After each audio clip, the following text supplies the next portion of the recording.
The Queen Pedauque. By Anatole, France. Introduction. What one first notes about the Queen Pedauque is the fact that in this ironic and subtle book is presented a story which, curiously enough, is remarkable for its entire innocence of subtlety and irony. Abridge the plot into a synopsis, and you will find your digest to be what is manifestly the outline of a straightforward, plumed romance by the elder Dumas. Indeed, Dumas would have handled the strange surprising adventures of Jacques Tunbroche to a nicety, if only Dumas had ever thought to have his collaborators write this brisk tale, wherein D'Asterac and Tunbroche and Mosade display, even now, a noticeable something in common with the Balsamo and Gilbert and Althotas of the Memoirs d'un Médecin. One foresees, to be sure, that, with the twin-girthed Creole for guide, M. Jerome Coignard would have waddled into immortality not quite as we know him, but with somewhat more of a fraternal resemblance to the Dame Gorenflot of La Dame de Montsoreau, and that the blood of the Abbé's death wound could never have bedewed the book's final pages, in the teeth of Dumas' economic unwillingness ever to dispatch any character who was good for a sequel. And one thinks rather kindly of the Queen Pedauque as Dumas would have equipped it. Yes, in reading here, it is the most facile and least avoidable of mental exercises to prefigure how excellently Dumas would have contrived this book, somewhat as in the reading of Mr. Joseph Conrad's novels. Many of us are haunted by the sense that the Conrad story is, in its essential beams and stanchions, the sort of thing which W. Clark Russell used to put together, in a rather different way, for our illicit perusal.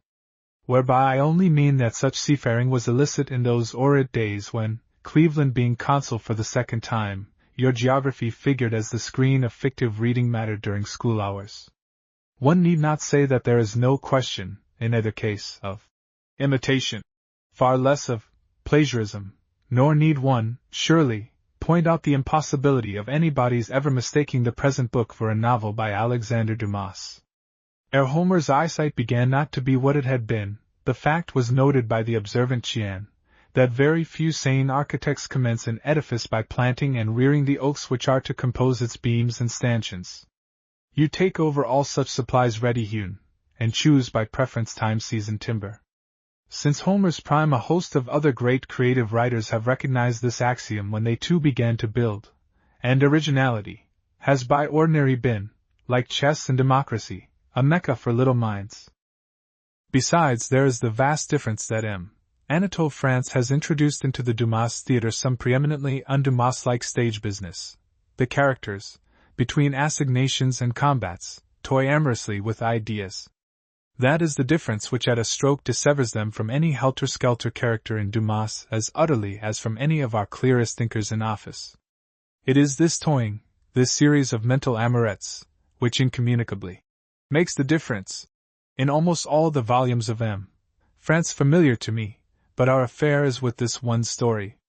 Now in this vivid book we have our fill of color and animation and gallant strangenesses, and a stir of characters who impress us as living with a poignancy unmastered as yet by anybody's associates in flesh and blood. We have, in brief, all that Dumas could ever offer, here utilized not to make drama but background, all being woven into a bright undulating tapestry behind an erudite and battered figure, a figure of odd medleys, in which the erudition is combined with much of Autolycus, and the unkemptness with something of Akempis. For what one remembers of the Queen Pedauque is l'Abbé Jerome Coignard, and what one remembers, ultimately, about Coignard is not his crowded career, however opulent in larcenous and lectual escapades and fisticuffs and broached wine flasks, but his religious meditations, wherein a merry heart does, quite actually, go all the way. Coignard I take to be a peculiarly rare type of man. There is no female of this species, the type that is genuinely interested in religion. He stands apart. He halves little with the staid majority of us, who sociably contract our sacred tenets from our neighbors like a sort of theological measles. He halves nothing whatever with our more earnest-minded juniors who, perennially discovering that all religions thus far put to the test of nominal practice have, whatever their paradisial entree, resulted in a deplorable earthly hash, perennially run yelping into the shrill agnosticism which believes only that one's neighbors should not be permitted to believe in anything. The creed of Coignard is more urbane. Always bear in mind that a sound intelligence rejects everything that is contrary to reason, except in matters of faith, where it is necessary to believe blindly. Your opinions are thus all important. Your physical conduct is largely a matter of taste, in a philosophy which ranks affairs of the mind immeasurably above the gross accidents of matter. Indeed, man can win to heaven only through repentance, and the initial step toward repentance is to do something to repent of. There is no flaw in this logic, and in its clear lighting such abrogations of parochial and transitory human laws as may be suggested by reason and the consciousness that nobody is looking, take on the aspect of divinely appointed duties. Some dullard may here object that France, attestedly, indeed, since he remains unjailed, cannot himself believe all this, and that it is with an ironic glitter in his ink he has recorded these dicta. To which the obvious answer would be that France, again, like all great creative writers, is an ephemeral and negligible person beside his durable puppets, and that, moreover, to reason thus is, it may be precipitately, to disparage the plumage of birds on the ground that an egg has no feathers. Whatever France may believe, our concern is here with the conviction of Coignard that his religion is all-important and all-significant. And it is curious to observe how unerringly the abbé's thoughts aspire, from no matter what remote and low-lying starting point, to the loftiest niceties of religion and the high thin atmosphere of ethics. Sauce spilt upon the good man's collar is but a reminder of the influence of clothes upon our moral being, and of how terrifyingly is the destiny of each person's soul dependent upon such trifles. A glass of light white wine leads not, as we are nowadays taught to believe, to instant ruin, but to edifying considerations of the life and glory of St. Peter, and a pack of cards suggests, straightway, intransigent fine points of martyrology. Always this churchman's thoughts deflect to the most interesting of themes, to the relationship between God and his children, and what familiary etiquette may be necessary to preserve the relationship unstrained. These problems alone engross Coignard unfailingly, even when the philosopher has had the ill luck to fall simultaneously into drunkenness and a public fountain, and retains so notably his composure between the opposed assaults of fluidic unfriends. What, though, is found the outcome of this philosophy, appears a question to be answered with wariness of empiricism. None can deny that Coignard says when he lies dying, "My son, reject, along with the example I gave you, the maxims which I may have proposed to you during my period of lifelong folly. Do not listen to those who, like myself, subtilize over good and evil." Yet this is just one low-spirited moment, as set against the preceding 52 high-hearted years. And the utterance wrung forth by this moment is, after all, merely that sentiment which seems the inevitable bedfellow of the moribund. "Were I to have my life over again, I would live differently." The sentiment is familiar and venerable, but its truthfulness has not yet been attested. To the considerate, therefore, it may appear expedient to dismiss Coignard's trite winding up of a half-century of splendid talking, as just the infelicitous outcropping, in the dying man's enfeebled condition, of an hereditary foible.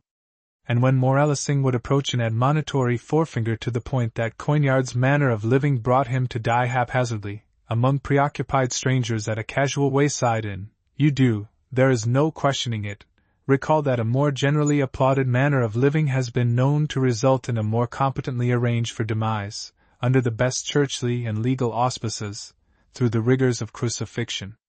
So it becomes a part of wisdom to waive these mundane riddles, and to consider instead the justice of Coignard's fine epitaph, wherein we read that, living without worldly honors, he earned for himself eternal glory. The statement may, with St. Peter keeping the gate, have been challenged in paradise. But in literature at all events the unhonored life of Jerome Coignard has clothed him with glory of tolerably longeval-looking texture. It is true that this might also be said of Iago and Tartuffe, but then we have Balzac's word for it that merely to be celebrated is not enough.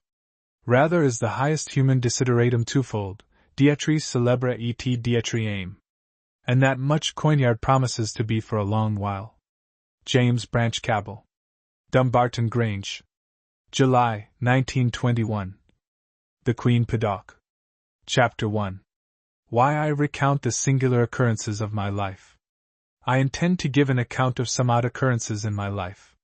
Some have been exquisite, some queer recollecting them, I am myself in doubt if I have not dreamed them. I have known a Gascon Kabbalist, of whom I could not say that he was wise, because he perished miserably, but he delivered sublime discourses to me, on a certain night on the Isle of Swans, speeches, the original manuscript, written in a fine hand, of the 18th century, bears the subheading, Vi et opinions de M. l'Abbé Jérôme Coignard. The editor. I was happy enough to keep in my memory, and careful enough to put into writing. Those speeches referred to magic and to occult sciences, with which people were very much infatuated in my days. Everyone speaks of naught else but Rosicrucian mysteries. This writing dates from the second half of the 18th century, the editor. Besides, I do not myself expect to gain great honor by these revelations. Some will say that everything is of my own invention, and that it is not the true doctrine, others that I only said what one had already known. I own that I am not very learned in Kabbalistic lore, my master having perished at the beginning of my initiation. But little as I have learned of his craft, it makes me vehemently suspect that all of it is illusion, deception, and vanity. I think it quite sufficient to repudiate magic with all my strength, because it is contrary to religion. But still I believe myself to be obliged to explain concerning one point of this false science, so that none may judge me to be more ignorant than I really am. I know that Kabbalists generally think that sylphs, salamanders, elves, gnomes and nomides are born with a soul perishable like their bodies and that they acquire immortality by intercourse with the magicians. This opinion is especially supported in a little book of the Abbé Montfaucon de Villers, Le Conte de Gabbalas aux Entretien sur les sciences secrètes et mystérieuses suivant les principes des anciens mages aux sages Kabbalists, of which several editions are extant. I only mention the one published at Amsterdam, Jacques Lejeune, 1718 MO, with engravings, which contains a second part not included in the original edition. The editor, on the contrary, my Kabbalist taught me that eternal life does not fall to the lot of any creature, earthly or aerial. I follow his sentiment without presuming myself to judge it. He was in the habit of saying that the elves kill those who reveal their mysteries, and he attributes the death of M. l'Abbé Coignard, who was murdered on the Lion's Road, to the vengeance of those spirits. But I know very well that this much lamented death had a more natural cause. I shall speak freely of the air and fire spirits. One has to run some risk in life, and that with elves is an extremely small one. I have zealously gathered the words of my good teacher M. l'Abbé Jérôme Coignard, who perished as I have said. He was a man full of knowledge and godliness. Could his soul have been less troubled, he would have been the equal in virtue of M. l'Abbé Rollin, whom he far surpassed in extent of knowledge and penetration of intellect. He had at least the advantage over M. Rollin that he had not fallen into Jansenism during the agitation of a troubled life, because the soundness of his mind was not to be shaken by the violence of reckless doctrines, and before him I can attest to the purity of his faith. He had a wide knowledge of the world, obtained by the frequentation of all sorts of companies. This experience would have served him well with the Roman histories he, like M. Rollin, would doubtless have composed should he have had time and leisure, and if his life could have been better matched to his genius. What I shall relate of this excellent man will be the ornament of these memoirs. And like Aulus Gellius, who culled the most beautiful sayings of the philosophers into his Attic Nights, and him who put the best fables of the Greeks into the Metamorphoses, I will do a bee's work and gather exquisite honey. But I do not flatter myself to be the rival of those two great authors, because I draw all my wealth from my own life's recollections and not from an abundance of reading. What I furnish out of my own stock is good faith. Whenever some curious person shall read my memoirs, he will easily recognize that a candid soul alone could express itself in language so plain and unaffected. Where and with whomsoever I have lived, I have always been considered to be entirely artless.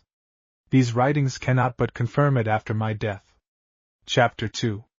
My home at the Queen Pedauque cookshop. I turn the spit and learn to read. Entry of Abbé Jérôme Coignard. My name is Laurent Jacques Ménétrier.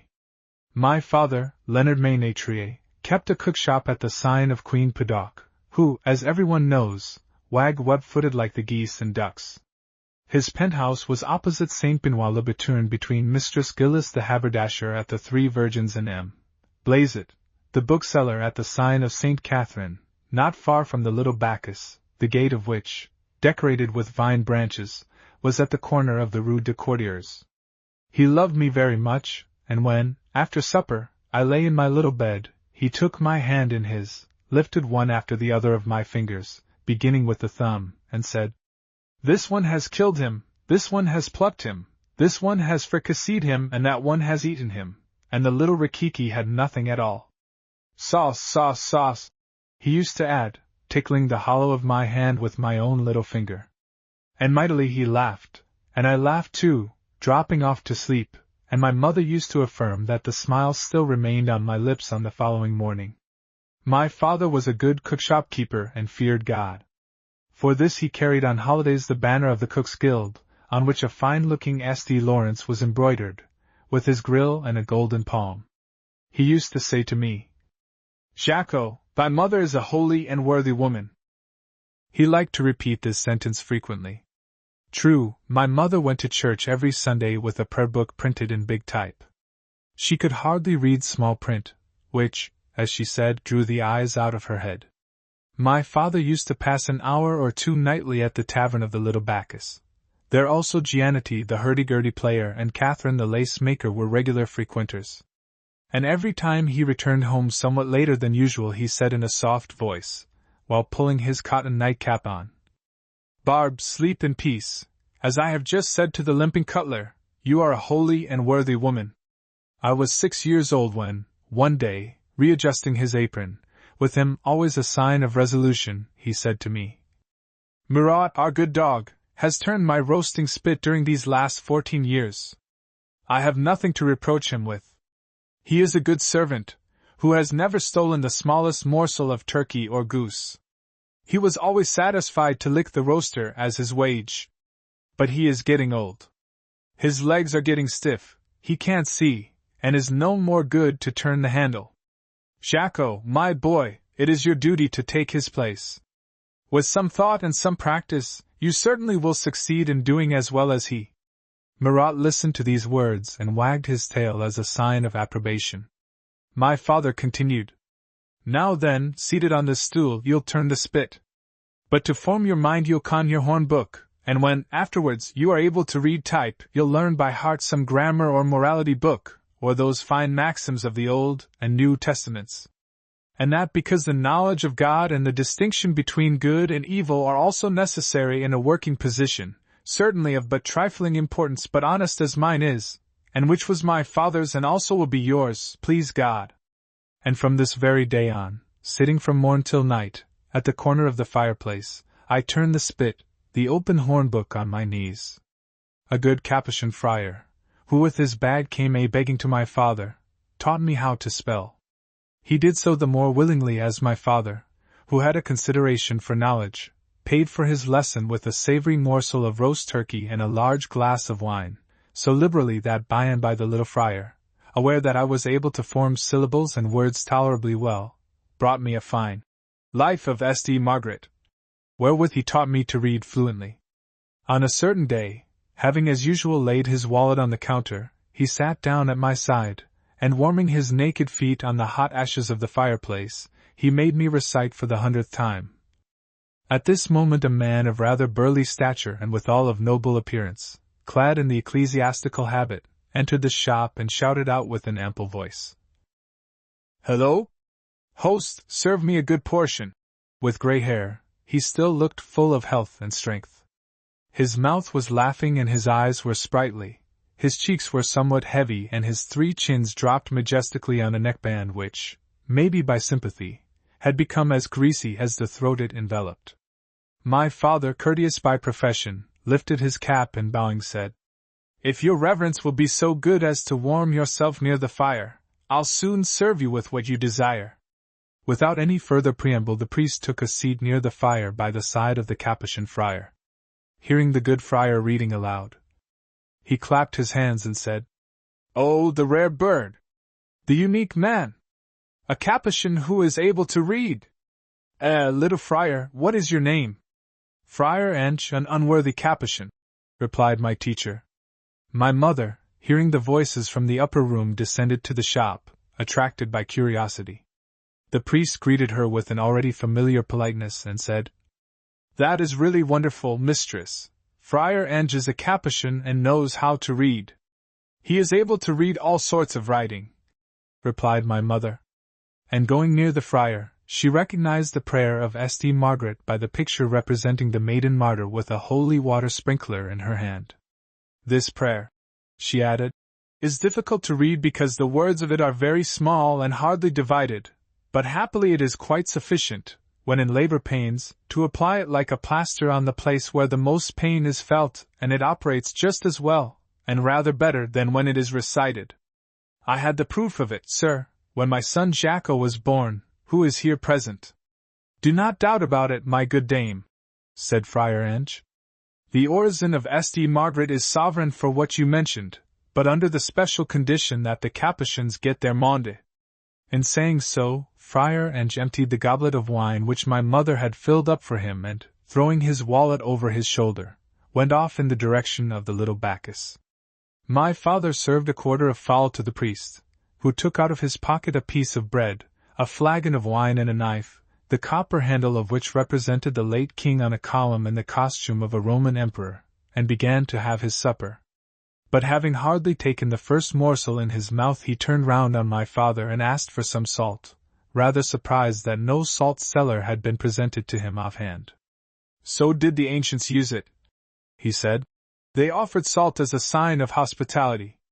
They also placed salt cellars in the temples on the tablecloths of the gods." My father presented him with some bay salt out of the wooden shoe which was hung on the mantelpiece. The priest took what he wanted of it, and said, "The ancients considered salt to be a necessary seasoning of all repasts, and held it in so high esteem that they metaphorically called salt the wit which gives flavor to conversation." "Ah," said my father, "high as the ancients may have valued it, the excise of our days puts it still higher." My mother, listening the while she knitted a woolen stocking, was glad to say a word. "It must be believed that salt is a good thing, because the priests put a grain of it on the tongues of the babies held over the christening font. When my Jacques felt the salt on his tongue he made a grimace. As tiny as he was, he already had some sense. I speak, sir priest, of my son Jacques here present." The priest looked on me and said, "Now he is already a grown-up boy. Modesty is painted on his features and he reads the life of St. Margaret with attention." "Oh!" exclaimed my mother. "He also reads the prayer for chilblains and that of St. Hubert, which Friar Ange has given him, and the history of that fellow who has been devoured, in the St. Marcel suburb, by several devils for having blasphemed the holy name of our Lord." My father looked admiringly on me, and then he murmured into the priest's ear that I learned anything I wanted to know with a native and natural facility. "Wherefore," replied the priest, "you must form him to become a man of letters, which to be is one of the honors of mankind, the consolation of human life and a remedy against all evils, actually against those of love, as it is affirmed by the poet Theocritus." "Simple cook as I am," was my father's reply, "I hold knowledge in high esteem, and am quite willing to believe that it also is, as your reverence says, a remedy for love. But I do not think that it is a remedy against hunger." "Well, perhaps it is not a sovereign ointment," replied the priest, "but it gives some solace, like a sweet balm, although somewhat imperfect." As he spoke, Catherine the lace-maker appeared on the threshold, with her bonnet sideways over her ear and her neckerchief very much creased. Seeing her, my mother frowned and let slip 3 meshes of her knitting. "Monsieur Ménétrier," said Catherine to my father, "come and say a word to the sergeants of the watch. If you do not, they doubtless will lock up Friar Ange." The good friar came to the little Bacchus, where he drank 2 or 3 pots without paying for them, so as not to go contrary to the rules of St. Francis, he said. But the worst of it is, that he, seeing me in company under the arbor, came near me to teach me a new prayer. I told him it was not the right moment to do so, and he insisting on it, the limping cutler, who was sitting by me, tore his beard rather roughly. Friar Ange threw himself on the cutler, who fell to the ground, and by his fall upset the table and pitchers.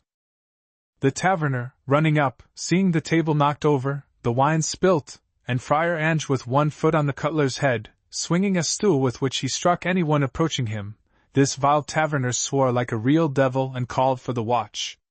Monsieur Ménétrier, do come at once and take the little friar out of the watch's clutches. He is a holy man, and quite excusable in this affair. My father was inclined to oblige Catherine, but for this once the lace-maker's words had not the effect she expected. He said plainly that he could not find any excuse for the Capuchin, and that he wished him to get a good punishment by bread and water in the darkest corner of the cellars of the convent, of which he was the shame and disgrace. He warmed up in talking. A drunkard and a dissipated fellow, to whom I give daily good wine and good morsels, and who goes to the tavern to play the deuce with some ill-famed creatures, depraved enough to prefer the company of a hawking cutler and a Capuchin friar to that of honest sworn tradesmen of the quarter. Fie! Fie! Therewith he suddenly stopped his scoldings and looked sideways on my mother, who, standing up at the entry to the staircase, pushed her knitting needles with sharp little strokes. Catherine, surprised by this unfriendly reception, said drily, "Then you don't want to say a good word to the taverner and the sergeant? If you wish it, I'll tell them to take the cutler and the friar." "But," she replied and laughed, "the cutler is your friend." "Less mine than yours," said my father sharply. "A ragamuffin and a humbug, who hops about." "Oh," she exclaimed, "that's true, really true that he hops. He hops, hops, hops." And she left the shop, shaking with laughter. My father turned round to the priest, who was picking a bone. "It is as I had the honor to say to your reverence. For each reading and writing lesson that Capuchin friar gives to my child, I pay him with a goblet of wine and a fine piece of meat, hare, rabbit, goose, or a tender poulet or a capon. He is a drunkard and evil liver." "Don't doubt about that," said the priest. "But if ever he dares to come over my threshold again, I'll drive him out with a broomstick." "And you'll do well by it," said the priest. "That Capuchin is an ass, and he taught your son rather to bray than to talk. You'll act wisely by throwing into the fire that life of St. Catherine, that prayer for the cure of chilblains, and that history of the bugbear, with which that monk poisoned your son's mind. For the same price you pay for Friar Ange's lessons, I'll give him my own. I'll teach him Latin and Greek, and French also, that language which Voiture and Balzac have brought to perfection. And in such way, by a luck doubly singular and favorable, this Jacques Tournebroche will become learned and I shall eat every day." "Agreed," said my father. "Barbara, bring 2 goblets. No business is concluded without the contracting parties having a drink together as a token of agreement. We will drink here. I'll never in my life put my legs into the little Bacchus again, so repugnant have that cutler and that monk become to me." The priest rose and, putting his hands on the back of his chair, said in a slow and serious manner, "Before all, I thank God, the Creator and Conserver of all things, for having guided me into this hospitable house. It is He alone who governs us, and we are compelled to recognize His providence in all matters human, notwithstanding that it is foolhardy, and sometimes incongruous to follow Him too closely. Because being universal He is to be found in all sorts of encounters, sublime by the conduct which He keeps, but obscene or ridiculous for the part man takes in it, and which is the only part where they appear to us. And therefore one must not shout, in the manner of Capuchin monks and goody-goody women, that God is to be seen in every trifle. Let us praise the Lord, pray to Him to enlighten me in the teachings I'll give to that child, and for the rest let us rely on His holy will, without searching to understand it in all its details." And raising his goblet, he drank deeply. "This wine," he said, "infiltrates into the economy of the human body a sweet and salutary warmth. It is a liquor worthy to be sung at Teos and at the temple by the princes of Bacchic poets, Anacreon and Chaulu. I will anoint with it the lips of my young disciple." He held the goblet under my chin and exclaimed, "Bees of the Academy, come, come and place yourselves in harmonious swarms on the mouth of Jacobus Tournebroche, henceforth consecrated to the Muses." "Oh, Sir Priest," said my mother, "it is a truth that wine attracts the bees, particularly sweet wine. But it is not to be wished that those nefarious flies should place themselves on the mouth of my Jacques, as their sting is cruel. One day in biting into a peach a bee stung me on the tongue, and I had to suffer fiendish pains. They would be calmed only by a little earth, mixed up with spittle, which Friar Enge put into my mouth in reciting the prayer of St. Comes. The priest gave her to understand that he spoke of bees in an allegorical sense only. And my father said reproachfully, "Barbe, you're a holy and worthy woman, but many a time I have noticed that you have a peevish liking to throw yourself thoughtlessly into serious conversation like a dog into a game of skittles." "Maybe," replied my mother. "But had you followed my counsels better, Leonard, you would have done better. I may not know all the sorts of bees, but I know how to manage a home and understand the good manners a man of a certain age ought to practice, who is the father of a family and standard-bearer of his guild." My father scratched his ear, and poured some wine for the priest, who said with a sigh, "Certainly in our days knowledge is not as much honored in our kingdom of France as it had been by the Romans, although degenerated at the time when rhetoric brought Eugenius to the emperor's throne. It is not a rarity in our century to find a clever man in a garret without fire or candle. Exemplum uti talpa, I am an example." Thereafter he gave us a narration of his life, which I'll report just as it came out of his own mouth, that is, as near it as the weakness of my age allowed me to hear distinctly and hereafter keep in my memory. I believe I have been able to restore it after the confidences he gave me at a later time, when he honored me with his friendship. Chapter 3. The story of the Abbé's life. "As you see me," he said, "or rather as you do not see me, young, slender, with ardent eyes and black hair, I was a teacher of liberal arts at the College of Beauvais under Messrs. Doog, Guerin, Coffin and Baffier. I had been ordained, and expected to make a big name in letters. But a woman upset my hopes. Her name was Nicole Pigoreau, and she kept a bookseller's shop at the Golden Bible on the square near the college. I went there frequently to thumb the books she received from Holland and also those by Pontic editions illustrated with notes, comments and commentaries of great erudition. I was amiable and Mistress Pigoreau became aware of it, which was my misfortune. She had been pretty, and still knew how to be pleasing. Her eyes spoke.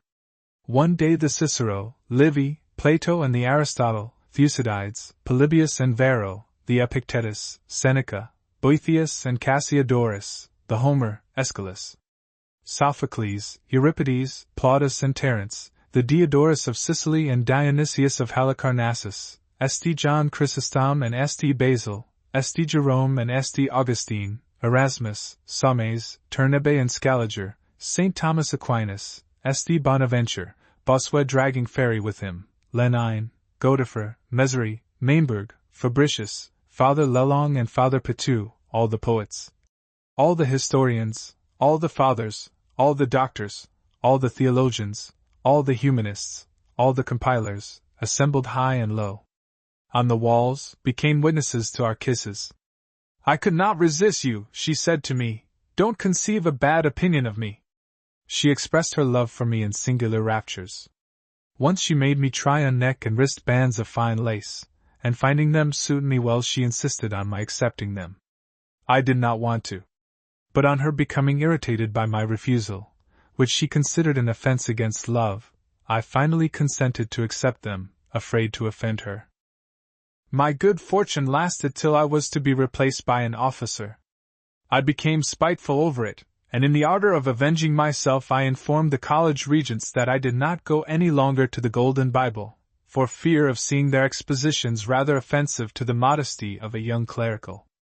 To say the truth, I had not to congratulate myself on this contrivance. Madame Pigoreau, becoming aware of my sayings, publicly accused me of having robbed her of a set of lace neck and wrist bands. Her false complaint reached the ears of the college regents, who had my boxes searched.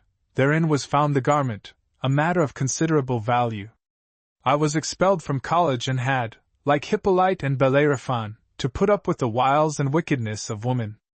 Finding myself in the streets with my few rags and my copybooks, I ran great risk of starving, when, dressed in my clerical suit, I recommended myself to a Huguenot gentleman, who employed me as secretary and dictated to me libels on our religion. "Ah!" exclaimed my father. "That was wrong of your reverence. An honest man ought not to lend his hand to such abominations. And as far as I am concerned, although ignorant, and of a working condition, I cannot bear the smell of Cola's cow. You're quite right, my host, continued the priest. It is the worst point in my life. The very one I am most sorry for. But my man was a Calvinist. He employed me to write against Lutherans and Socinians only. These he could not stand at all, and I assure you, he compelled me to treat them worse than ever it was done at the Sorbonne. Amen, said my father. Lambs graze together while wolves devour one the other. The priest continued his narrative.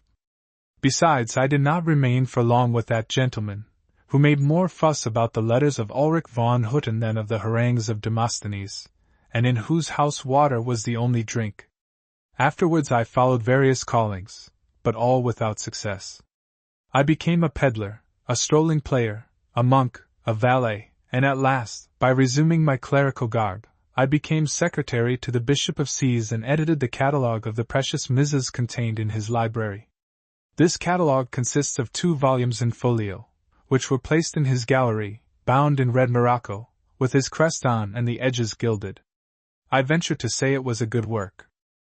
It would have depended on myself alone to get old and grey in studies and peace with the right reverend prelate, but I became enamored of the waiting maid of the bailiff's lady. Do not blame me severely. Dark she was, buxom, vivacious, fresh. St. Pacomus himself would have loved her. One day she took a seat in the stage coach to travel to Paris in quest of luck. I followed her. But I did not succeed as well as she did. On her recommendation I entered the service of Mistress de Saint Ernest, an opera dancer, who, aware of my talents, ordered me to write after her dictation a lampoon on Mademoiselle d'Avaliers, against whom she had some grievance. I was a pretty good secretary, and well deserved the 50 crowns she had promised me. The book was printed at Amsterdam by Marc Michel Key, with an allegoric frontispiece, and Mademoiselle d'Avaliers received the first copy of it just when she went on the stage to sing the great aria of Armida. Anger made her voice hoarse and shaky. She sang false and was hooted. Her song ended, she ran as she was, in powder and hoop petticoats, to the intendant of the privy purse, who could not refuse her anything. She fell on her knees before him, shed abundant tears and shouted for vengeance. And soon it became known that the blow was struck by Mistress de Saint Ernest. Questioned, hard-pressed, sharply threatened, she denounced me as the author, and I was put into the Bastille, where I remained 4 years. There I found some consolation in reading Boethius and Cassiodorus. Since then I have kept a public scrivener's stall at the cemetery of the Saints Innocent, and lent to servant girls in love a pen, which should rather have described the illustrious men of Rome and commented on the writings of the Holy Fathers. I earn 2 farthings for every love letter, and it is a trade by which I rather die than live. But I do not forget that Epictetus was a slave and Pyrrho a gardener. Just now, unexpectedly, I have been paid a whole crown for an anonymous letter. I have not had anything to eat for 2 days. Therefore I at once looked out for a cookshop. From outside in the street I perceived your illuminated sign and the fire of your chimney throwing joyful flaming lights on the windows. On your threshold I smelt delicious odors. I came in, and now, my dear host, you have the history of my life. I have become aware that it is the life of a good man, said my father, and with the exception of Cola's cow there is hardly anything to complain of. Give me your hand. We are friends. What's your name? Jerome Coignard, Doctor of Divinity, Master of Arts. Chapter 4. The pupil of M. Jerome Coignard, I received lessons in Latin, Greek, and life. The marvelous in the affairs of mankind is the concatenation of effects and causes. M. Jerome Coignard was quite right in saying, to consider that strange following of bounds and rebounds wherein our destinies clash, one is obliged to recognize that God in his perfection is in want neither of mind nor of imagination nor comic force. On the contrary, he excels in imbroglio as in everything else, and if after having inspired Moses, David, and the prophets he had thought it worth while to inspire M. Le Sage or the interluders of a fair, he would dictate to them the most entertaining harlequinade. And in a similar way it occurred that I became a Latinist because Friar Ange was taken by the watch and put into ecclesiastical penance for having knocked down a cutler under the arbor of the little Bacchus. Jerome Coignard kept his promise. He gave me lessons and, finding me tractable and intelligent, he took pleasure in instructing me in the ancient languages. In but a few years he made me a tolerably good Latinist.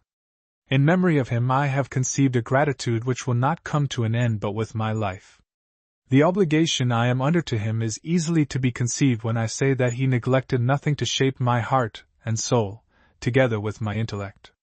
He recited to me the maxims of Epictetus, the homilies of St. Basil, and the consolations of Boethius.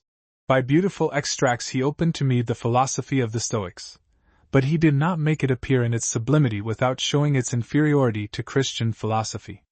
He was a subtle theologian and a good Catholic. His faith remained whole on the ruins of his most beloved illusions, of his most cherished hopes. His weaknesses, his errors, his faults, none of which he ever tried to dissemble or to color, have never shaken his confidence in the divine goodness. And to know him well, it must be known that he took care of his eternal salvation on occasions when, to all appearance, he cared the least about it. He imbued me with the principles of an enlightened piety. He also endeavored to attach me to virtue as such, and to render it to me, so to say, homely and familiar by examples drawn from the life of Zeno. To make me acquainted with the dangers of vice, he went for arguments to the nearest fountainhead, confessing to me that by having loved wine and women too much, he had lost the honor of taking the professor's chair of a college in long gown and square cap. To these rare merits he joined constancy and assiduity, and he gave his lessons with an exactitude hardly to be expected of a man given as he was to the freaks of a strolling life, and always carried away by a luck less doctoral than picaresque. This zeal was the effect of his kindness, and also of his liking of that good St. James's Street, where he found occasion to satisfy equally the appetites of his body and intellect. After having given me, during a succulent repast, some profitable lesson, he indulged in a stroll to the little Bacchus and the image of St. Catherine, finding in that narrow piece of ground that which was his paradise, fresh wine and books. He became a constant visitor of Blazet the bookseller, who received him well, notwithstanding that he only used to thumb the books without ever making the smallest purchase. And it was quite marvelous to see my good teacher in the most remote part of the shop, his nose closely buried in some little book recently arrived from Holland, suddenly raising his head to discourse, as it might happen, with the same abundant and laughing knowledge, on the plans of an universal monarchy attributed to the late king, or, it may be, to the adventures galantes of a financier with a ballet girl. Blazet was never tired of listening to him. This Blazet was a little old man, dry and neat, in flea-colored coat and breeches and grey woolen stockings. I admired him very much, and could not think of anything more glorious than, like him, to sell books at the image of St. Catherine. One recollection of mine gave to Blazet's shop quite a mysterious charm. It was there, I was still very young, I saw for the first time the nude figure of a female. I can see her now. It was in even an illustrated Bible. Her stomach was rather big, her legs were rather short, and she held converse with a serpent in a Dutch landscape. The proprietor of this engraving inspired me with a consideration which grew afterwards when I took, thanks to Coignard, a great liking for books. At the age of 16 I knew Latin pretty well, and also a little Greek. My good teacher said to my father, "Do you not think, my dear host, that it is rather an indecency to let a young Ciceronian go about dressed as a scullion?" "I never thought of it," replied my father. "It is true," said mother, "that it would be suitable to give our son a dimity vest. He is of an agreeable appearance, has good manners and is well taught. He will do honor to his dress." For a moment my father remained thoughtful, and then he asked if it would be quite suitable for a cook to wear a dimity vest. But Coignard reminded him that, being suckled by the muses, I would never become a cook, and that the time was not far off when I should wear a clerical neckband. My father sighed, thinking that never would I be the banner-bearer of the Guild of Parisian Cooks, and my mother became quite glittering with pleasure, and pride at the idea of her son belonging to the church. The first effect my dimity vest produced was to give me a certain confidence in myself, and to encourage me to get a more complete idea of women than the one I had from the eve of Blaze it. I reasonably thought first on Jeanette the hurdy-gurdy player, and on Catherine the lace-maker, both of whom I saw pass our shop 20 times a day, showing when it rained, a fine ankle and a tiny foot, the toes of which turned from one stone to the other. Jeanette was not so pretty as Catherine. She was somewhat older and less well-dressed. She came from Savoy and did her hair in marmot, with a checked kerchief covering her head.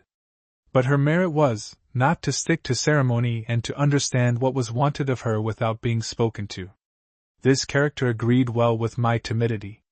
One evening under the porch of St. Benoit le Batourne, where there are stone seats all round, she taught me what till then I had not known, but which she had known for a long time. But I was not so grateful to her as it should have been my duty to be, and thought of nothing else but to bring the science she had taught me to others, prettier ones. As an excuse for my ingratitude I ought to say that Jeanette the hurdy-gurdy player did not value her lessons any higher than I did myself, and that she willingly gave them to every ragamuffin of the district. Catherine was of more reserved manners. I stood in awe of her, and did not dare to tell her how pretty I considered her to be. She made me doubly uncomfortable by making game of me and not losing a single occasion of jeering at me. She teased me by reproaching my chin for being hairless. I blushed over it, and wished to be swallowed by the earth. On seeing her I affected a sullen mien and chagrin. I pretended to scorn her. But she was really too pretty for my scorn to be true. Chapter 5. My 19th birthday, its celebration and the entrance of D'Asterac. On that night, the night of Epiphany and the 19th anniversary of my birth, the sky poured down with the melting snow a cold ill humor, penetrating to the bone, while an icy wind made the signboard of the Queen Pedauque grate. A clear fire, perfumed by goose grease, sparkled in the shop and the soup steamed in the tureen on the table, round which Jerome Coignard, my father and myself were seated. My mother, as was her habit, stood behind her husband's chair, ready to serve him. He had already filled the priest's dish when, through the suddenly opened door, we saw Friar Ange, very pale, the nose red, the beard soaked. In his surprise my father elevated the soup ladle up to the smoked beams of the ceiling. My father's surprise was easily explained. Friar Ange, after his fight with the cutler, had at first disappeared for a lapse of 6 months, and now 2 whole years had passed without his giving any sign of life. On a certain day in spring he went off with a donkey laden with relics, and worse still, he had taken with him Catherine dressed as a nun. Nobody knew what had become of them, but there was a rumor at the Little Bacchus that the little friar and the little sister had had some sort of difference with the authorities between Tours and Orleans.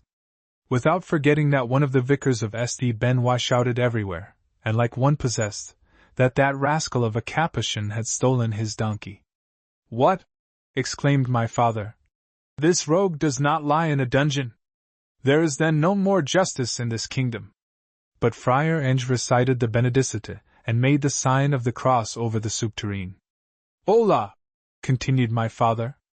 "Peace to all cant, my beautiful monk! Confess that you have passed in an ecclesiastical prison at least one of the 2 years that your Beelzebub face has not been seen in our parish. James Street has been more honest for your absence, and the whole quarter of the town more respectable. Look on that fine Olybrius, who goes into the fields with the donkey of someone and the girl of everyone." "Maybe," replied Friar Ange, eyes on the ground and hands in his sleeves. "Maybe, Master Leonard, you have Catherine in mind. I have had the happiness to convert her to a better life, so much and so well that she ardently wished to follow me, and the relics I was carrying, and to go with me on some nice pilgrimage, especially to the Black Virgin of Chartres. I consented under the condition that she clad herself in ecclesiastical dress, which she did without a murmur." "Hold your tongue," replied my father. "You are a dissipated fellow. You have no respect for your cloth. Return to where you came from and look, if you please, in the street, if Queen Pedauque is suffering from chilblains." But my mother made the friar a sign to sit down under the chimney mantle, which he softly did. One has to forgive much to Capuchins, said the abbé, because they sin without malice. My father begged of M. Coignard not to speak any more of the breed, the name alone of which burned his ears. Master Leonard, said the priest, philosophy conducts the soul to clemency. As far as I am concerned, I willingly give absolution to knaves, rogues and rascals and all the wretched. And more, I owe no grudge to good people, though in their case there is much insolence. And if, Master Leonard, like myself, you should have been familiar with respectable people, you would know that they are not a rap better than the others, and are often of a less agreeable companionship. I have been seated at the third table of the Bishop of C's, and 2 attendants, both clad in black, were at my sides, constraint and weariness. It must be acknowledged, said my mother, that the servants of his grace had some queer names. Why did he not call them Champagne, Olive or Frontin as is usual? The priest continued. It's true, certain persons get easily accustomed to the inconveniences to be borne by living with the great. There was at the second table of the bishop a very polite canon who kept on ceremony till his last moment. When the news of his bodily decline reached the bishop, he went to his room and found him dying. Alas, said the canon, I beg your grace's pardon to be obliged to die before your eyes. Don't mind me, said the bishop with the utmost kindness. At this moment my mother brought the roast and put it on the table with a movement of homely gravity which caused my father some emotion. With his mouth full he shouted, Barbe, you're a holy and worthy woman. Mistress, said my dear teacher, is as a fact to be compared to the strong women of the Scripture. She is a godly wife. Thank God, said my mother. I have never been a traitor to the faithfulness I owe unto Leonard Ménétrier, my husband, and I reckon well, now that the most difficult part is past, not to fail him till my last hour is come. I wish he would keep his faith to me as I keep mine to him. Madam, when first I looked on you I could see you to be an honest woman, replied the priest, because I have experienced near you a quietude more connected with heaven than with this world. My mother, who was simple-minded, but not stupid, understood very well what he wanted to say, and replied that if he had known her 20 years ago, he would have found her to be quite another than she had become in this cookshop, where her good looks had vanished with the fire of the spit and the fumes of the dishes. And as she was touched she mentioned that the baker at Ono had found her to be so much to his liking that he had offered her cakes every time she passed his shop. Besides, she added angrily, there is neither girl nor woman ugly enough to be incapable of doing wrong if she had a fancy to do it. This good woman is right, said my father. I remember when I was apprentice at the cookshop of the Royal Goose near the gate of St. Denis, my master, who was then the banner-bearer of the guild, as I myself am today, said to me, I'll never be a cuckold, my wife is too ugly. This saying gave me the idea to attempt what he thought to be impossible. I succeeded at my first attempt, one morning when he went to La Vallée. He spoke the truth, his wife was very ugly, but high-spirited and grateful. At this anecdote my mother broke out, and said that such things ought not to be told by a father to his wife and son, if he wanted to have their respect. M. Jerome Coignard, seeing her become red with anger, changed the conversation with kindly mentability. He addressed himself abruptly to Friar Ange, who, hands in his sleeves, sat humbly at the corner of the fireside. Little friar, what kind of relics did you carry on the second vicar's donkey's back in company with Sister Catherine? Was it your small clothes you gave the devotees to kiss, in the manner of some grave friars, of whom Henry Estienne has narrated the adventures? Ah, your reverence, meekly said Friar Ange with the expression of a martyr suffering for truth. It was not my small clothes, it was a foot of St. Eustache. I should have taken my oath on it, if it would not be a sin to do so, exclaimed the priest, brandishing the drumstick of a fowl. Those Capuchins turn out saints utterly ignored by good authors, who work on ecclesiastical history. Neither Tillemont nor Fleury speak of that St. Eustache to whom a church is consecrated, very wrongly, at Paris, when so many saints recognized by writers well deserving to be believed, are still waiting for a similar honor. The life of St. Eustache is a tissue of ridiculous fables. The same is the case of that of St. Catherine, who has never existed except in the imagination of some wicked Byzantine monk. But I do not want to attack her too hardly, as he is the patroness of men of letters, and serves as a signboard to the bookshop of that good M. Blazet, which is the most delectable abode in this world. I also had, continued quickly the little friar, a rib of St. Mary the Egyptian. Ah! Ah! Shouted the priest, throwing the chicken bone across the room. Concerning this one, I do consider her to be very, very holy, as during her lifetime she gave a fine example of humility.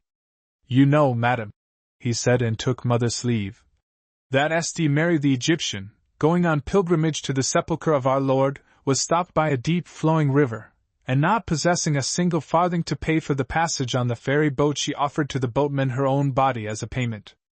What do you say to that, my good mistress? First of all, my mother asked if the story was quite true. After she had been assured that the matter had been printed in a book and painted on a stained window in the church of La Jussienne, she believed it. I think, she said, that one has to be as holy as she was to do the like without committing a sin. I must say that I should not like to do it. As far as I am concerned, said the priest, I approve of the conduct of that saint, quite in accord with the most subtle doctors.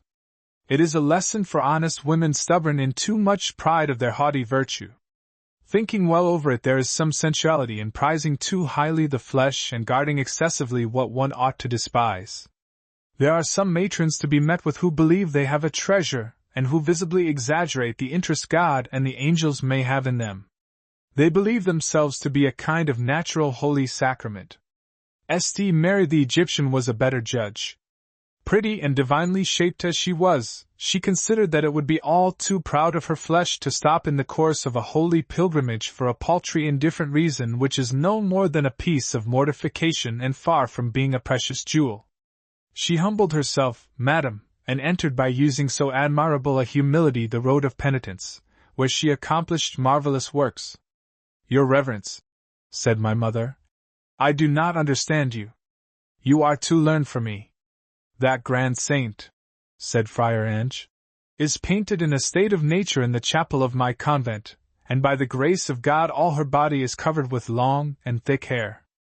Reproductions of this picture have been printed, and I'll bring you a fully blessed one, my dear madam. Tenderly touched, my mother passed the soup tureen to him, behind the back of my teacher. And the holy friar, seated on the cinder board, silently soaked his bread in the savory liquid. Now is the moment, said my father, to uncork one of those bottles which I keep in reserve for the great feasts, which are Christmas, Twelfth Night, and St. Lawrence's Day. Nothing is more agreeable than to drink a good wine quietly at home, secure of unwelcome intruders. Hardly had these words been uttered when the door was opened and a tall man in black entered the shop in a squall of snow and wind, exclaiming, "A salamander! A salamander!" And without taking notice of anyone he bent over the grate, rummaging in the cinders with the end of his walking stick, very much to the detriment of Friar Ange, who coughed fit to give up the ghost, swallowing the ashes and coal dust thrown into his soup plate. And the man in black still continued to rummage in the fire, shouting, "A salamander! I see a salamander!" while the stirred-up flames made the shadow of his bodily form tremble on the ceiling like a large bird of prey. My father was surprised and rather annoyed by the manners of the visitor. But he knew how to restrain himself. And so he rose, his napkin under his arm, and went to the fireplace, bending to the hearth, both his fists on his thighs. When he had sufficiently considered the disordered fireplace, and Friar Ange covered with ashes, he said, "Your lordship will excuse me. I cannot see anything but this paltry monk, and no salamander. Besides," my father went on, "I have but little regret over it. I have it from hearsay that it is an ugly beast, hairy and horned, with big claws." "What an error!" replied the man in black.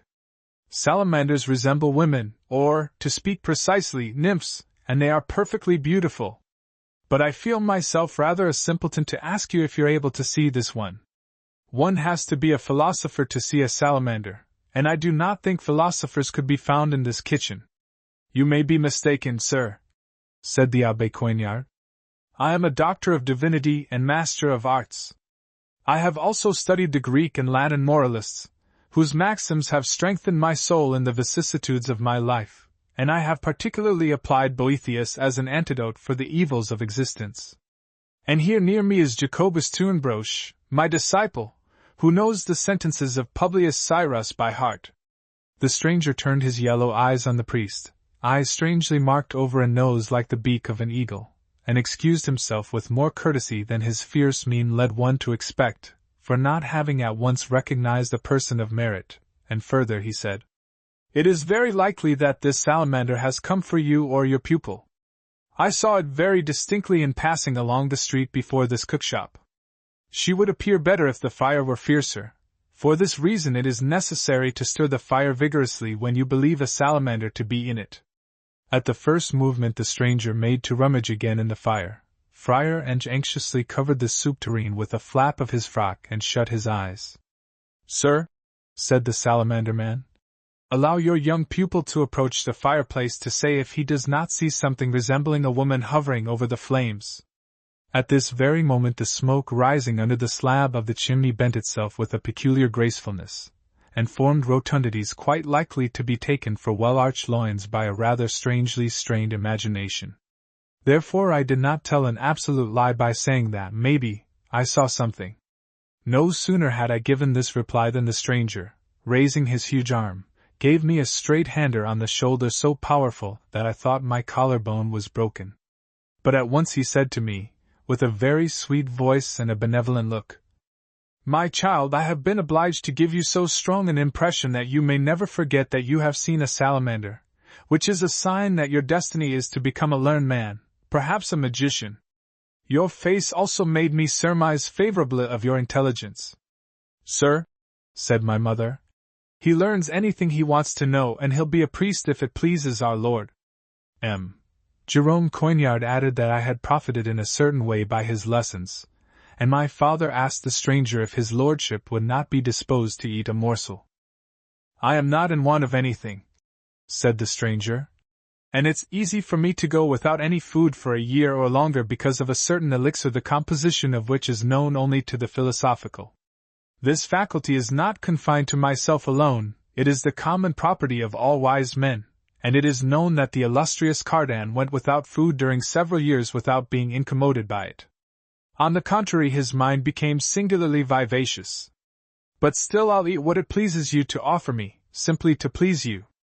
And he took a seat at our little table without any ceremony.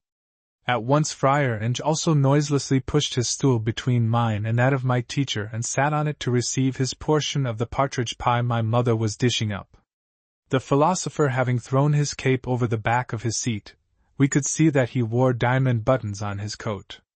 He remained thoughtful. The shadow of his nose fell on his mouth, and his hollow cheeks went deep into his jaws.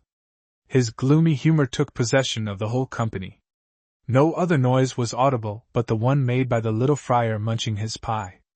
Suddenly the philosopher said, "The more I think it over, the more I am convinced that yonder salamander came for this lad," and he pointed his knife at me. "Sir," I replied, "if the salamanders are really as you say, this one honors me very much, and I am truly obliged to her. But, to say the truth, I have rather guessed than seen her, and this first encounter has only awakened my curiosity without giving me full satisfaction." Unable to speak at his ease, my good teacher was suffocating. Suddenly, breaking out very loud, he said to the philosopher, "Sir, I am 51 years old, a master of arts and a doctor of divinity. I have read all the Greek and Latin authors, who have not been annihilated either by time's injury or by man's malice, and I have never seen a salamander, wherefrom I conclude that no such thing exists." "Excuse me," said Friar Ange, half suffocated by partridge pie and half by dismay. "Excuse me. Unhappily some salamanders do exist, and a learned Jesuit father, whose name I have forgotten, has discoursed on their apparition. I myself have seen, at a place called St. Claude, at a Cattegar's, a salamander in a fireplace close to a kettle. She had a cat's head, a toad's body, and the tail of a fish. I threw a handful of holy water on the beast, and it at once disappeared in the air, with a frightful noise like sudden frying, and I was enveloped in acrid fumes, which very nearly burnt my eyes out. And what I say is so true that for at least a whole week my beard smelt of burning, which proves better than anything else the maliciousness of the beast. "You want to make game of us, little friar," said the abbé. "Your toad with a cat's head is no more real than the nymph of that gentleman, and it is quite a disgusting invention." The philosopher began to laugh, and said Friar Ange had not seen the wise man's salamander. When the nymphs of the fire meet with a Capuchin, they turn their back on him. "Oh! Oh!" said my father, bursting out laughing. "The back of a nymph is still too good for a Capuchin." And being in a good humor, he sent a mighty slice of the pie to the little friar. My mother placed the roast in the middle of the table, and took advantage of it to ask if the salamanders are good Christians, of which she had her doubts, as she had never heard that the inhabitants of fire praised the Lord. "Madam," replied my teacher, "several theologians of the Society of Jesus have recognized the existence of a people of incubus and succubus who are not properly demons, because they do not let themselves be routed by an aspersion of holy water, and who do not belong to the Church triumphant. Glorified spirits would never have attempted, as has been the case at Paraus, to seduce the wife of a baker. But if you wish for my opinion, they are rather the dirty imaginations of a sneak than the views of a doctor. You must hate and bewail that sons of the Church, born in light, could conceive of the world and of God a less sublime idea than that formed by a Plato or a Cicero in the night of ignorance and of paganism. God is less absent, I dare say, from the dream of Scipio than from those black tractates of demonology the authors of which call themselves Christians and Catholics." "Sir," replied the priest, "I found a very old MS. Of Cicero spoke with effluence and facility, but he was but a commonplace intellect, and not very learned in holy sciences. Have you ever heard of Hermes Trismegistus and of the Emerald Table?" "Sir," replied the priest, "I found a very old MS. Of the Emerald Table in the library of the Bishop of C's, and I should have marveled over it one day or another, but for the chambermaid of the bailiff's lady who went to Paris to make her fortune, and who made me ride in the coach with her.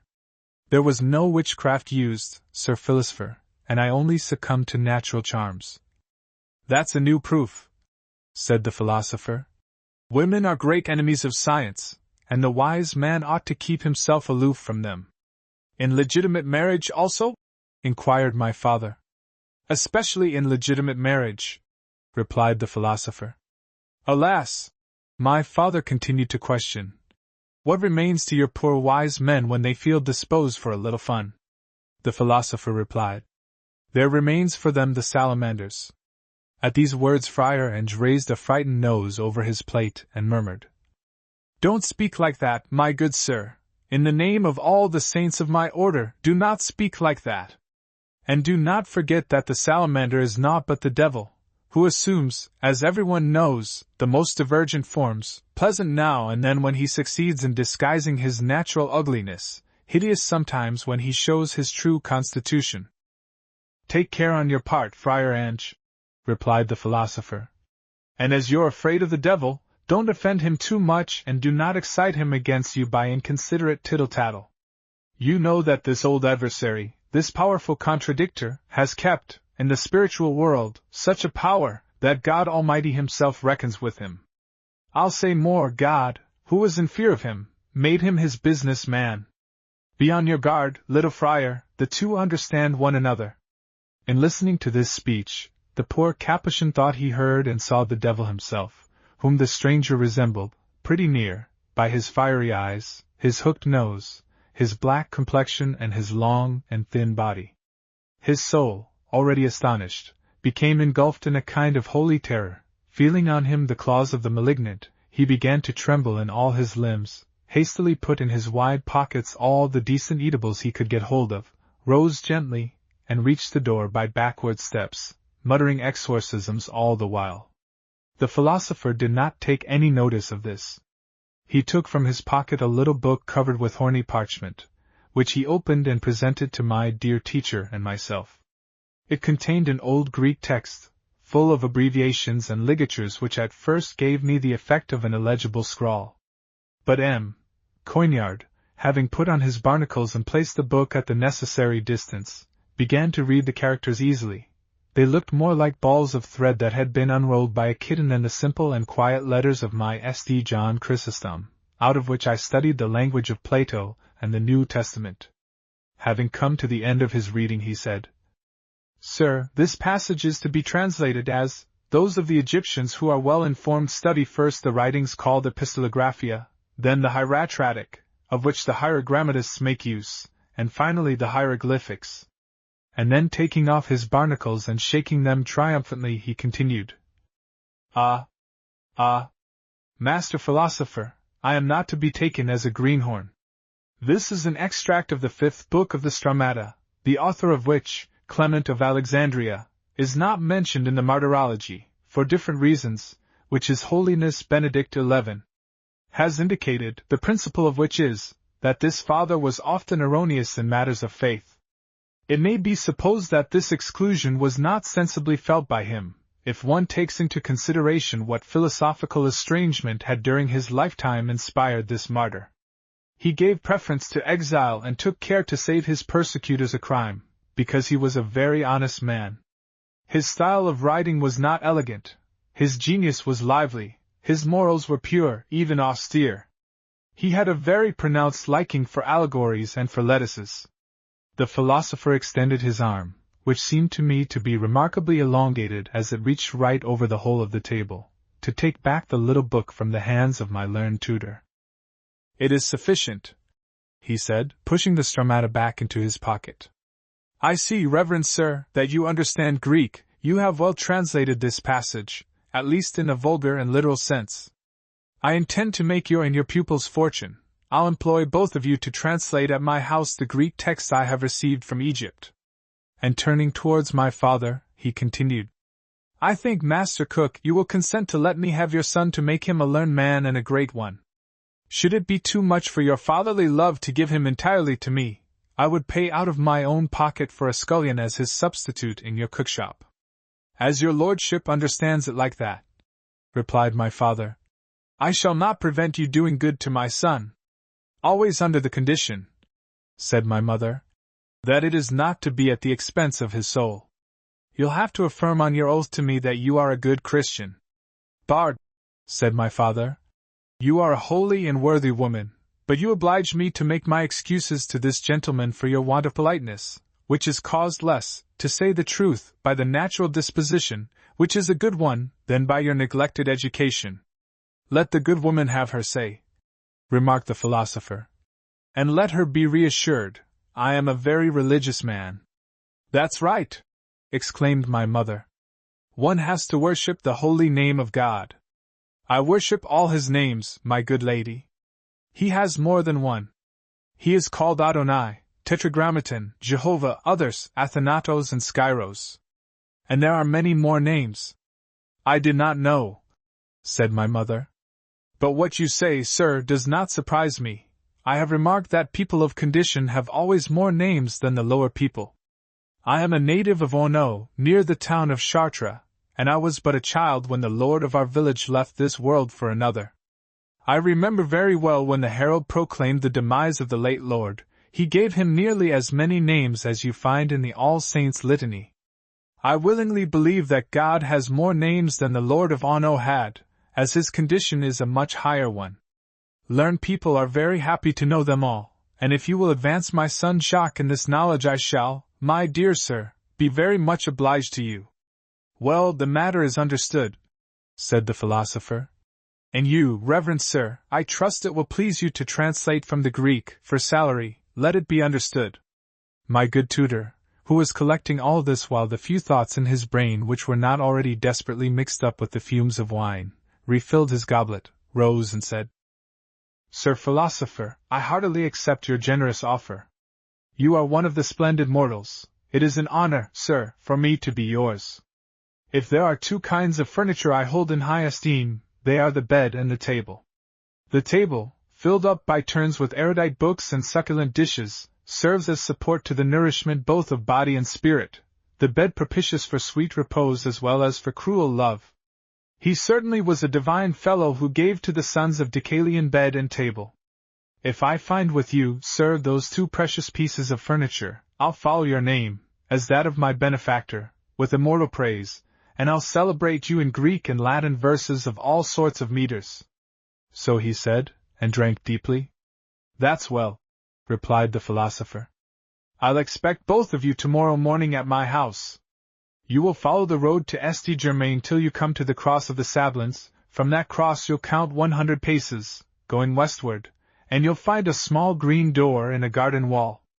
You'll use the knocker, which represents a veiled figure having a finger in her mouth. An old follower will open the door to you. You'll ask to see M. D'Asterac." "My son," said my good tutor, pulling my coat sleeve, "put all that in your memory, put cross, knocker, and the rest, so that we'll be able to find, tomorrow, the enchanted door. And you, Sir Maecenas." But the philosopher was gone. No one had seen him leaving. Chapter 6. Arrival at the castle of M. D'Asterac and interview with the Kabbalist. On the following day at an early hour we walked, my tutor and I, on the St. Germain road. The snow which covered the earth under the russet light of the sky, rendered the atmosphere dull and heavy. The road was deserted. We walked in wide furrows between the walls of orchards, tottering fences and low houses, the windows of which looked suspiciously on us. And after having left behind 2 or 3 tumble-down huts built of clay and straw, we saw in the middle of a disconsolate heath the cross of the Sablins. At 50 paces farther commenced a very large park, closed in by a ruined wall, wherein was the little door, and on it the knocker representing a horrible-looking figure with a finger in her mouth. We recognized it easily as the one the philosopher had described, and used the knocker. After some rather considerable time, an old servant opened it, and made us a sign to follow him across the untidy park. Statues of nymphs, who must have seen the boyhood of the late king, secreted under tree ivy their gloominess and mutilations. At the end of an alley, the sloughs of which were covered with snow, stood a castle of stone and brick, as morose as the one of Madrid, which, oddly covered by a high slate roof, looked like the castle of the Sleeping Beauty in the wood. Following the silent valet, M. Coignard whispered to me, "I confess, my son, that this lodging has no smiling appearance. It shows the ruggedness wherein the customs of Frenchmen were still immured in the time of King Henry IV, and it drives the soul to gloom and nearly to melancholy by the state of forlornness in which unhappily it has been left. How much sweeter it would be to climb the enchanted hillocks of Tusculum with the hope of hearing Cicero discourse of virtue, under the firs and pines of his villa so dear to the philosopher. And have you not observed, my boy, that all along yonder road neither taverns nor hostels are to be met with, and that it would be necessary to cross the bridge and go up the hill to the Bergères to get a drink of fresh wine? There is thereabout a hostel of the Red Horse, where, if I remember well, Madame de Ernest took me once to dinner in the company of her monkey and her lover. You can imagine, Tournebroche, how excellent the victuals are there. The Red Horse is as well known for its morning dinners as for the abundance of horses and carriages which it has on hire. I convinced myself of it when I followed to the stables a certain wench who seemed to be rather pretty. But she was not. It would be a truer saying to call her ugly. But I illuminated her with the colors of my longings. Such is the condition of men when left to themselves. They err wretchedly. We are all abused by empty images. We go in chase of dreams and embrace shadows. In God alone is truth and stability. Meanwhile we ascended, behind the old servant, the disjointed flight of steps. Alas, said my tutor, I begin to regret your father's cookshop, where we ate such good morsels while explaining Quintilian. After having scaled the first flight of large stone stairs, we were introduced into a saloon, where M.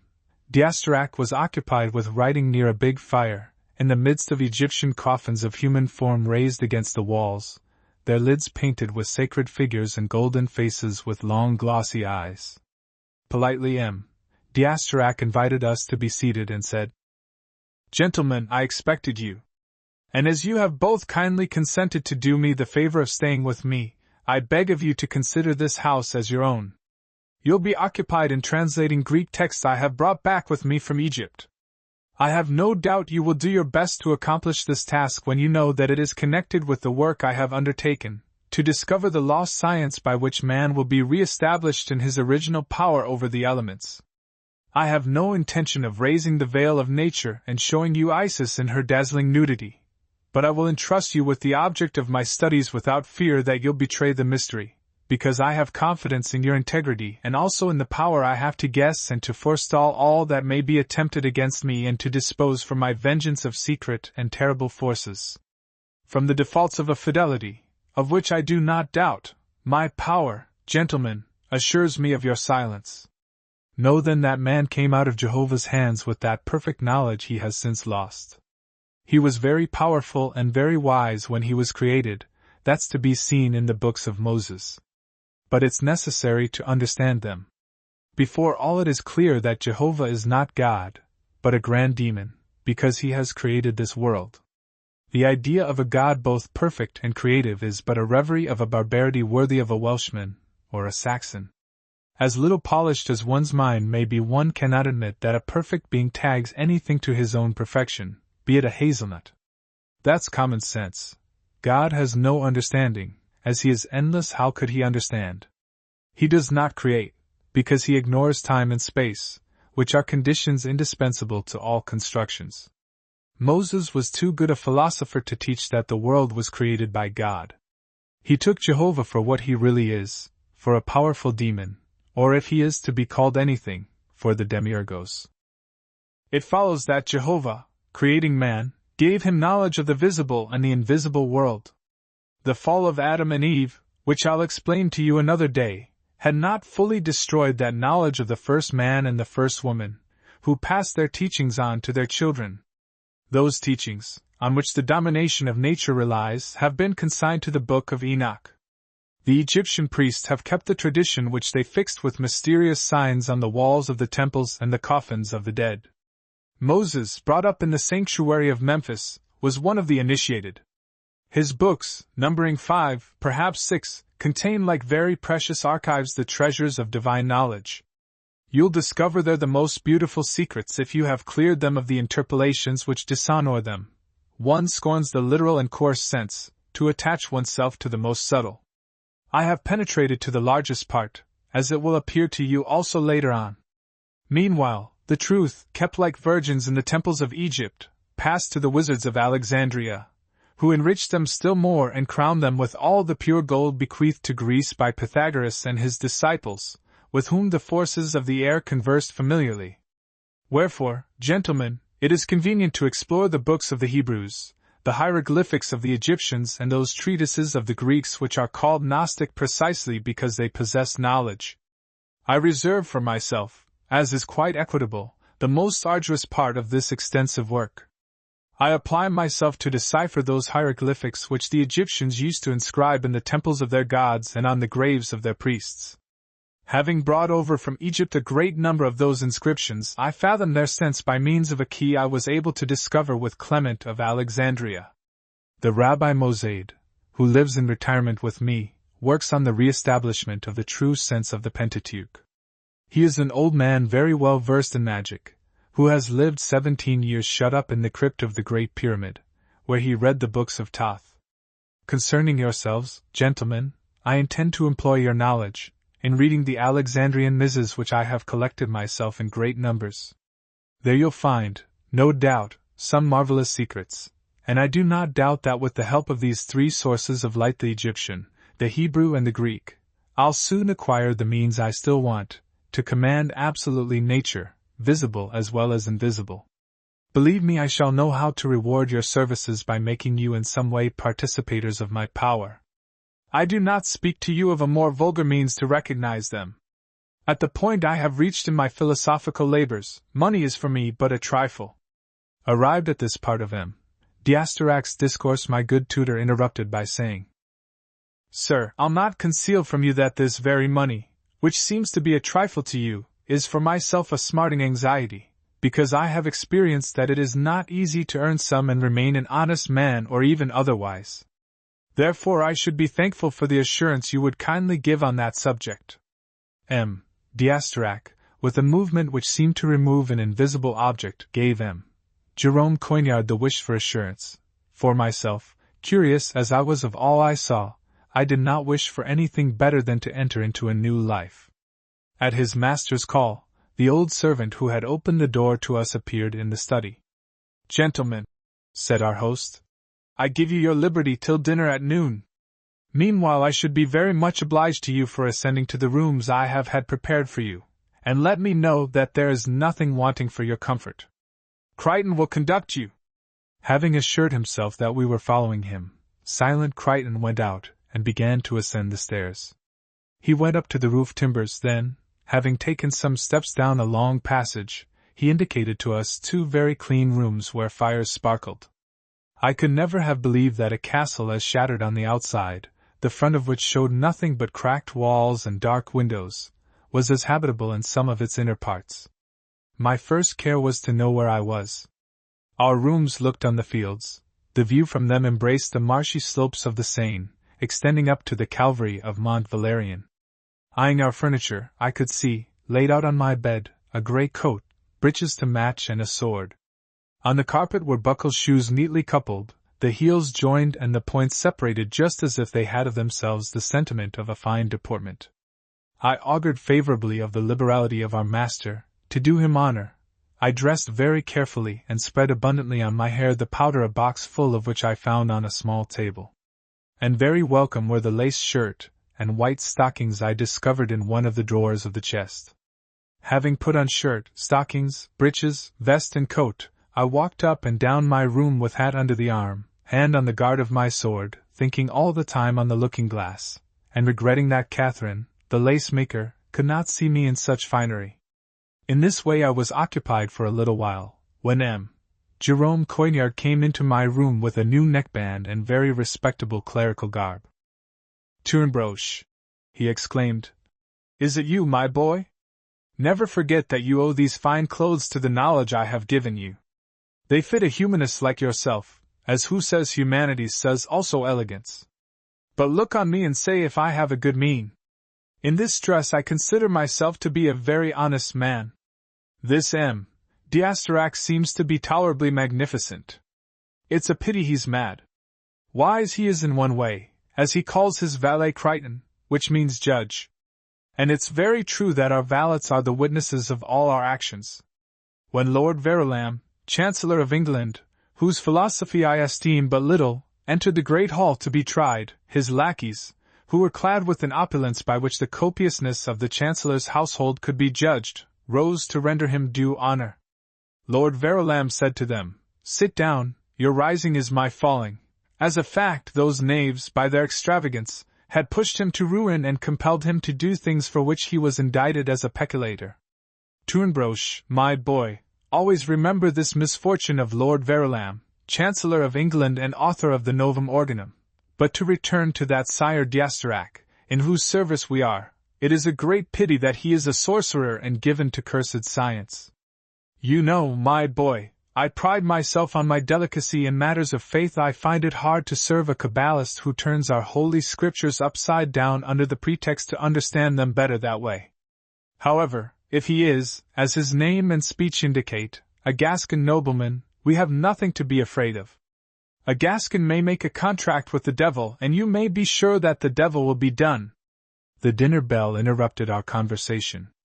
But while descending the stairs, my kind tutor said, "Tournebroche, my boy, remember, during the whole meal, to follow all my movements, to enable you to imitate them. Having dined at the third table of the Bishop of C's, I know how to do it. It's a difficult art. It's harder to dine than to speak like a gentleman." Chapter 7. Dinner and Thoughts on Food. We found in the dining room a table laid for 3, where D'Asterac made us take our places. Crichton, who acted as butler, served us with jellies, and thick soup strained a dozen times. But we could not see any joints. As well as we could, my kind tutor and myself tried to hide our surprise. D'Asterac guessed it and said, "Gentlemen, this is only an attempt, and may seem to you an unfortunate one. I shall not persist in it. I'll have some more customary dishes served for you, and I shall not disdain to partake of them.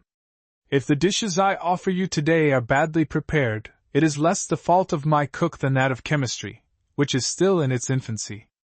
but they will at all events give you an idea of what will be in the future. At present men eat without philosophy. They do not nourish themselves like reasonable beings. They do not think of such. But of what are they thinking? Most of them live in stupidity, and actually those who are capable of reflection occupy their minds with silly things like controversies and poetry. Consider mankind, gentlemen, at their meals since the faraway times when they ceased their intercourse with sylphs and salamanders.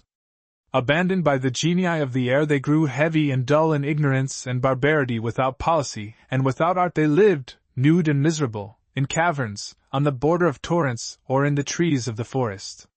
The chase was their only industry. After having surprised or captured by quickness a timid animal, they devoured that prey still palpitating. They also fed on the flesh of their companions and infirm relatives. The first sepulchres of human beings were living graves, famished and insensible intestines. After long fierce centuries a divine man made his appearance. The Greeks call him Prometheus. It cannot be doubted that this sage had intercourse in the homes of the nymphs with the salamander folks. He learned of them, and showed to the unhappy mortals the art of producing and conserving fire. Of all the innumerable advantages that men have drawn from this celestial present, one of the happiest was the possibility of cooking food, and by this treatment, to render it lighter and more subtle. And it's in a large part due to the effect of a nourishment submitted to the action of the flame that slowly and by degrees mankind became intelligent, industrious, meditative, and apt to cultivate the arts and sciences. But that was only a first step, and it is grievous to think that so many millions of years had to pass before a second step was made. From the time when our ancestors toasted beast quarters on fires of brambles in the shelter of a rock, we have not made any true progress in cooking. For sure, gentlemen, you cannot put a higher value on the inventions of Lucullus, and that gross pie to which Vitellius gave the name of Shield of Minerva than on our roasts, patties, stews, our stuffed meats, and all the fricassees which still suffer from the ancient barbarity. At Fontainebleau, the king's table, where a whole stag is dished up in his skin and his antlers, presents to the eye of the philosopher a spectacle as rude as that of the troglodytes, cowering round the smoking cinders, gnawing horse bones. The brilliant paintings of the hall, the guards, the richly clad officers, the musicians playing the melodies of Lambert and Lully in the gallery, the golden goblets, the silver plate, the silken tablecloth, the Venetian glass, the chaste aprons full of rare flowers, the heavy candlesticks, they cannot change, cannot lend a dissimulating charm to the true nature of this unclean charnel house, where men and women assemble over animal bodies, broken bones and torn meats to gloat greedily over them. Oh, what unphilosophical nourishment! We swallow with stupid gluttony muscle, fat and intestines of beasts without discerning in those substances such parts as are truly adapted to our nourishment, and those much more abundant which we ought to reject, and we fill our stomach indiscriminately with good and bad, useful and injurious. That's the very point, where a separation is to be made, and if the whole medical faculty could boast of a chemist and philosopher, we should no more be compelled to partake of such disgusting feasts. They would prepare for us, gentlemen, distilled meats, containing nothing but what is in sympathy and affinity with our body. Nothing would be used but the quintessence of oxen and pigs, the elixir of partridges and capons, and all that is swallowed could be digested. I do not give up all hope, gentlemen, of obtaining such results by thinking somewhat deeper over chemistry and medicine than I have had leisure to do up till now. At these words of our host, M. Jerome Coignard, raising his eyes over the thin black broth in his plate, looked uneasily at M. D'Asterac, who continued to say, "But that would still be quite insufficient progress. No honest man can eat animal flesh without disgust, and people cannot call themselves refined as long as they keep slaughterhouses and butchers' shops in their towns. But the day will come when we shall know exactly the nourishing elements contained in animal carcasses, and it will become possible to extract those very same elements from bodies without life, and which will furnish an abundance of them. Those bodies without life contain, as a fact, all that is to be found in living beings, because the animal has been built up by the vegetable, which has itself drawn the substance out of the inert ground. Then people will feed on extracts of metal and mineral conveniently treated by physicians. I have no doubt but that the taste of them will be exquisite and the absorption salutary. Cookery will be done in retorts and stills, and alchemists will be our cooks. Are you not impatient, gentlemen, to see such marvels? I promise them to you at a very near time. But you are not able at present to unravel the excellent effects that they will produce. In truth, sir, I do not unravel them, said my kind tutor, and had a long draught of wine. If such is the case, said M. d'Asterac, listen to me for a moment. No more burdened with slow digestions, mankind will become marvelously active, their sight will become singularly piercing, and they will see the ships gliding on the seas of the moon. Their understanding will be clearer, their ways softer. They will greatly advance in their knowledge of God and nature. But it also seems necessary to look forward on all the changes which cannot fail to occur. Even the structure of the human body will be modified. It is an uncontradictable fact that without exercise all organs flatten and end by disappearing altogether. It has been observed that fishes deprived of light become blind.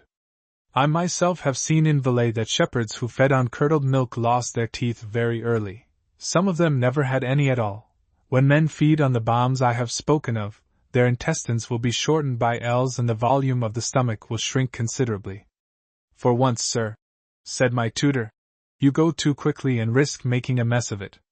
I never considered it to be disagreeable when women get a little corporation, especially if all the remainder of her body is well proportioned. It's a kind of beauty I'm rather partial to. Do not transform it inconsiderately. No matter, we'll leave woman's body and flanks formed after the canons of the Greek sculptors. That will be to give you pleasure, reverend sir, and also in due consideration of the labors of maternity. It is true, I intend in that case also, to make several changes of which I'll speak to you on a future day. But to return to our subject. I have to acknowledge that all I have till now predicted is nothing but a preparatory measure for the real nourishment, which is that of the sylphs and all aerial spirits. They drink light, which is sufficient to give to their bodies marvelous strength and subtlety. It is their only potion, one day it will be ours also. Nothing more is to be done than to render the rays of the sun drinkable. I confess that I do not see with sufficient clearness the means to arrive at it, and I do foresee many encumbrances and great obstacles on the road. But whensoever some sage shall be able to do it, mankind will be the equal of sylphs and salamanders in intelligence and beauty. My good tutor listened to these words, folded in himself, his head sadly lowered. He seemed to contemplate the changes to himself from the kind of food imagined by our host. Sir, he said after a while, did you not speak at yonder cookshop of an elixir which dispenses with all kinds of food? True, I did, replied M. d'Asterac, but that liquor is only good for philosophers, and by that you may understand how restricted is the use of it. It will be better not to mention it. One doubt tormented me. I asked leave of our host to submit it to him, certain that he would enlighten me at once.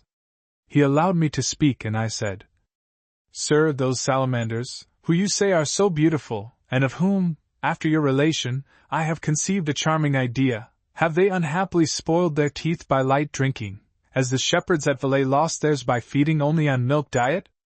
I confess I am rather uneasy about it. My son, replied M. d'Asterac, your curiosity pleases me and I will satisfy it. The salamanders have no teeth that we should call such, but their gums are furnished with 2 ranges of pearls, very white and very brilliant, lending to their smiles an inconceivable gracefulness. You should know that these pearls are light-hardened. I said to M. d'Asterac that I was glad it was so, and he continued, Men's teeth are a sign of ferocity. Once people are properly fed, their teeth will give way to some ornament similar to the pearls of the salamander. Then it will become incomprehensible that a lover could, without horror and disgust, contemplate dog's teeth in the mouth of his beloved. Chapter 8. The Library and its Contents. After dinner our host conducted us to a vast gallery adjoining his study. It was the library. There were to be seen ranged on oaken shelves an innumerable army, or rather a grand assembly, of books in duodecimo, in octavo, in quarto, in folio, clad in calf, sheep, morocco leather, in parchment, and in pigskin. The light fell through 6 windows on this silent assembly extended from one end of the hall to the other, all along the high walls. Large tables, alternated with globes and astronomical apparatus, occupied the middle of the gallery. D'Asterac told us to make choice of the place most convenient for our work. My dear tutor, his head high, with look and breath inhaled all these books drivelling with joy. By Apollo! He exclaimed. What a splendid library! The Bishop of C's over-rich in works of canonical law is not to be compared to this. There is no pleasanter abode in my opinion, actually the Elysian fields as described by Virgil. At first sight I can discover such rare books and precious collections that I have my doubts, sir, if any other private library prevails over this, which is inferior in France only to the Mazarine and the Royal. I dare say, seeing all these Greek and Latin misses closely pressed together in this single corner, one may, after the Bodleian, the Ambrosian, the Laurentinian and the Vatican also name, sir, the Astoration. Without flattering myself I may say that I smell truffles and books at a long distance, and I consider myself from now to be the equal of Peyresque, of Grolier and of Canavarius, who are the princes of bibliophiles. I consider myself to be over them, said D'Asterac quietly, as this library is a great deal more precious than all those you have named. The King's library is but an old bookshop in comparison with mine. That is, if you do not consider the number of books only and the quantity of blackened paper. Gabriel Naud and your Abbé Bignon, both librarians of fame, are, compared to me, indolent shepherds of a vile herd of sheep-like books. I concede that the Benedictines are diligent, but they have no high spirit and their libraries reveal the mediocrity of the souls by whom they have been collected. My gallery, sir, is not on the pattern of others. The works I have got together form a whole which doubtless will procure me knowledge. My library is Gnostic, ecumenic and spiritual. If all the lines traced on those numberless sheets of paper and parchment could enter in good order into your brain, you, sir, would know all, could do all, would be the master of nature, the plasmator of things, you would hold the whole world between the two fingers of your hand as I now hold these grains of tobacco. With these words he offered his snuff-box to my tutor. You are very polite, said Jerome Coignard. Letting his transported looks wander over the learned walls, he continued. Between these third and fourth windows are shelves bearing an illustrious burden. There is the meeting place of Oriental Misses, who seem to converse together. I see 10 or 12 venerable ones under shreds of purple and gold-figured silks, their vestments. Like a Byzantine emperor, some of them wear jeweled clasps on their mantles, others are mailed in ivory plates. They are the writings of Jewish, Arabian and Persian Kabbalists, said D'Asterac. You have just opened the powerful hand. Close to it you'll find the open table, the faithful shepherd, the fragments of the temple and the light of darkness. One place is empty, that of Slow Waters, a precious treatise, which Mosaide studies at present. Mosaide, as I have already said to you, gentlemen, is in my house, occupied with the discovery of the deepest secrets contained in the scriptures of the Hebrews, and over a century old as he is, the rabbi consents not to die, before penetrating into the sense of all Kabbalistic symbols. I owe him much gratitude, and beg of you gentlemen, when you see him, to show him the same regard as I do myself. But let us pass that over and come to what is your special concern. I thought of you, Reverend Sir, to transcribe and put into Latin some Greek misses of inestimable value. I confide in your knowledge and in your zeal, and have no doubt that your young disciple cannot but be of great help to you. And addressing me specially he said, Yes, my son, I lay great hopes on you. They are based for a large part on the education you have received. For you have been brought up, so to say, in the flames, under the mantle of the chimney haunted by salamanders. That is a very considerable circumstance. Without interrupting his speech, he took up an armful of misses and deposited them on the table.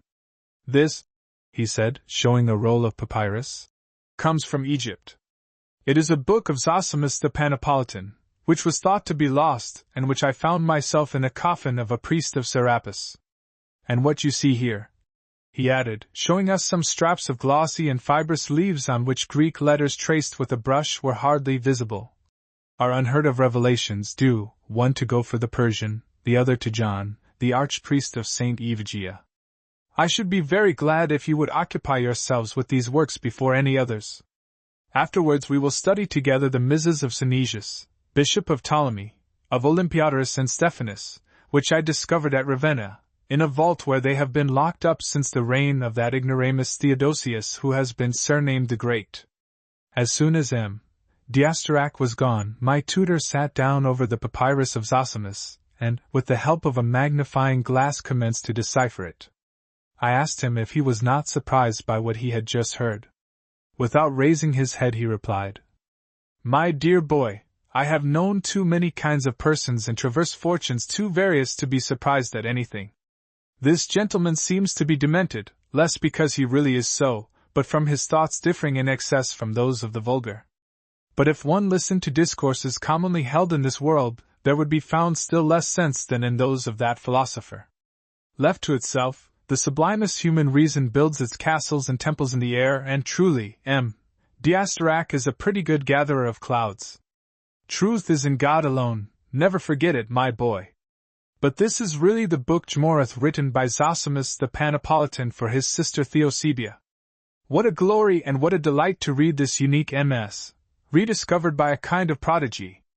I'll give it my days and night watches. How I pity, my boy, the ignorant fellows whom idleness drives into debauchery. What a miserable life they lead! What is a woman in comparison with an Alexandrian papyrus? Compare, if you please, this noble library with the tavern of the little Bacchus and the entertainment of this precious MS, with the caresses given to a wench under the bower, and tell me, my boy, where true contentment is to be found. For me, a companion of the Muses, and admitted to the silent orgies of meditation of which the reader of Madama speaks with so much eloquence, I thank God for having made me a respectable man. Chapter 9.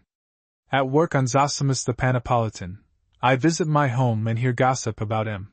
D'Asterac. During all the next month or 6 weeks, M.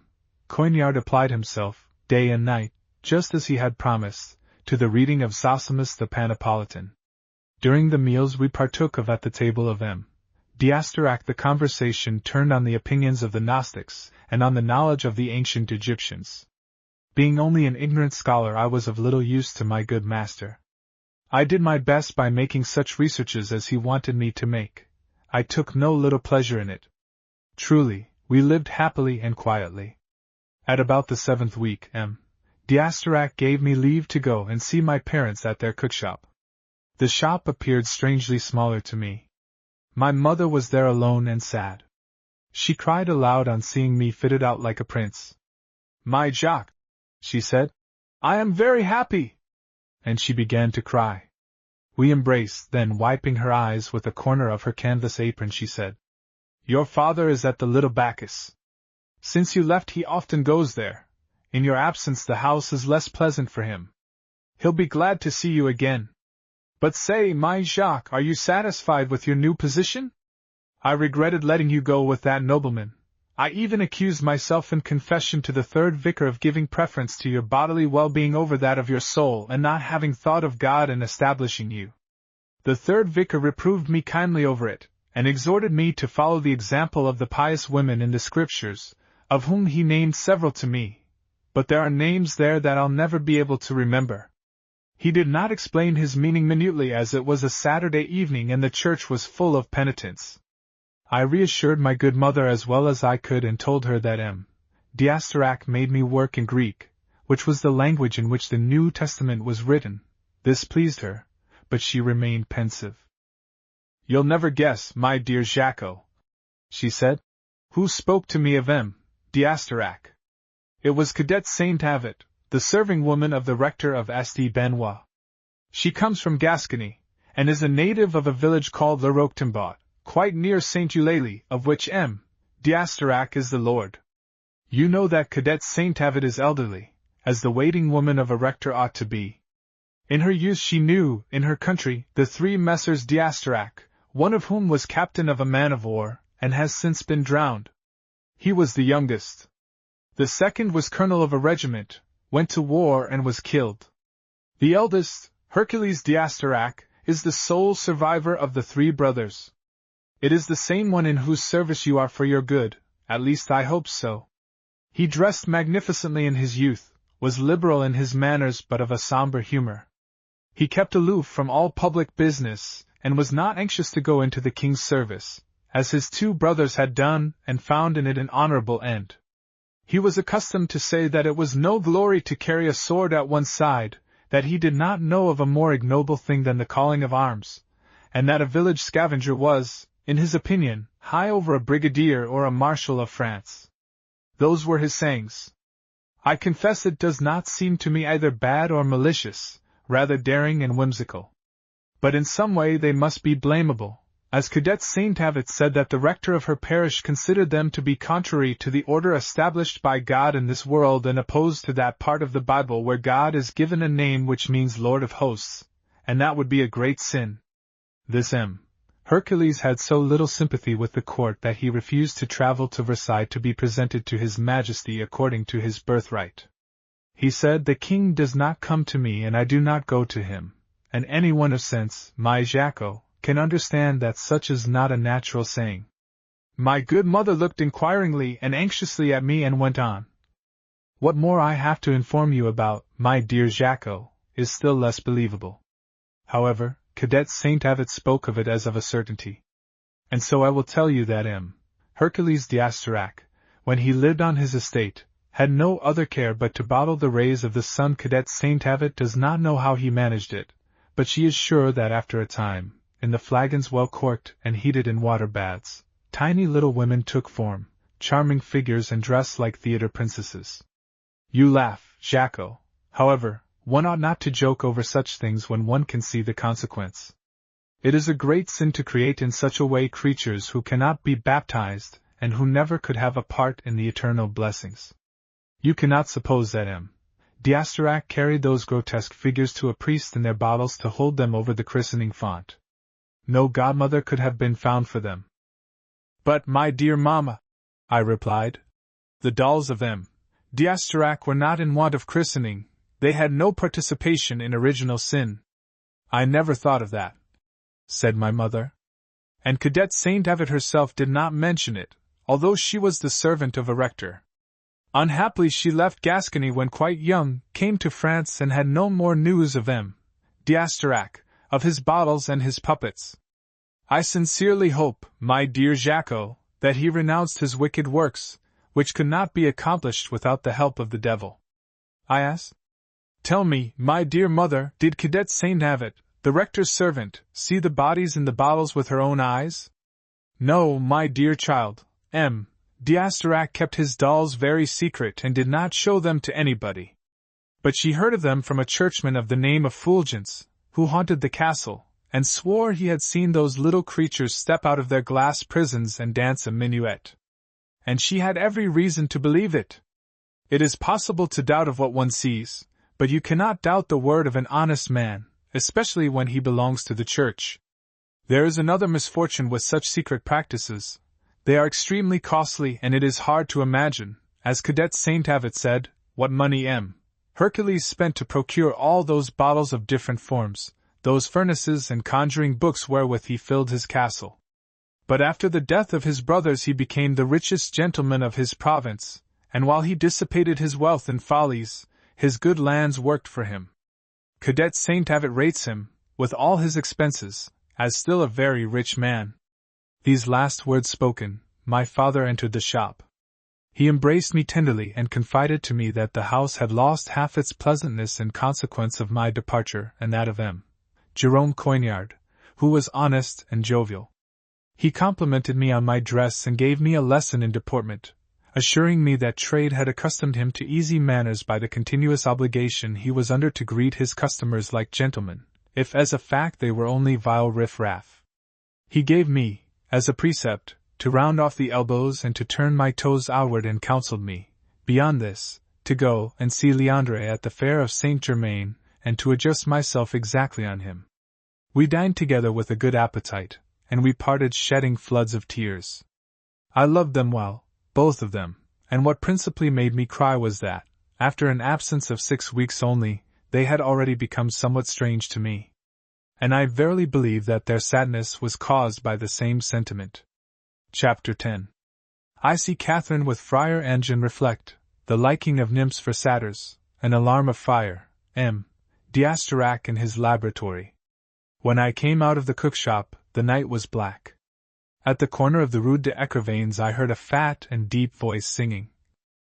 And soon I could see on the other side, whence the voice sounded, Friar Enge, with wallet dangling on his shoulder, holding Catherine the lace-maker round the waist, walking in the shadow with a wavering and triumphal step, spouting the gutter water under his sandals in a magnificent spirit of mire which seemed to celebrate his drunken glory, as the basins of Versailles make their fountains play in honor of the king. I put myself out of the way against the post in the corner of a house door, so as not to be seen by them, which was a needless precaution as they were too much occupied with one another. With her head lying on the monk's shoulder, Catherine laughed.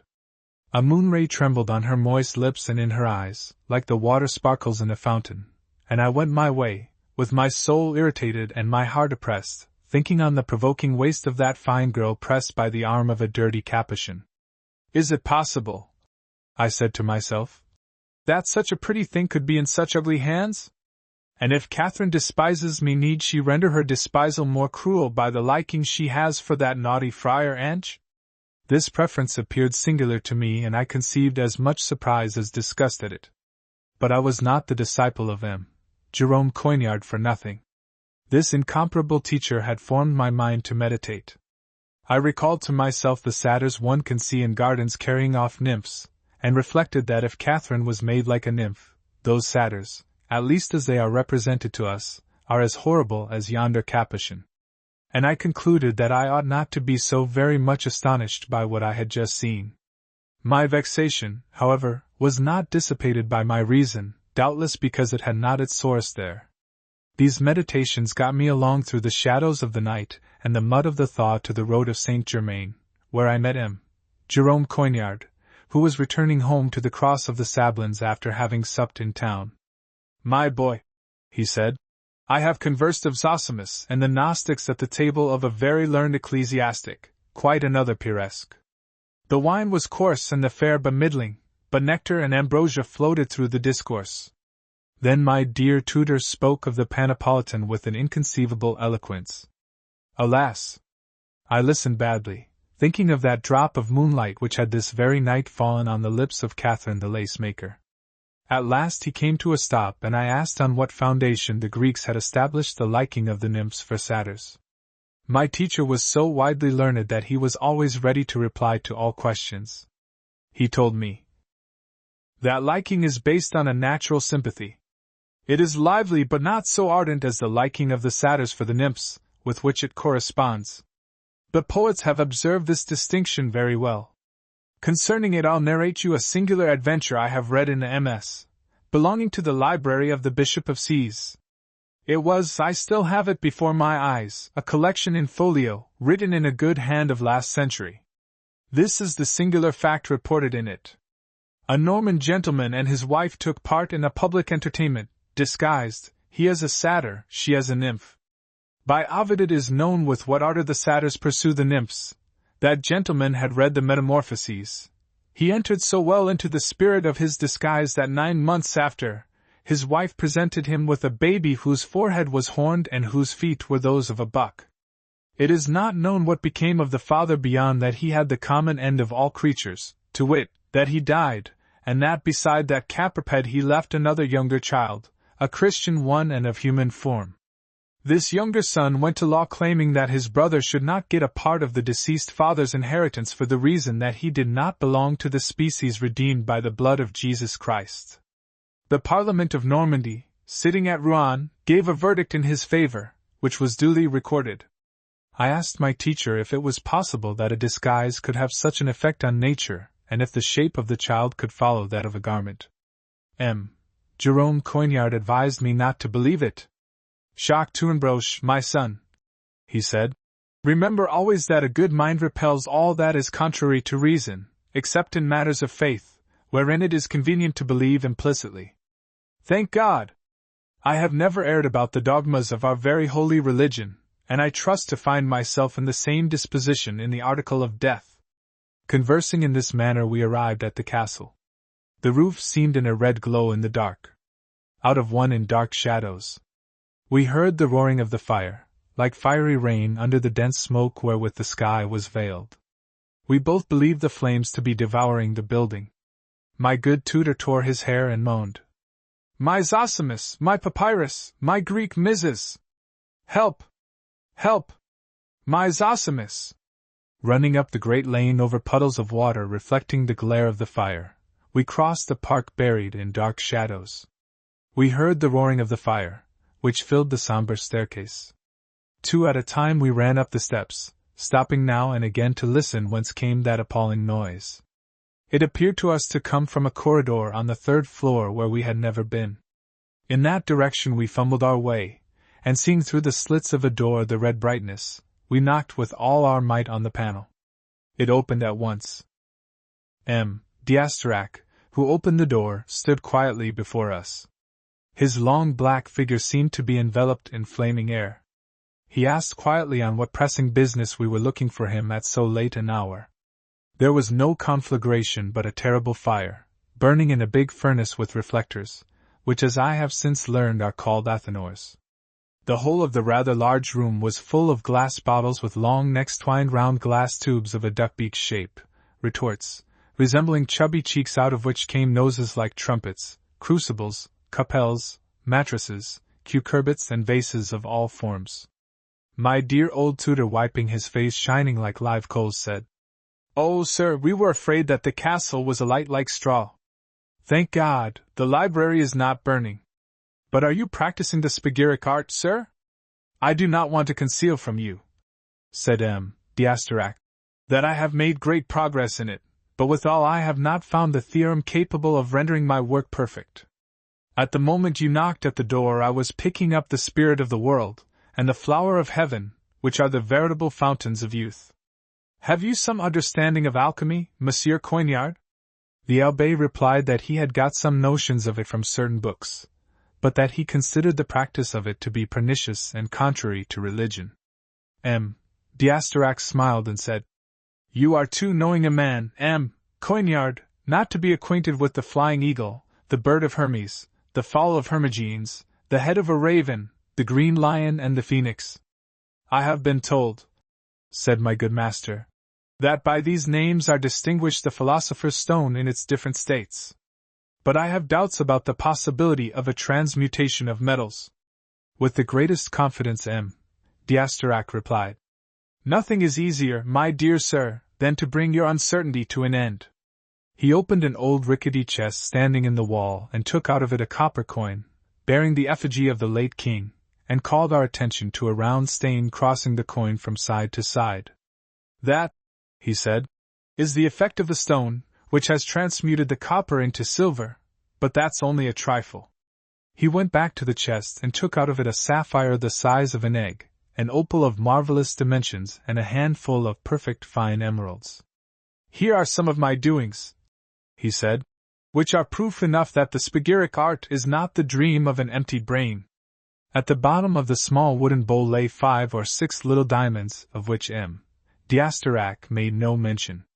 My tutor asked him if they also were of his make, and the alchemist having acknowledged it, "Sir," said the abbé, "I should counsel you to show the curious those diamonds prior to the other stones by way of caution. If you let them look first at the sapphire, opal and the emeralds, you run the risk of a persecution for sorcery, because everyone will say that the devil alone was capable of producing such stones. Just as the devil alone could lead an easy life in the midst of these furnaces, where one has to breathe flames.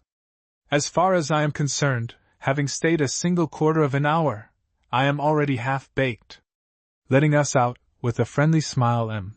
D'Asterac spoke as follows. "Well, knowing what to think of the devil and the other, I willingly consent to speak of them with persons who believe in them. The devil and the other are, as it were, characters. One may speak of them just as of Achilles and the Scythes. Be assured, gentlemen, if the devil is like what he is said to be, he does not live in so subtle an element as fire. It is wholly wrong to place so villainous a beast in the sun, but as I had the honor to say, Master Tournebroche, to the Capuchin so dear to your mother, I reckon that the Christians slander Satan and his demons. That in some unknown world there may exist being still worse than man is possible, but hardly conceivable. Certainly, if such exist, they inhabit regions deprived of light, and if they are burning, it would be in ice, which, as a fact, causes the same smarting pain, and not in illustrious flames among the fiery daughters of the stars. They suffer because they are wicked, and wickedness is an evil, but they can only suffer from chilblains. With regard to your Satan, gentlemen, who is a horror for your theologians, I do not consider him to be despicable, if I judge him by all you say of him, and should he peradventure exist, I would think him to be, not a nasty beast, but a little sylph, or at least a gnome, and a metallurgist a trifle mocking but very intelligent. My tutor stopped his ears with his fingers and took to flight so as not to hear anything more. What impiety, Tournebroche, my boy! He exclaimed, when we reached the staircase. What blasphemies! Have you felt all the odium in the maxims of that philosopher?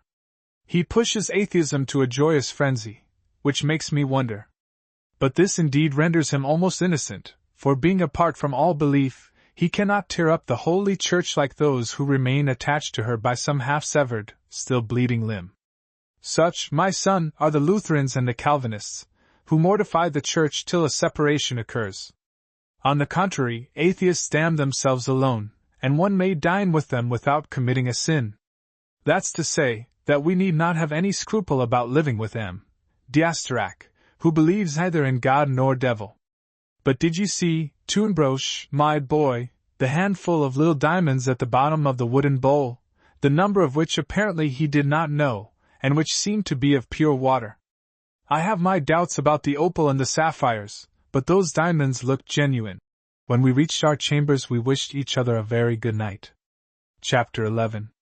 The advent of spring and its effects, we visit Mosaide. Up till springtime my tutor and myself led a regular and secluded life. All the mornings we were at work shut up in the gallery, and came back here after dinner as if to the theatre. Not as M. Jerome Coignard used to say, to give ourselves in the manner of gentlemen and valets a paltry spectacle, but to listen to the sublime, if contradictory, dialogues of the ancient authors. In this way the reading and translating of the Panapolitan advanced quickly. I hardly contributed to it. Such kind of work was above my knowledge, and I had enough to do to learn the figure that the Greek letters make on papyrus.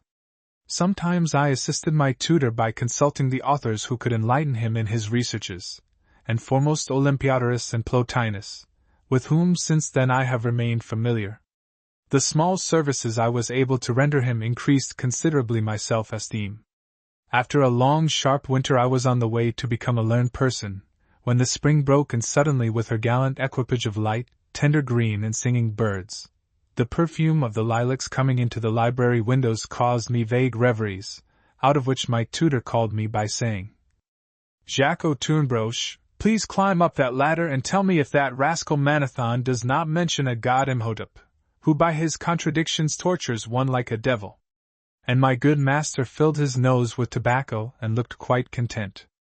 On another occasion he said, My boy, it is remarkable how great an influence our garments have on our moral state.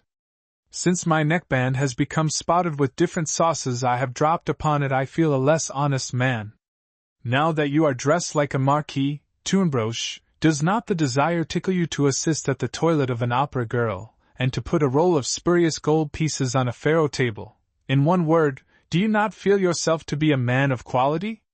Do not take what I say amiss, and remember that it is sufficient to give a coward a busby to make him hasten to become a soldier and be knocked on the head in the king's service. Tournebroche, our sentiments are composed of 1,000 things we cannot detect for their smallness, and the destiny of our immortal soul depends sometimes on a puff too light to bend a blade of grass. We are the toy of the winds. But pass me, if you please, the rudiments of Vossius, the red edges of which I see stand out under your left arm. On this same day, after dinner at 3 o'clock M. D'Asterac led us, my teacher and myself, to walk in the park. He conducted us to the west, where Roule and Mont Valérien are visible. It was the deepest and most desolate part. Ivy and grass, cropped by the rabbits, covered the paths, now and then obstructed by large trunks of dead trees. The marble statues on both sides of the way smiled, unconscious of their ruin. A nymph, with her broken hand near her mouth, made a sign to a shepherd to remain silent. A young fawn, his head fallen to the ground, still tried to put his flute to his lips.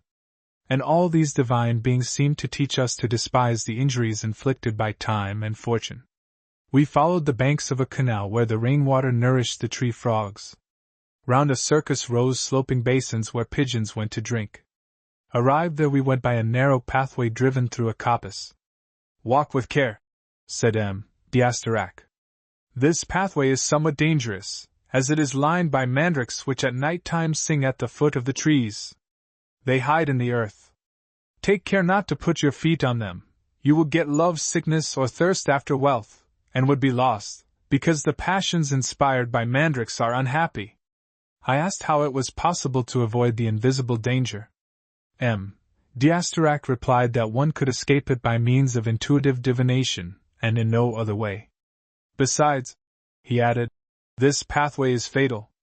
It went on in a direct line to a brick pavilion, hidden under ivy, which no doubt had served in time gone by as a guard-house. There the park came to an end close to the monotonous marshes of the Seine. "You see this pavilion," said M. d'Astarac. "In it lives the most learned of men. Therein Mosaide, 120 years old, penetrates, with majestic self-will, the mysteries of nature. He has left Imbenatus and Bartolone far behind. I wanted to honor myself, gentlemen, by keeping under my roof the greatest Kabbalist since Enoch, son of Cain. Religious scruples have prevented Mosaide taking his place at my table, which he supposes to be a Christian's, by which he does me too much honor. You cannot conceive the violence of hate, of this sage, of everything Christian. I had the greatest difficulty to make him dwell in the pavilion, where he lives alone with his niece, Jahel. Gentlemen, you shall not wait longer before becoming acquainted with Mosaide, and I will at once present both of you to this divine man." And having thus spoken, M. d'Astarac pushed us inside the pavilion, where between Mrs. strewn all round was seated in a large armchair an old man with piercing eyes, a hooked nose, and a couple of thin streams of white beard growing from a receding chin. A velvet cap, formed like an imperial crown, covered his bald skull, and his body, of an inhuman emaciation, was wrapped up in an old gown of yellow silk, resplendent but dirty.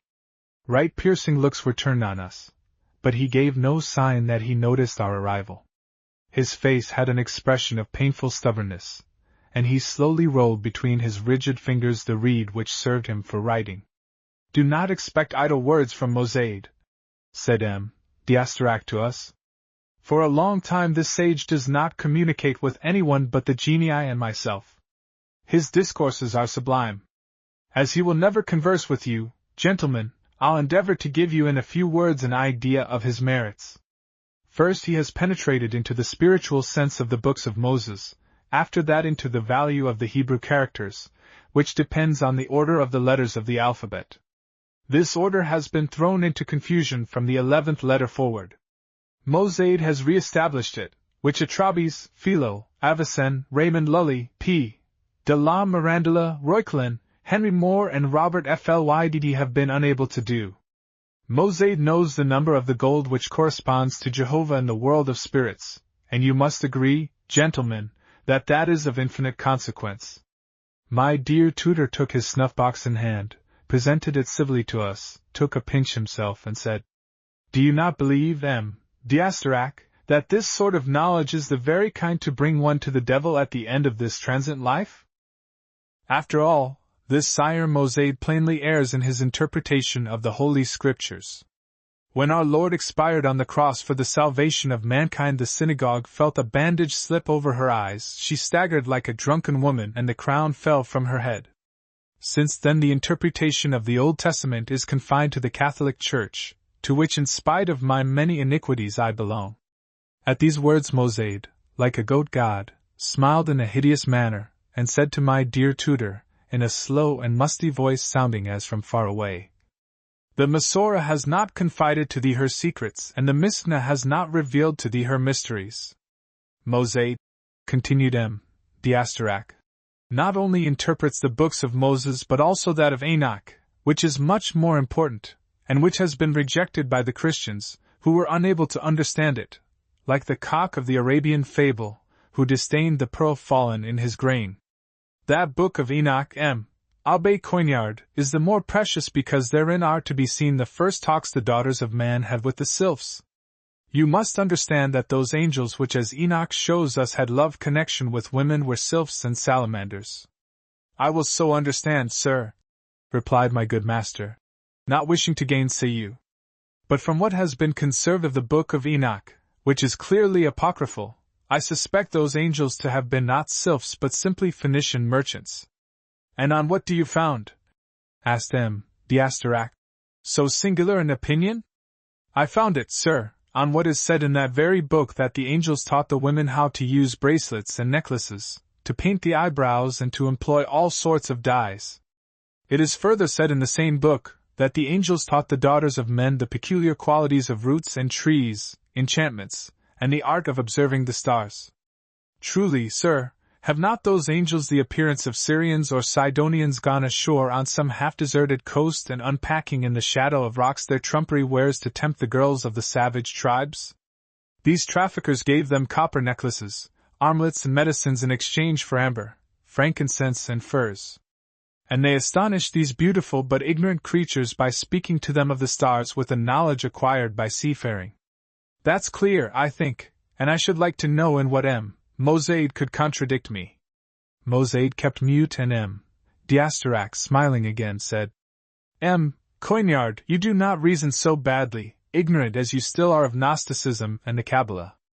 And what you say makes me think that there may have been some metallurgistic and gold-working gnomes among the sylphs who joined themselves in love with the daughters of men.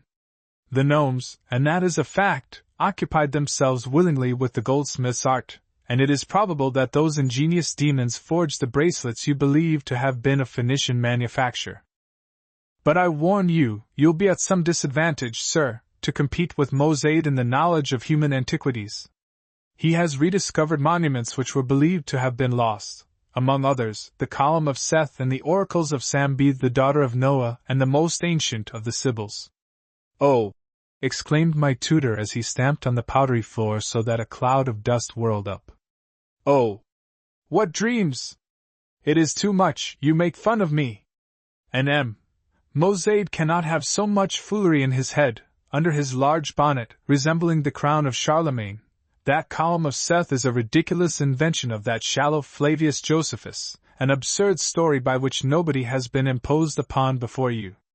And the predictions of Sambeth, Noah's daughter, I am really curious to know them, and M.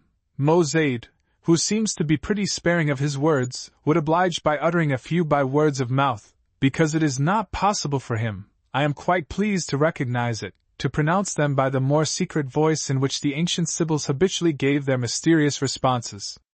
Mosaide, who seemed to hear nothing, said suddenly, Noah's daughter has spoken. Sambeth has said, the vain man who laughs and mocks will not hear the voice which goes forth from the seventh tabernacle. The infidel walketh miserably to his ruin. After this oracular pronouncement all three of us took leave of Mosaide. Chapter 12. I take a walk and visit Mademoiselle Catherine. In that year the summer was radiant, and I had a longing to go walking. One day, strolling under the trees of the Cours la Reine with two little crowns I had found that very morning in the pocket of my breeches, and which were the first by which my gold maker had shown his munificence, I sat down at the door of a small coffee-house, at a table so small that it was quite appropriate to my solitude and modesty. Then I began to think of the oddness of my destiny, while at my side some musketeers were drinking Spanish wine with girls of the town. I was not quite sure that Croix de Sablons, M. d'Astarac, Mosaide, the papyrus of Zosimus, and my fine clothes were not dreams, out of which I should wake to find myself clad in the dimity vest, back again turning the spit at the Queen Pedauque. I came out of my reverie on feeling my sleeve pulled, and saw standing before me Friar Ange, his face nearly hidden by his beard and cowl. Monsieur Jacques Ménétrier, he said in a very low voice, a lady, who wishes you well, expects you in her carriage on the highway, between the river and the Porte de la Conference. My heart began to beat violently. Afraid and charmed by this adventure, I went at once to the place indicated by the Capuchin, but at a quiet pace, which seemed to me to be more becoming. Arrived at the embankment, I saw a carriage and a tiny hand on the door. This door was opened at my coming, and very much surprised I was to find inside the coach Mademoiselle Catherine, dressed in pink satin, her head covered with a hood of black lace, underneath which her fair hair seemed to sport. Confused, I remained standing on the step. "Come in," she said, "and sit down near me. Shut the door if you please, you must not be seen. Just now in passing on the cours I saw you sitting at the café. Immediately I had you fetched by the good friar, whom I had attached to me for the Lenten exercises, and whom I have kept since, because, in whatever position one may be, it is necessary to have piety. You looked very well, Jacques, sitting before your little table, your sword across your thighs and with the sad look of a man of quality. I have always been friendly disposed towards you, and I am not of that kind of women who in their prosperity disregard their former friends." "What? Mademoiselle Catherine," I exclaimed. "This coach, these lackeys, this satin dress. They are the outcome," she replied, "of the kindness of de la Garitude, who is of the best set and one of the richest financiers. He has lent money to the king. He is an excellent friend whom, for all the world, I should not wish to offend. But he is not as amiable as you, Jacques. He has also given me a little house at Grenelle, which I will show you from the cellar to the garret. Jacques, I am mighty glad to see you on the road to fortune. Real merit is always discovered. You'll see my bedroom, which is copied from that of Mademoiselle Davalier's. It is covered all over with looking-glass, and there are lots of grotesque figures. How is the old fellow, your father? Between ourselves, he somewhat neglects his wife and his cookshop. It is very wrong of a man in his position. But let us speak of yourself. Let us speak of you, Mademoiselle Catherine," said I. "You are so very pretty, and it is a great pity you love the Capuchin." Nothing could be said against a government contractor. "Oh," she said, "do not reproach me with Friar Ange. I have him for my salvation only, and if I would give a rival to de la Garitude it would be." "Would be? Don't ask me, Jacques, you're an ungrateful man, for you know that I always singled you out, but you do not care about me." "Quite the contrary, Mademoiselle Catherine. I smarted under your mockery. You sneered at my beardless chin. Many a time you have told me that I am but a ninny. And that was true, Jacques, truer than you believed it to be. Why could you not see that I had a liking for you? Why, Catherine, you are so pretty as to make one fear. I did not dare to look at you. And one day I clearly saw that you were thoroughly offended with me. I had every reason for it, Jacques. You took that Savoyard in preference to me, that scum of the Port St. Nicholas. Ah! Be quite sure, Catherine, that I did not do so by wish or inclination, but only because she found ways and means energetic enough to vanquish my timidity. Oh! My friend, you may believe me, as I am the elder of us two, timidity is a great sin against love. But did you not see that beggar had holes in her stockings and a seam of filth and mud, half an ell high, on the bottom of her petticoat? I saw it, Catherine.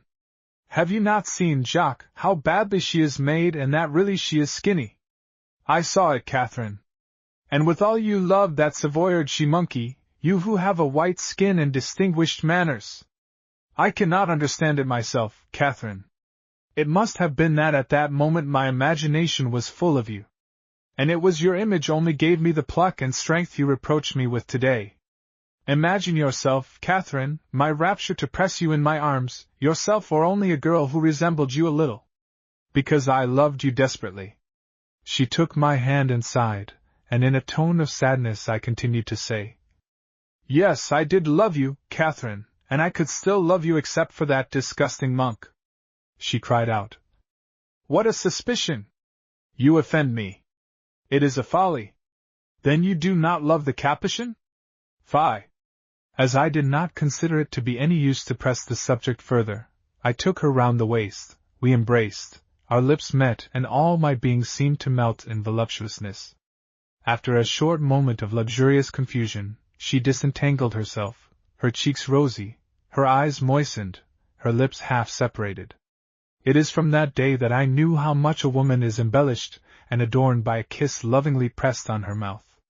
Mine had made roses of the sweetest hue bloom on Catherine's cheeks and strewn into the flowery blue of her eyes drops of diamantine dew. "You are a baby," she said, readjusting her hood. "Go! You cannot remain a moment longer. De la Garritude will be here at once. He loves me with an impatience which continually runs ahead of the meeting time." Reading in my face how upset I was by this saying, she spoke again with a quick vivacity. "Listen, Jacques, he returns every night at 9 to his old woman, who, shrewish by age, cannot bear his infidelity since she herself is unable to pay him in the same coin and has become awfully jealous. Come tonight at 9:30. I'll receive you. My house is at the corner of the Rue du Bac.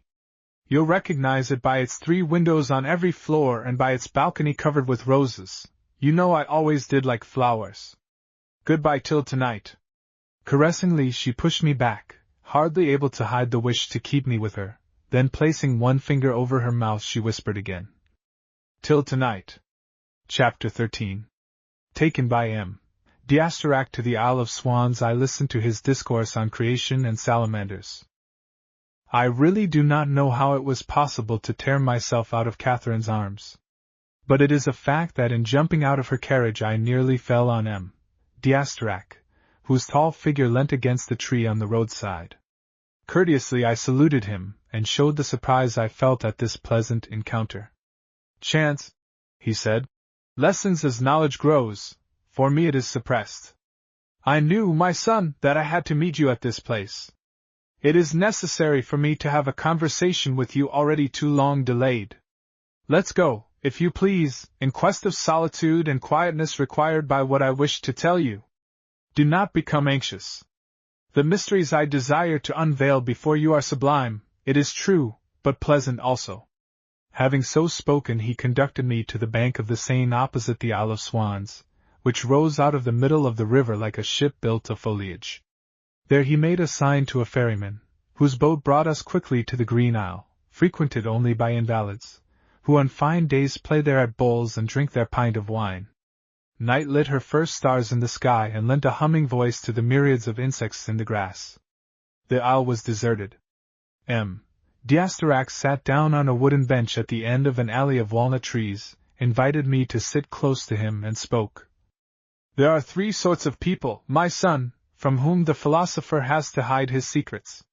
They are princes, because it would be imprudent to enlarge their power; the ambitious, whose pitiless genius must not be armed; and the debauches, who would find in hidden sciences the means to satiate their evil passions. But I can talk freely to you, who are either debauched, for I quite overlook the error you nearly gave way to in the arms of yonder girl, nor ambitious, having lived, till recently, contented to turn the paternal spit. Therefore I may disclose to you the hidden laws of the universe. It must not be believed that life is limited by narrow rules wherein it is manifested to the eyes of the profane.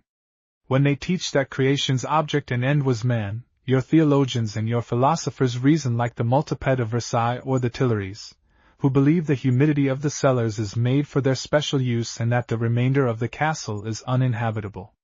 The system of the world, as Canon Copernicus taught in the last century, following the doctrines of Aristarchus of Samos and Pythagorean philosophers, is doubtless known to you, as there have actually been prepared some compendiums of them for the urchins of village schools and dialogues abstracted from them for the use of town children. You have seen at my house a kind of machine which shows it distinctly by means of a kind of clockwork. Raise your eyes, my son, and you'll see over your head David's chariot, drawn by Mizar and her 2 illustrious companions, circling round the pole, Arcturus, Vega of the lyre, the Virgin's sword, the crown of Ariadne and its charming pearls. Those are suns. One single look on that world will make it clear to you that the whole of creation is the work of fire and that life, in its finest forms, is fed on flames. And what are the planets? Drops of a mixture of mind, a little mire and plenty of moisture. Behold the august choir of the stars, the assembly of the suns. They equal or excel ours in magnitude and power, and after I have shown you on a clear winter's night, through my telescope, Sirius, your eyes and soul will be dazzled. Do you in good faith believe that Sirius, Altair, Regulus, Aldebaran, all these suns are luminary only? Do you believe that this old Phoebus, who incessantly forces into space, wherein we are swimming, his inordinate surge of heat and light, has no other function but to light the earth and some other paltry and imperceptible planets? What a candle! 1,000,000 times greater than the dwelling. I have to present to you first of all the idea that the universe is composed of suns and that the planets which may be in it are less than nothing. But as I foresee your wish to make an objection, I'll reply to it beforehand. The suns, you want to say, put themselves out in the course of centuries and by that also change into mud. No, is my reply. They keep themselves alive by means of comets which they attract and which fall on them. It is the dwelling of true life. The planets and this our earth are but the abode of ghosts. Such are the verities of which I have to convince you. Now that you understand, my son, that fire is the principal element, you'll easier comprehend what I wish to teach you and which is of greater importance than anything you may have learned up to now, or was even known to Erasmus, Ternebe or Scaliger. I do not speak of theologians like Canel or Bossuet who, between ourselves, I consider as the lees of human spirit, and who have no better understanding than a simple captain of guards. Don't let us hamper ourselves by despising those brains comparable in volume, as well as in construction, to wren's eggs, but let us at once enter fully into the object of our conference. Whilst those earth-born creatures do not surpass a degree of perfection which, by beauty of form, has been attained by Antinous and by Madame de Parabère, and at which they alone have arrived by the faculty known to Democritus and myself, the beings formed by fire enjoy a wisdom and an intelligence of which we cannot possibly conceive the limit. Such is, my son, the nature of the glorious children of the suns. They know the laws of the universe just as we know the rules of chess, and the course of the stars does not trouble them any more than the moves on the chessboard of the king and the other men trouble us. Those genii create worlds in such spaces of the infinite where none at present exist, and organize them at their will. It distracts them momentarily from their principal business, which is to unite among themselves in unspeakable love. Only last night I turned my telescope on the sign of the Virgin and saw on it a faraway vortex of light. No doubt, my son, that was the still unfinished work of one of those fire beings. Truly the universe has no other origin. Far from being the effect of a single will, it is the result of the sublime freaks of a great many genii, recreating themselves by working on it each in his own turn and on his own side. That's what explains the diversity, the splendor, and the imperfection. For the force and foresight of those genii, immense as they were, had still their limits. I should deceive you were I to say that a man, philosopher or magician, can have familiar intercourse with them. None of them gave me a direct manifestation of himself, and what I tell you of them is known to me by induction only, and by hearsay. Certain as their existence is, I should not attempt to describe their habits and their character. It is necessary to know when not to know, my son, and I make it a point not to bring forward other than perfectly well-observed facts. Let those genii, or rather demiurguses, abide in their glory, and let us treat of illustrious beings who stand nearer to us. Here, my son, is where one has to lend an open ear. If in speaking of the planets I have given vent to a feeling of disdain, it was that I only took into consideration the solid surface and shell of those little balls or tops and the animals who sadly crawl on them. I should have spoken in quite another tone, if in my mind I had included with the planets the air and the vapors wherein they are enveloped. For the air is an element in no way of lesser nobility than fire, whence it follows that the dignity and importance of the planets is in the air wherein they are bathed. Those clouds, soft vapors, puffs of wind, transparencies, blue waves, moving islets of purple and gold which pass over our heads, are the abode of adorable people. They are called sylphs and salamanders, and are creatures infinitely amiable and lovely. It is possible for us, and convenient, to form with them unions, the delights of which are hardly conceivable. The salamanders are such that in comparison with them the prettiest person at court or in the city is but an ugly woman. They surrender themselves willingly to philosophers. Doubtless you have heard of that marvel by which M. Descartes was accompanied on his travels. Some say that she was a natural daughter of his, that he took with him everywhere. Others think that she was an automaton manufactured with inimitable art. As a fact, she was a salamander, whom that clever man had taken as his lady love. He never left her. During a voyage in the Dutch sea he took her with him on board, shut in a box of precious wood lined with the softest satin. The form of this box, and the precaution with which M. Descartes took care of it, drew the attention of the captain, who, while the philosopher was asleep, raised the cover and discovered the salamander. This ignorant, rude fellow imagined that such a marvelous creature was the creation of the devil. In his dismay, he threw it into the sea. But you will easily believe that the beautiful little person was not drowned, and that it was no trouble to her to rejoin M. Descartes. She remained faithful to him during his natural life, and when he died she left this world never more to return. I give you this example, chosen from many, to make you acquainted with the loves between philosophers and salamanders. These loves are too sublime to be in need of contracts, and you will agree that the ridiculous display usual at human weddings would be entirely out of place at such unions. It would be indeed fine, if a proctor in a wig and a fat priest put their noses together over it. That sort of gentleman is good only to join vulgar man to woman. The marriages of salamanders and sages have witnesses more august. The aerial people celebrate them in ships which, moved by celestial breath, glide, their sterns crowned with roses, to the sound of harps, on invisible waves. But do not believe that, not being entered in a dirty register in a shabby vestry, they would be of little solidity, and could be easily torn asunder. They have for guarantors the spirits who gamble on the clouds whence flashes the lightning and roars the thunder. I reveal matters to you, my son, which be useful to you to know, because I conclude from certain indications that your destiny is the bed of a salamander. Alas! Monsieur, I exclaimed, this destiny alarms me, and I have nearly as many scruples as the Dutch captain who threw the lady love of Descartes into the sea. I cannot help thinking these aerial dames are demons. I should fear to lose my soul with them, for after all, sir, such marriages are against nature and in opposition to the divine law. Oh! Why is not M. Jerome Coignard, my good tutor, present to hear you? I am sure he would strengthen me by his valuable arguments against the delights of your salamanders, sir, and your eloquence. The Abbé Coignard, said M. d'Asterac, is an admirable translator of Greek. But you must not want anything from him beyond his books. He has no philosophy. As far as you are in question, my son, you reason with the infirmity of ignorance, and the weakness of your arguments afflicts me. You say, those unions are against nature. What do you know about it? What means have you to gain knowledge of it? How is it possible to make a distinction between what is natural and what is not? Is the universal Isis known enough to discriminate between what is assisting her and what thwarts her?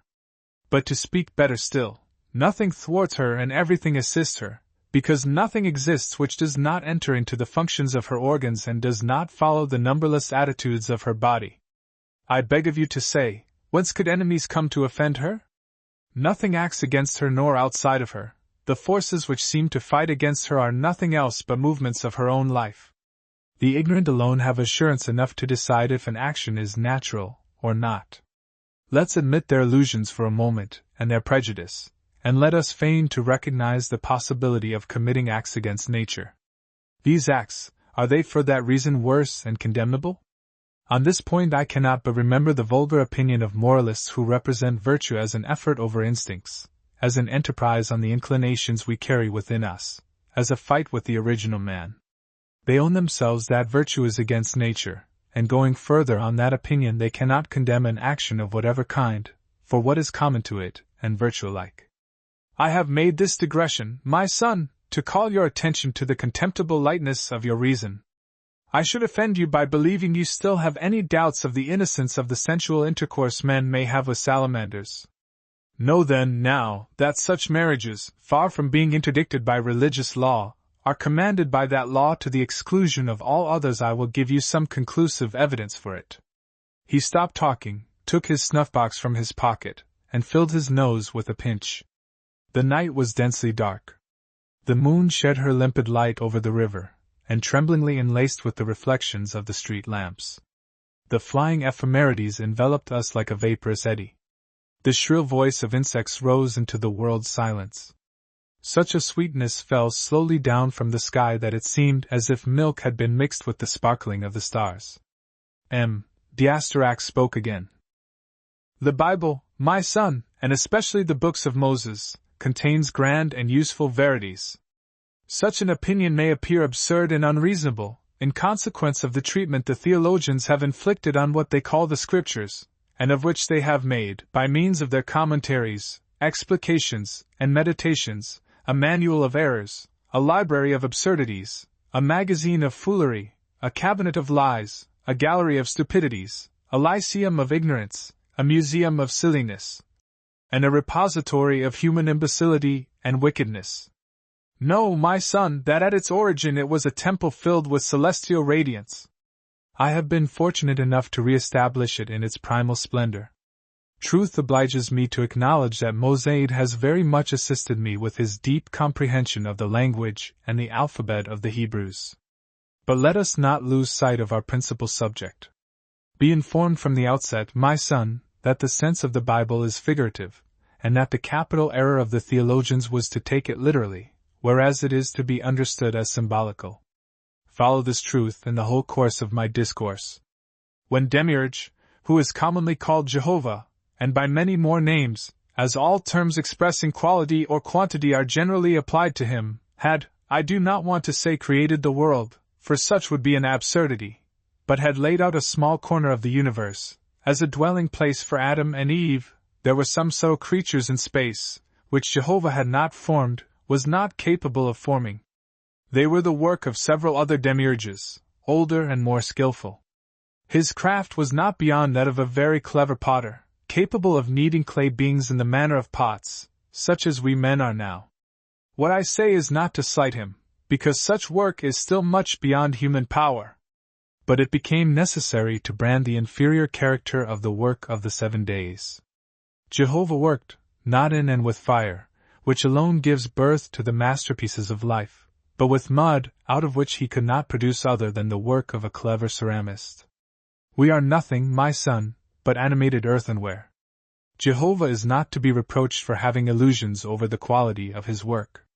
If he did find it well done in the first moment, and in the ardor of composition, he did not take long to recognize his error. The Bible is full of expressions of his discontent, which often becomes ill humor, sometimes actual rage. Never has artisan treated the objects of his industry with more disgust and aversion. He intended to destroy them, and in fact did drown the larger part. This deluge, the memory of which has been conserved by Jews, Greeks, and Chinese alike, gave a last deception to the unhappy demiurges, who, aware of the uselessness and ridiculousness of such violence, became discouraged, and fell into an apathy, the progress of which has not been stopped from Noah's time to our present day, wherein it is extreme. But I see I have advanced too far. The inconvenience of these extensive subjects is the impossibility of remaining within their limits. Our mind thrown into them resembles yonder sons of the suns, who crossed the whole of the universe in one single jump.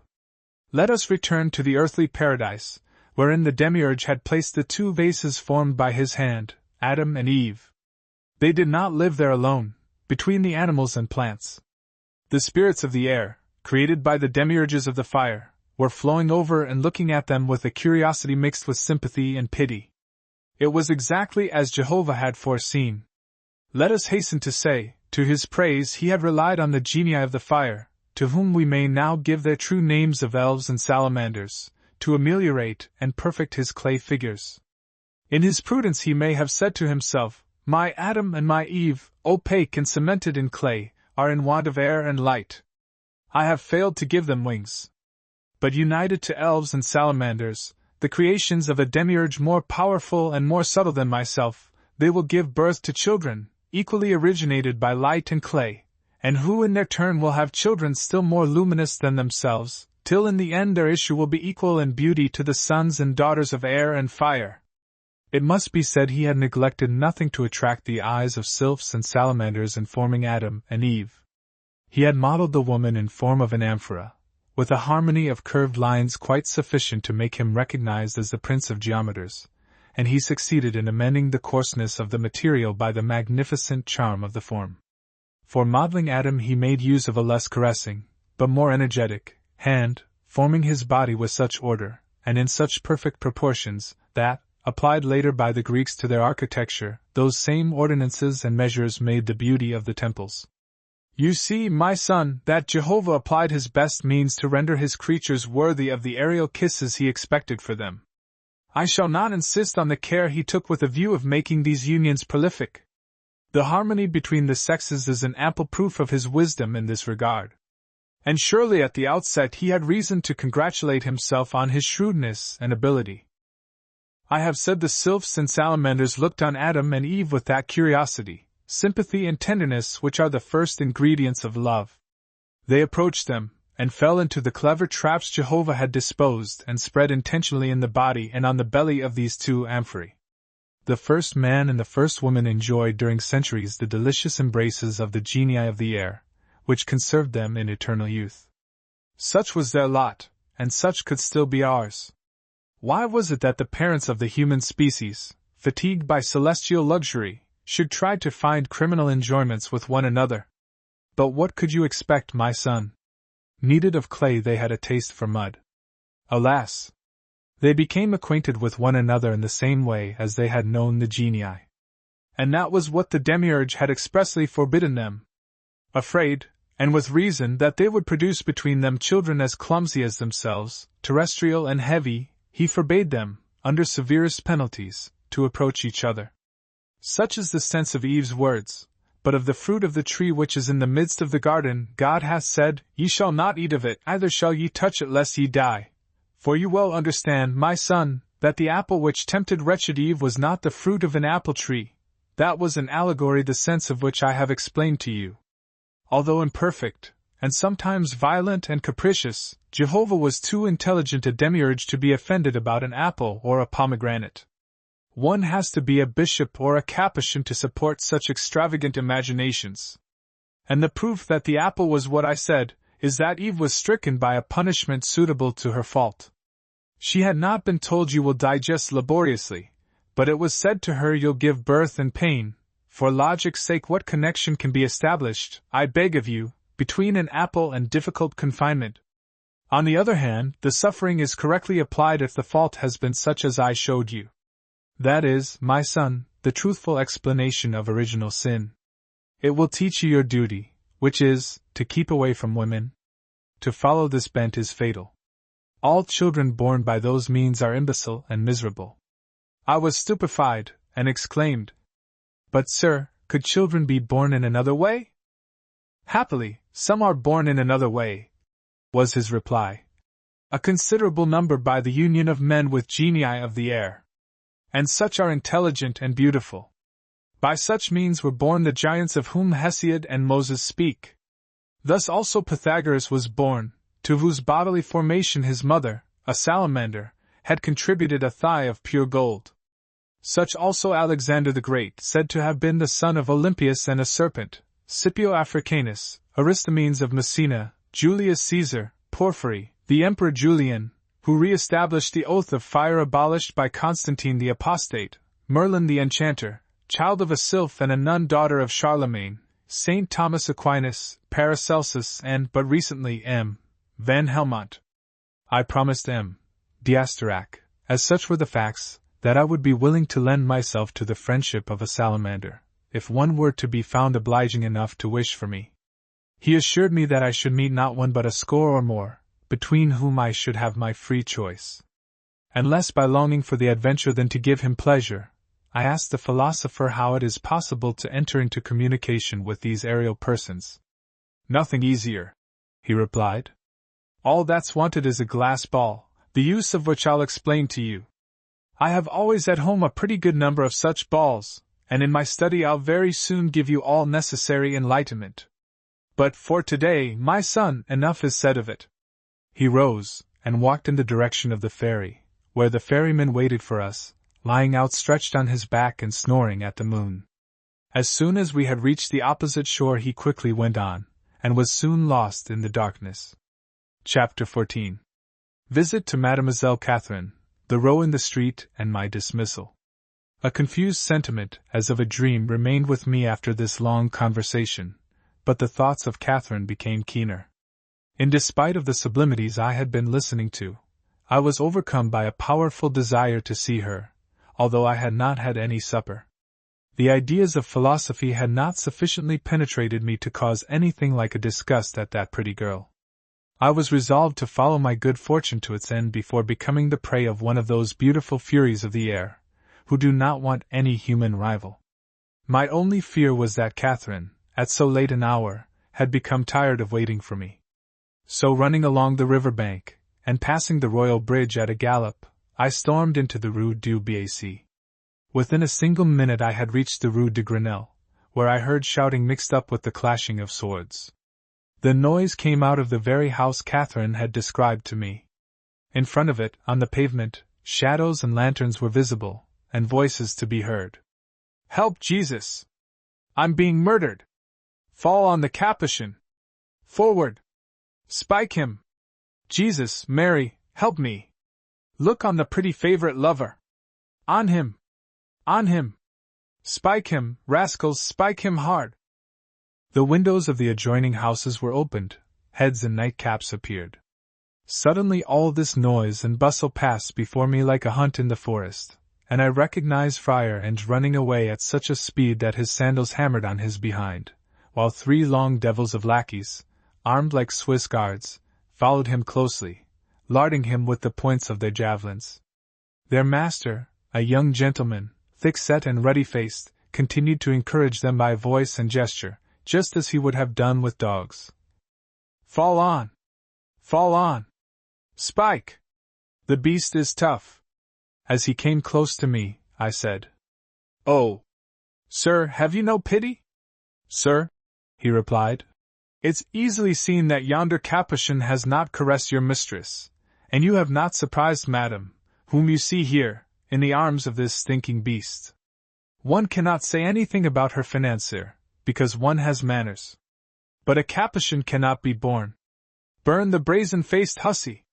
And he showed me Catherine under the doorway, clad in nothing but a chemise, her eyes glistening with tears, wringing her hands, more beautiful than ever, and murmuring in a dying voice, which cut deep into my soul, "Don't kill him! It's Friar Ange, the little friar!"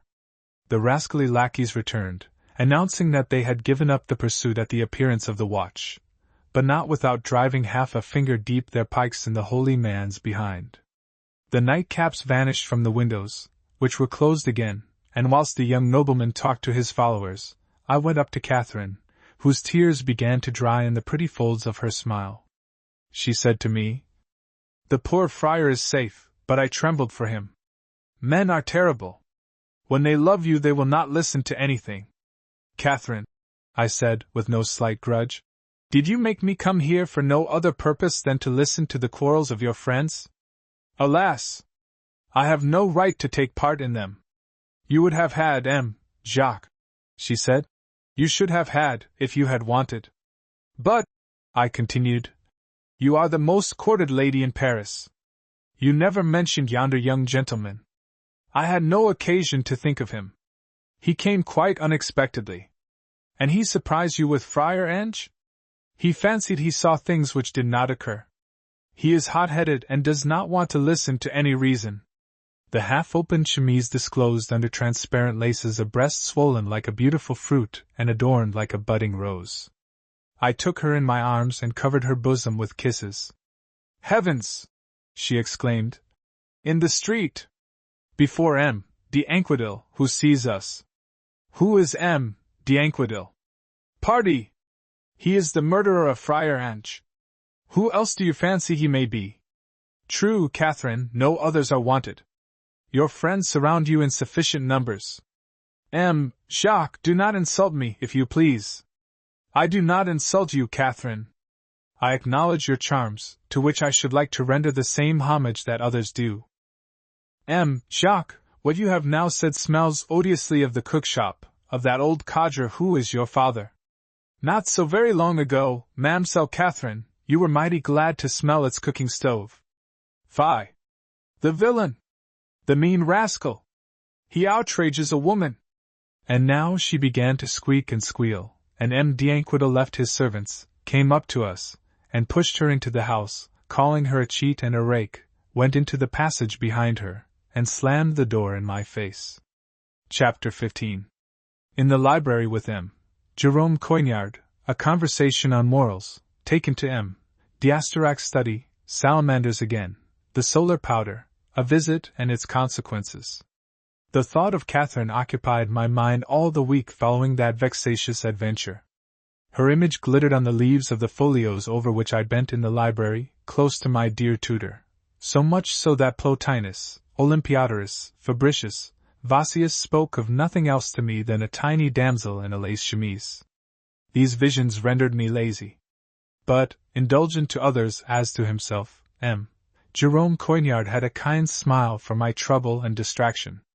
Jacques Tournebroche, he said to me, one day, are you not struck by the variations in morals during the course of the centuries? The books in this admirable Astoration collection witness to the uncertainties of mankind on this subject. If I reflect upon it, my son, it is to put into your mind that solid and salutary idea that no good morals are to be found outside religion, and that the maxims of the philosophers, who pretend to institute a natural morality, are nothing but whims and babblings of foolish trash. The rationality of good morals is not to be found in nature, which in itself is indifferent, ignorant of good or evil. It is in the divine word, which is not to be trespassed against without after regret. The laws of humanity are based on utility, and that can only be an apparent and illusory utility, for nobody knows naturally what is useful to mankind, nor what is really appropriate to them. And we must not forget that our habits contain a good moiety of articles which are of prejudice alone. Upheld by the menace of chastisement, human laws may be eluded by cunning and dissimulation. Every man capable of reflection stands above them. Really they are nothing but booby traps. It is not the same thing, my boy, with laws divine.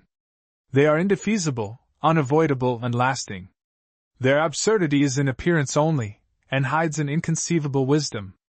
If they wound our reason, it is because they are superior to it, and agree with the true issues of mankind, and not with the visible ends.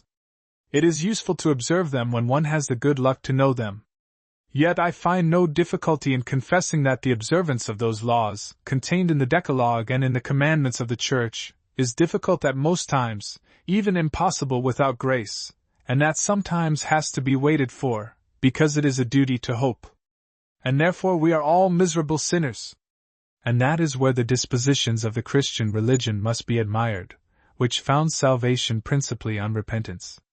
It must not be overlooked, my boy, that the greatest saints are penitents, and, as repentance is proportioned to the sin, it is in the greatest sinners that the material is found for the greatest saints. I could illustrate this doctrine with scores of admirable examples. But I have said enough to make you feel that the raw material of sanctity is concupiscence, incontinencies, all impurities of flesh and mind. After having collected the raw material, nothing signifies but to fashion it according to theologic art, and to model, so to say, a figure of penitence, which is a matter of a few years, a few days, sometimes of a single moment only, as is to be seen in the case of a perfect contrition. Jacques Tournebroche, if you listen well to my sayings, you will not consume yourself in miserable cares to become an honest man in a worldly sense, and you'll exclusively study to satisfy divine justice. I could not help feeling the elevated wisdom enshrined in the maxims of my dear, good tutor.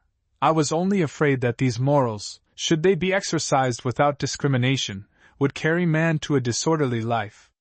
I unfolded my doubts to M. Jerome Coignard, who reassured me in the following terms.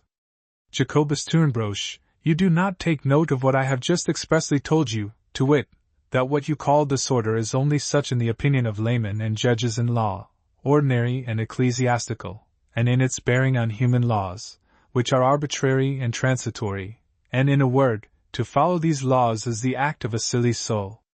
A sensible man does not pride himself on acting according to the rules in force at the Châtelet and at the jail. He is uneasy about his salvation, and does not think himself dishonored by going to heaven by indirect ways as followed by the greatest saints. If the blessed Pelagie had not followed the same profession by which Jeanette, the hurdy-gurdy player you know, earned her living, under the portico of the church of Saint Benoit le Bethune, that saint would not have been compelled to do full and copious penitence, and it is extremely probable that, after having lived in indifferent and banal chastity, she would not, at this very moment speak of her, be playing the psaltery before the tabernacle where the Holy of Holies reposes in his glory. Do you call disorder so fine a regulation of a predestinated life? Certainly not. Leave such mean ways of speech to the superintendent of police, who after his death will hardly find the smallest place behind the unfortunates whom now he carries ignominiously to the spital. Beyond the loss of the soul and eternal damnation there can be no other disorders, crimes or evils whatsoever in this perishable world, where one and all is to be ruled and adjusted with regard to a divine world. Confess, Tournebroche, my boy, that acts the most reprehensible in the opinion of men can lead to a good end, and do not try to reconcile the justice of men with the justice of God, which alone is just, not in our sense but with finality.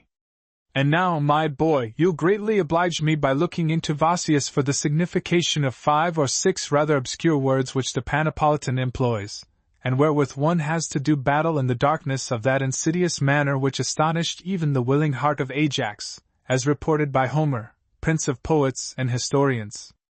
These ancient alchemists had a tough style. Manilius, may it not displease M. Diasterac, writes on the same subjects with more elegance. Hardly had my tutor said these last words when a shadow arose between him and myself. It was that of M. Diasterac, or rather it was M. Diasterac himself, thin and black like a shadow. It may be that he had not heard that talk, maybe he disdained it, for certainly he did not show any kind of resentment. On the contrary, he congratulated M. Jerome Coignard on his zeal and knowledge, and further said that he relied on his enlightenment for the achievement of the greatest work that man had ever attempted.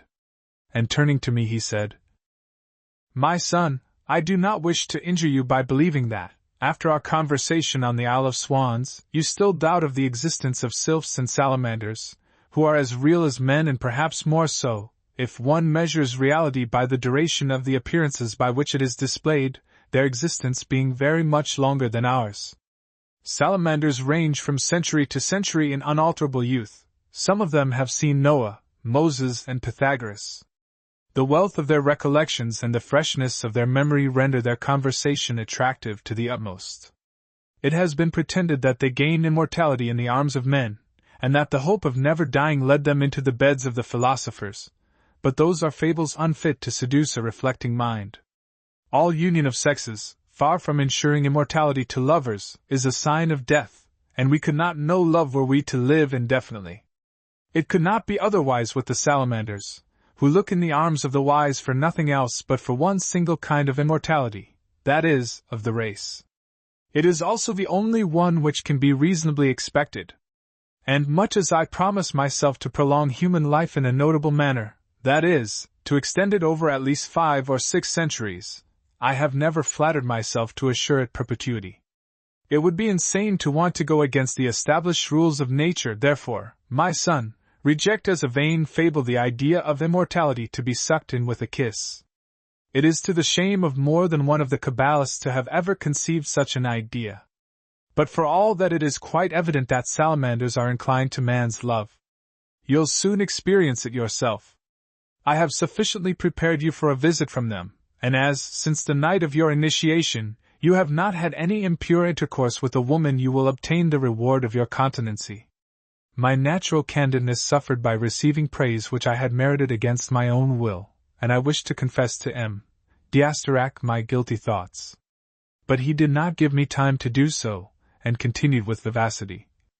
Nothing now remains for me, my son, but to give you the key which opens the empire of the genii. That is what I am going to do at once. Rising, he put a hand on the globe which covered one half of the table. This globe, he said, is full of a solar powder which escapes being visible to you by its own purity. It is much too delicate to be seen by means of the coarse senses of men. So comes it, my son, that the finest parts of the universe are concealed from our sight and reveal themselves only to the learned, provided with apparatus proper for this discovery. The rivers and the aerial landscapes, for example, remain invisible, even as their aspect is 1,000 times richer and more variegated than the most beautiful terrestrial landscape. Know, then, that in this bowl is a solar powder superlatively proper to exalt the fire we have within us. The effect of this exaltation is imminent. It consists of a subtlety of the senses allowing us to see and touch the aerial figures floating around us. As soon as you have broken the seal which locks the aperture of this globe, and inhaled the escaping solar powder, you will in this room discover one or more creatures resembling women by the system of curved outlines forming their bodies, but much more beautiful than was ever any woman, and who are in fact salamanders. No doubt the one I saw last year in your father's cookshop will be the first one to appear here to you, as she has a liking for you, and I strongly counsel you to hasten to comply with her wishes. And now make yourself easy in that armchair, open the globe, and gently inhale the contents. Very soon you will see all I have announced to you realized, point by point. I leave you. Goodbye. And he disappeared in a manner which was strangely sudden. I remained alone before that glass globe, hesitating to unlock it, afraid lest some stupefying exhalation should escape from it. I thought that perhaps D'Asterac had put in it, as an artifice, some of those vapors which benumb those who inhale them and make them dream of salamanders. I was still not enough of a philosopher to be desirous of becoming happy by such means. Possibly, I said to myself, such vapors predispose to madness, and finally I became defiant enough to think of going to the library to ask advice of Jerome Coignard. But I soon became aware that such would be a needless trouble. As soon as I began to speak to him of solar powder and aerial genii, he would start.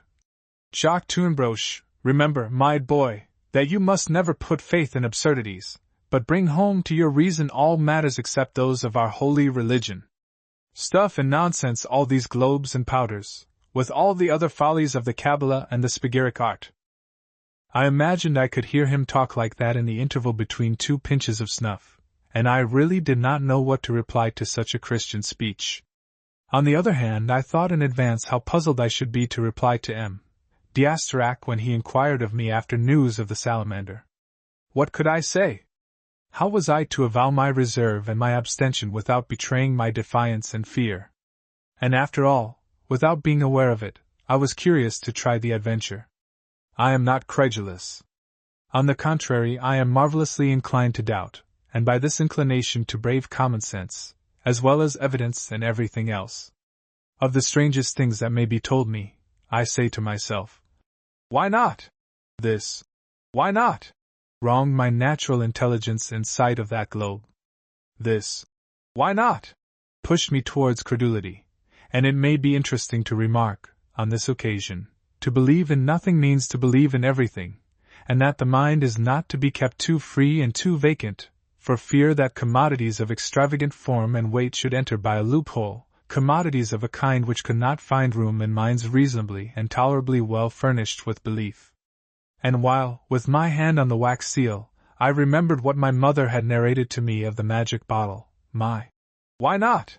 whispered to me that perhaps, after all, aerial fairies may be visible through the dust of the sun. But as soon as this idea, having entered into my mind, began to become easy therein, I found it to be odd, absurd, and grotesque. Ideas, when they impose themselves, very soon become impudent. But few are apt to be better than pleasant passers-by, and decidedly, this very one had somehow an air of madness. During the time I asked myself, shall I open it? Shall I not? The seal, which I had held continuously between my pressing fingers, broke suddenly in my hand, and the flagon was open. I waited, I observed, I saw nothing, I felt nothing. And I was disappointed, so much the hope of stepping out of nature is prone and ready to glide into our souls. Nothing. Not even a vague or confused illusion, an uncertain image. What I had foreseen occurred. What a deception!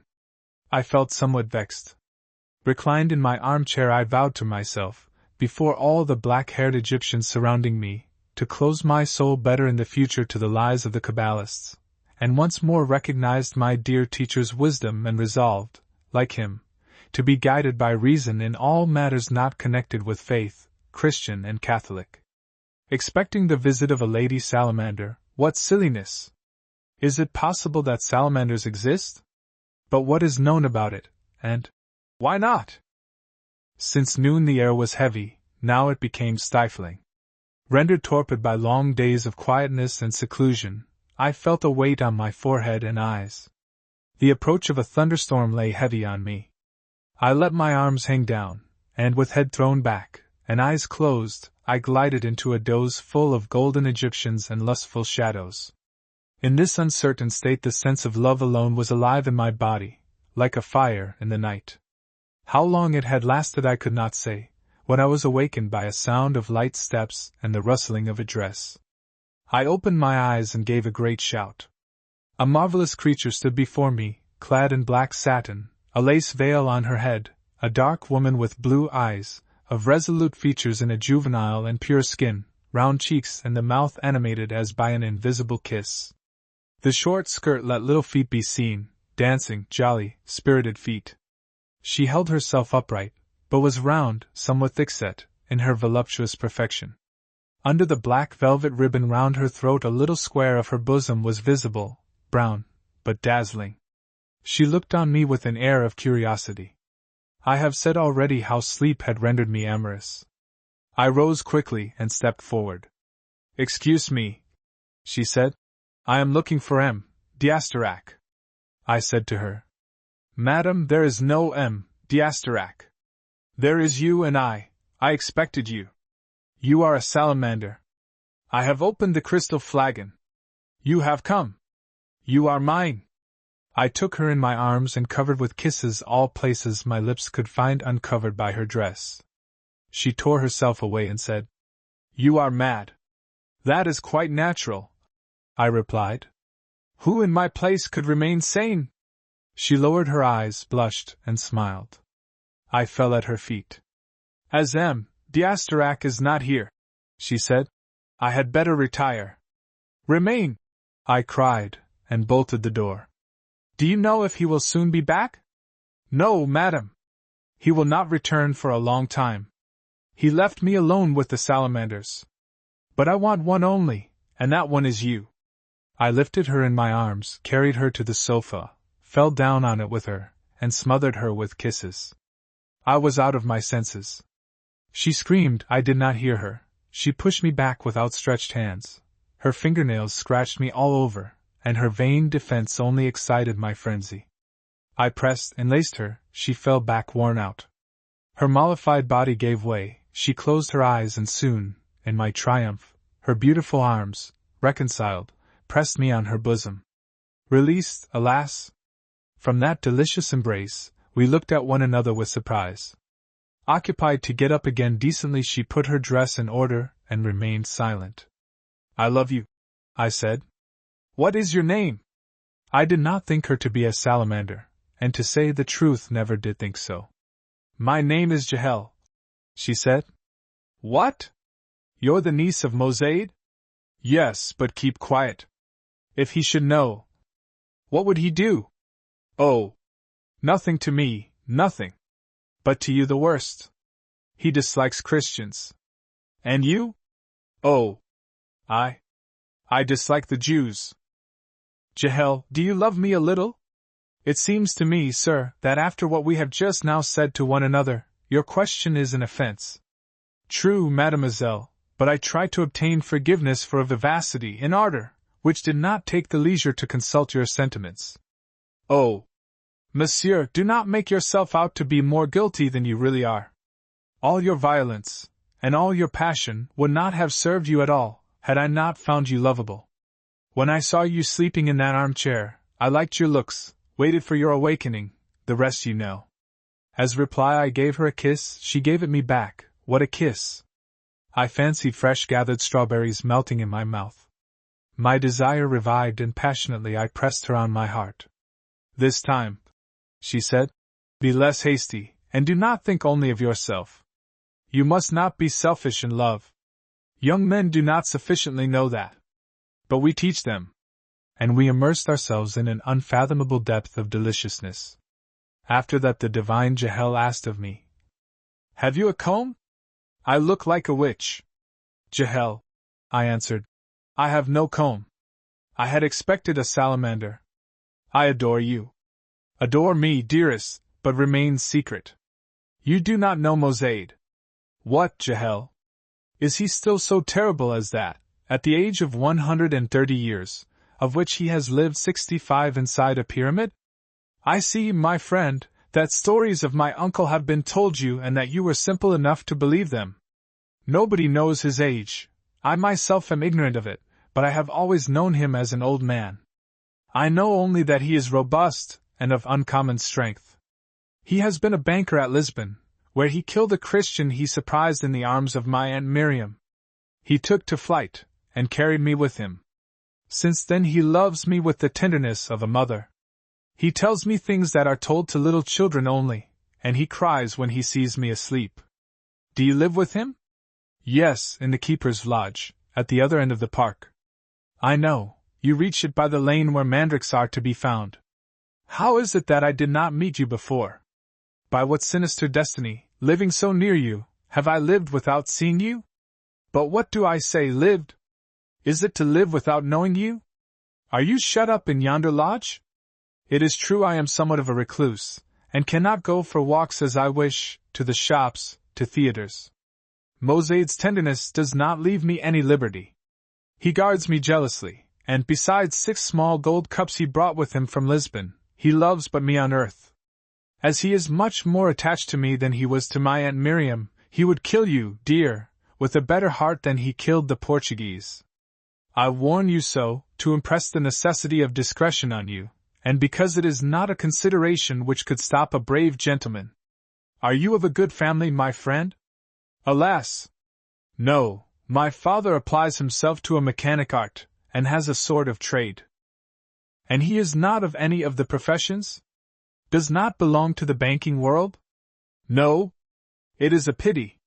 Well, you're to be loved for yourself. But speak the truth. Is M. d'Asterac to be back shortly? At this name and question a terrible doubt came in my mind. I suspected the enchanting Jehel to have been sent by the Kabbalist to play the part of a salamander with me. I went so far as to excuse her in my mind of being the nymph of that old fool. To obtain an immediate explanation I bluntly and coarsely asked her if she was in the habit of acting the salamander in the castle. I don't understand you, she replied, looking at me with eyes full of innocent surprise. You speak like M. d'Asterac himself, and I could believe you to be attacked by his mania also, if I had not proved that you do not share the aversion to women that he has. He cannot stand any female, and it is a real annoyance to me to see and speak with him. Nevertheless, I was looking for him when I found you. The pleasure of being reassured made me again smother her with kisses.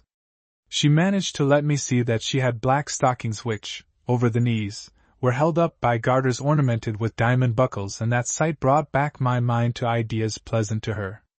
Besides, she entreated me on the welcome subject with much ability and fervor, and I was aware that she became excited over the game at the very moment I began to get fatigued from it.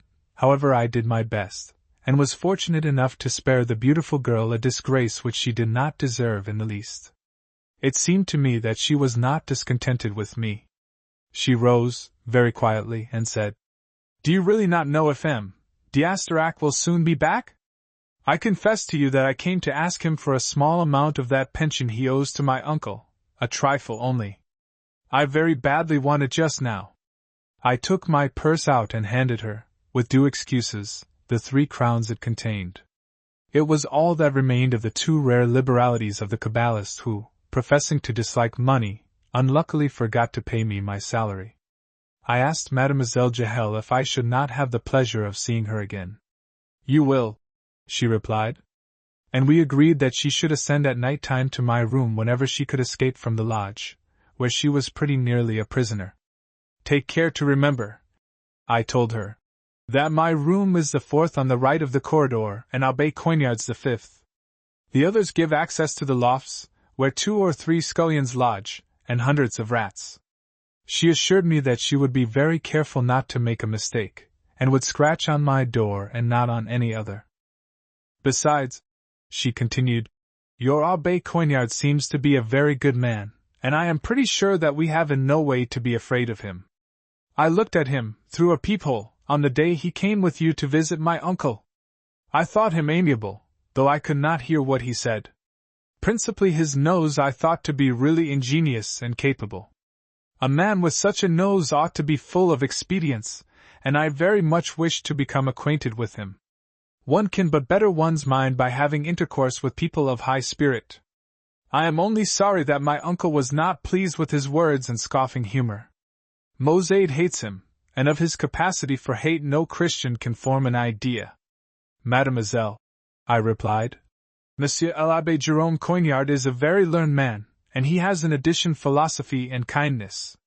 He knows the world, and you are quite right in believing him to be a good counselor. I regulate myself fully after his advice. But tell me, did you see me also, on yonder day, at the lodge through the peephole you spoke of? I saw you, she said to me, and I will not hide from you that I was pleased. But I must return to my uncle. Goodbye. The same evening, after supper, M. d'Asterac did not fail to ask me for news of the salamander. His curiosity troubled me somewhat. My answer was that the meeting had surpassed all my expectations, but that I thought it my duty to confine myself to a discretion due to such kind of adventures. That discretion, my son, he said, is not of so much use in your case as you represent. Salamanders do not want their amours to be kept secret, they are not ashamed of them. One of those nymphs who loves me does not know of a sweeter pastime than to engrave my initials enlaced with hers on the bark of trees, as you can see for yourself by examining the stems of 5 or 6 Scotch firs, the exquisite tops of which you can see from yonder windows. But have you not, my son, learned that that kind of amour, truly sublime, far from leaving any fatigue behind, lends to the heart a new vigor?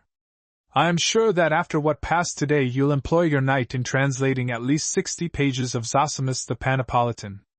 I confess that on the contrary I felt very sleepy, which he explained by reason of the astonishment produced by such a first meeting.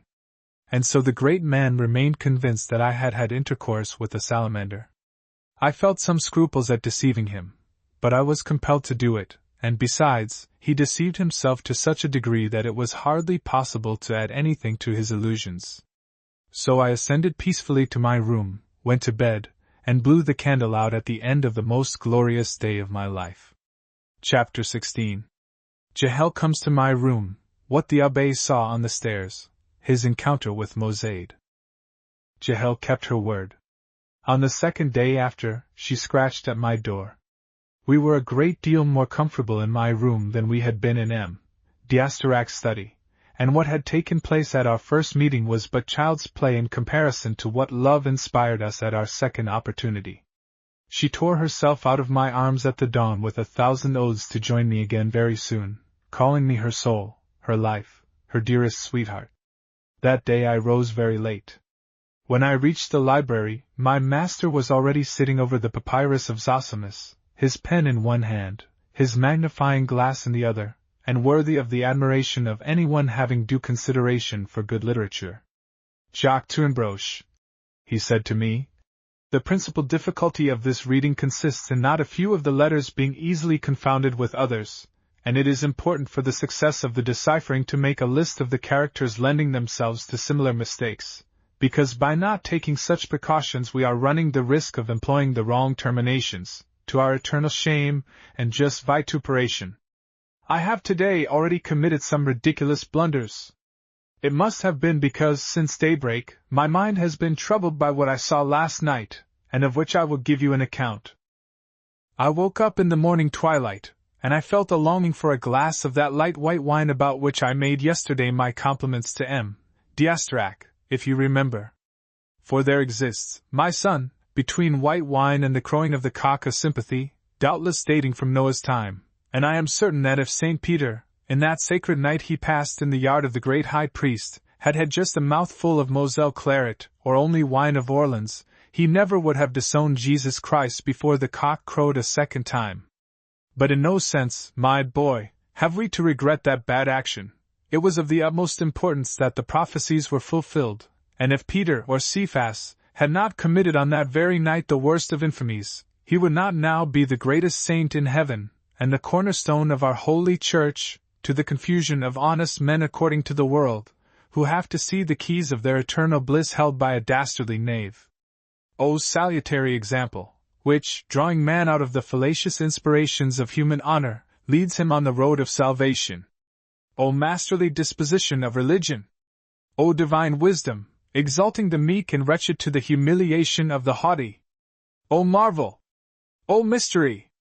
To the eternal shame of the Pharisees and lawyers, a common mariner of the lake of Tiberias, who by his gross cowardice had become the laughing-stock of the kitchen wenches who warmed themselves with him in the courtyard of the high priest, a churl and a dastard, who denied his master and his faith before slattern, certainly not so pretty by far as the chambermaid of the bailiff's wife at Seas, wears the triple crown, the pontifical ring on his finger, and rules over princes and bishops, over kings and emperors, is invested with the right to bind and loose.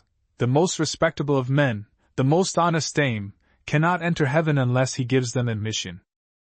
But tell me, Tunbroche, my boy, at what part of my narrative had I arrived when I got muddled over that great Saint Peter, the Prince of Apostles? If I remember well, I spoke to you of a glass of white wine I drank at daybreak. I came down to the pantry in my shirt, and took out of a certain cupboard, the key of which I had prudently kept by me the day before, a bottle, the contents of which I emptied with no little pleasure. Afterwards, reascending the stairs, I met, between the second and third flights, a tiny damsel clad as a Pierrot, who descended the steps. She seemed to be mightily afraid, and fled into the farthest corner of the passage. I followed her, caught her, took her in my arms, and kissed her in a sudden and irresistible outbreak of sympathy. Don't blame me, my boy. In my place you would have done as much, perhaps more. It was a pretty girl, reminding me of the serving-maid of the bailiff's wife, but with more vivacity in her looks. She did not dare to scream. She whispered breathless in my ear, leave me, you're mad, look here, Tunbroche, I still have the marks of her fingernails on my wrist. Oh, that I could keep as vivid on my lips the impression of the kiss she gave me. What, Monsieur Abbé? I exclaimed. She gave you a kiss? Be sure, my boy, that in my place you would have had one too, that is to say, if you, as I did, seized the opportunity. I believe I told you that I held the damsel in close embrace. She tried to fly from me, she suppressed her screams, she murmured groans. For heaven's sake, leave me! It begins to be light, a moment more and I am lost. Her fears, her fright, her danger, who could be barbarous enough not to be affected by them? I am not inhuman. I gave her freedom at the price of a kiss, which she gave me quickly. On my word, I never enjoyed a more delicious one. At this part of his tale, my dear tutor, raising his nose to sniff a pinch of snuff, became aware of my confusion and pain, which he thought to be utter astonishment, and continued to say, Jacques Tunbroche, all that remains for me to tell will astonish you still more. To my regret I let the pretty girl go, but curiosity tempted me to follow her. I went down the stairs after her, saw her cross the lobby, go out by a little door opening on the fields in the direction where the park extends farthest, and run up the lane. I followed swiftly. I was quite sure that she would not go far, dressed as a Pierrot and wearing a nightcap. She took the path wherein the mandrakes dwell. My curiosity doubled, and I followed her up to Mosade's lodge. At this moment the hideous Jew appeared at a window in his dressing gown and monstrous headgear, like one of those figures who show themselves at the stroke of noon, outside those old clocks more Gothic and more ridiculous than the churches wherein they are kept, for the enjoyment of the yokels and the profit of the beadle. He discovered me, hidden as I was behind the foliage, at the very moment when that pretty girl, fleet as Galatea, slipped into the lodge. It looked as if I had followed her up in the manner, way and habit of those satyrs of which we have spoken of late when conferring on the finest passages of Ovid.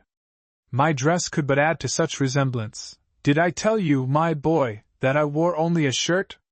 Seeing me, Mosade's eyes vomited fire. Out of his dirty yellow greatcoat he drew a neat little stiletto and shook it through the window with an arm in no way weighed down by age. He roared bilingual curses on me.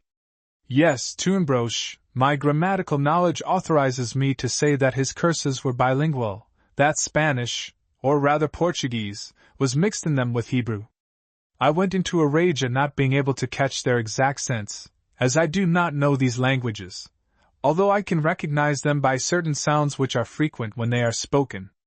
It is very possible that he accused me of wanting to corrupt that girl, whom I believed to be his niece Jahel, whom, as you will remember, D'Asterac has repeatedly mentioned to us.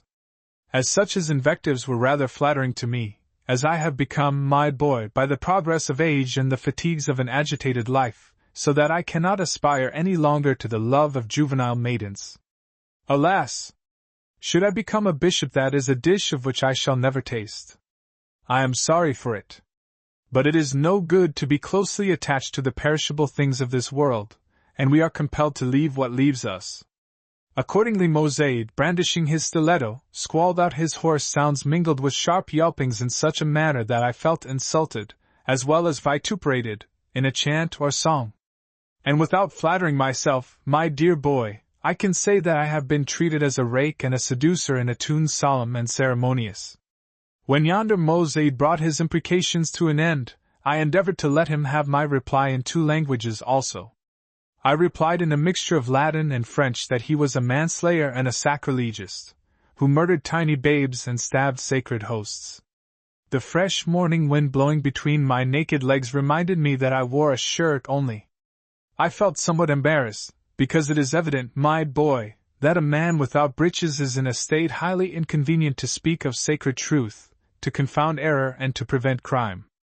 Withal I gave him a prodigious sketch of his outrages, and I threatened him with the terrors of justice both human and divine. What do you say, my good master? I nearly screamed. Yonder Mosaide, who has such a pretty niece, kills newborn babes and stabs hosts. I don't know anything about him. Jerome Coignard replied, and besides cannot know it. But those crimes are his, they are of his race, and I can charge him with them without slandering him. I place on that miscreant's back a long array of flagitious ancestors. You cannot have remained ignorant of all that is said of the Jews and of their abominable rites. You may see in an ancient cosmography of Munster and Westphalia a drawing representing some Jews mutilating a child. They are recognizable by the wheel or round of cloth they wear on their clothes in sign of infamy. For all that I do not believe these misdeeds to be of their daily and domestic use. I also doubt that the majority of Israelites are inclined to outrage the holy wafers. To accuse them of doing so would be to believe that they are as deeply convinced of the divinity of our Lord Jesus Christ as we are ourselves. Sacrilege without faith is unbelievable, and the Jew who stabbed a host rendered by that very deed a sincere homage to the truth of transubstantiation. These are fables, my boy, to be left to the ignorant, and if I throw them in the face of that horrible Mosaide, I do it less by the counsels of sound criticism than by the impressive suggestions of resentment and anger. Oh, sir, I said, you might have contented yourself with reproaching him for the murder of the Portuguese he killed in the frenzy of his jealousy. That certainly was a murder. What? Broke out my good master. Mosaide has killed a Christian? He is dangerous, my dear Tournebroche. You'll have to come to the same conclusion that I have arrived at myself about this adventure. It is quite certain that his niece is the mistress of D'Asterac, whose room she doubtless had just left when I met her on the stairs. I am too religious a man not to be sorry that so amiable a person comes of the Jewish race, who crucified Jesus Christ. Alas! Do not doubt, my dear boy, that villain Mordecai is the uncle of an Esther who does not need to macerate 6 months in myrrh to become worthy of the bed of a king. That old spagyric raven is not the man fit for such a beauty, and I am rather inclined to take an interest in her myself. Mosaide will have to hide her very secretly and carefully. Should she show herself once only at the promenade or the theatre, she would have all the world at her feet on the following morning. Don't you wish to see her, Tournebroche? I replied that I wished it very much. And then both of us drove deeper in our Greek. Chapter 17. Outside Mademoiselle Catherine's house, we are invited in by D'Anquetil, the supper, the visit of the owner, and the horrible consequences. That evening my tutor and I happened to be in the Rue du Bac, and as it was rather warm, Jerome Coignard said to me, Jacques Tournebroche, my son, would it be agreeable to you to turn to the left, into the Rue de Grenelle, in quest of a tavern, that's to say, to some place where we could get a pot of wine for 2 sous? I am rather short of cash, my boy, and strongly suppose you to be no better off. D'Asterac, who possibly can make gold, does not give any to his secretaries and servants, as we well know, to our cost, you and I. He leaves us in a lamentable state. I have never a penny in my pocket, and it will become necessary to remedy that evil by industry and artifice. It is a fine thing to bear poverty with an even mind, like Epictetus of glorious memory. But it is an exercise I am tired of and which has become tedious by habit. I feel it is high time for a change of virtue, and to insinuate myself into the possession of wealth without being possessed by it, which certainly is the noblest state to be reached by the soul of a philosopher. I shall feel myself obliged, very soon, to earn profits of some kind to show that my sagacity has not failed me during my prosperity. I am in search of the means to reach such an issue. My mind is occupied by it, Tournebroche. And as my dear tutor spoke with a noble distinction of that matter, we came near the pretty dwelling wherein M. de la Garritude had lodged Mademoiselle Catherine. You'll recognize it, she had said to me, by the roses on the balcony.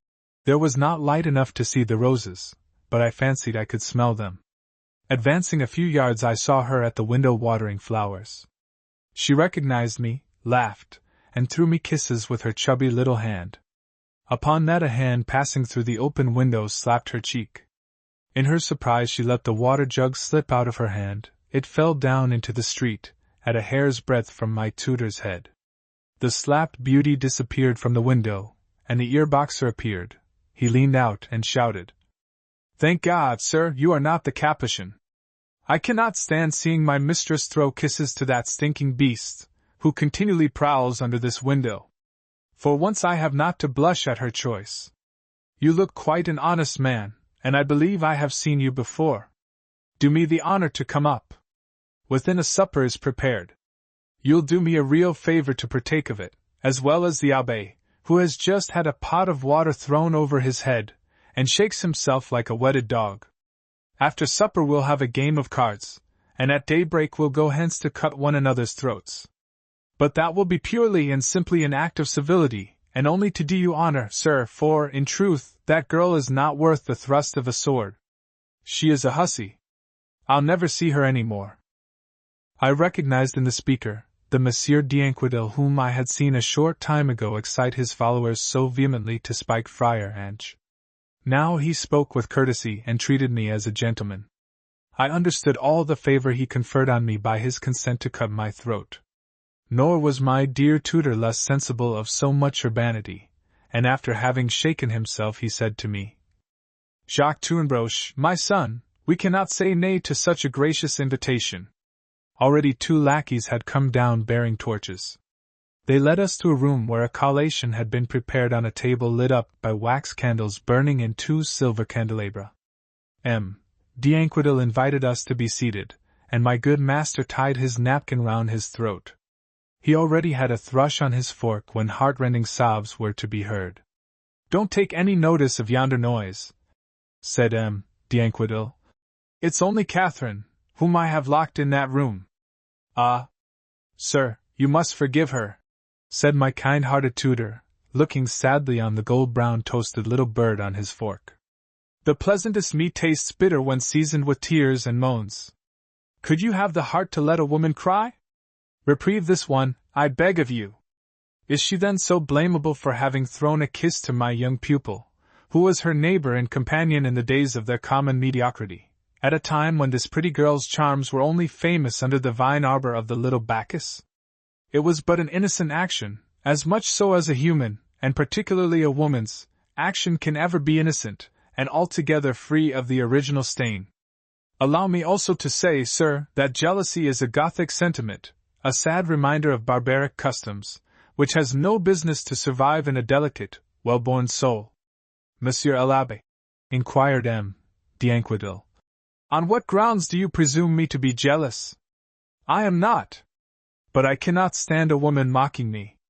We are playthings of the winds," said my tutor and sighed. "Everything laughs at us, the sky, the stars, rain and shadow, zephyr and light and woman. Let Catherine sup with us. She is pretty and will enliven our table. Whatever she may have done, that kiss and the rest, do not render her the less pleasant to look at.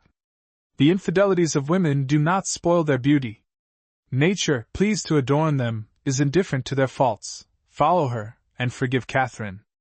I seconded my tutor's entreaties, and D'Anquetil consented to free the prisoner. He went to the door of the room from whence the cries came, unlocked it, and called Catherine, whose only reply was to redouble her wailing. "Gentlemen," her lover said to us, "there she is lying flat on her belly, her head plunged in the pillows, and at every sob raising her rump ridiculously. Look at that! It is for such we take so much trouble and commit so many absurdities. Catherine, come to supper." But Catherine did not move, and continued to cry. He pulled her by the arm, by the waist. She resisted. He became more pressing, and said caressingly, "Come, darling, get up." But she was stubborn, would not change place, and stuck there, holding to pillows and mattress.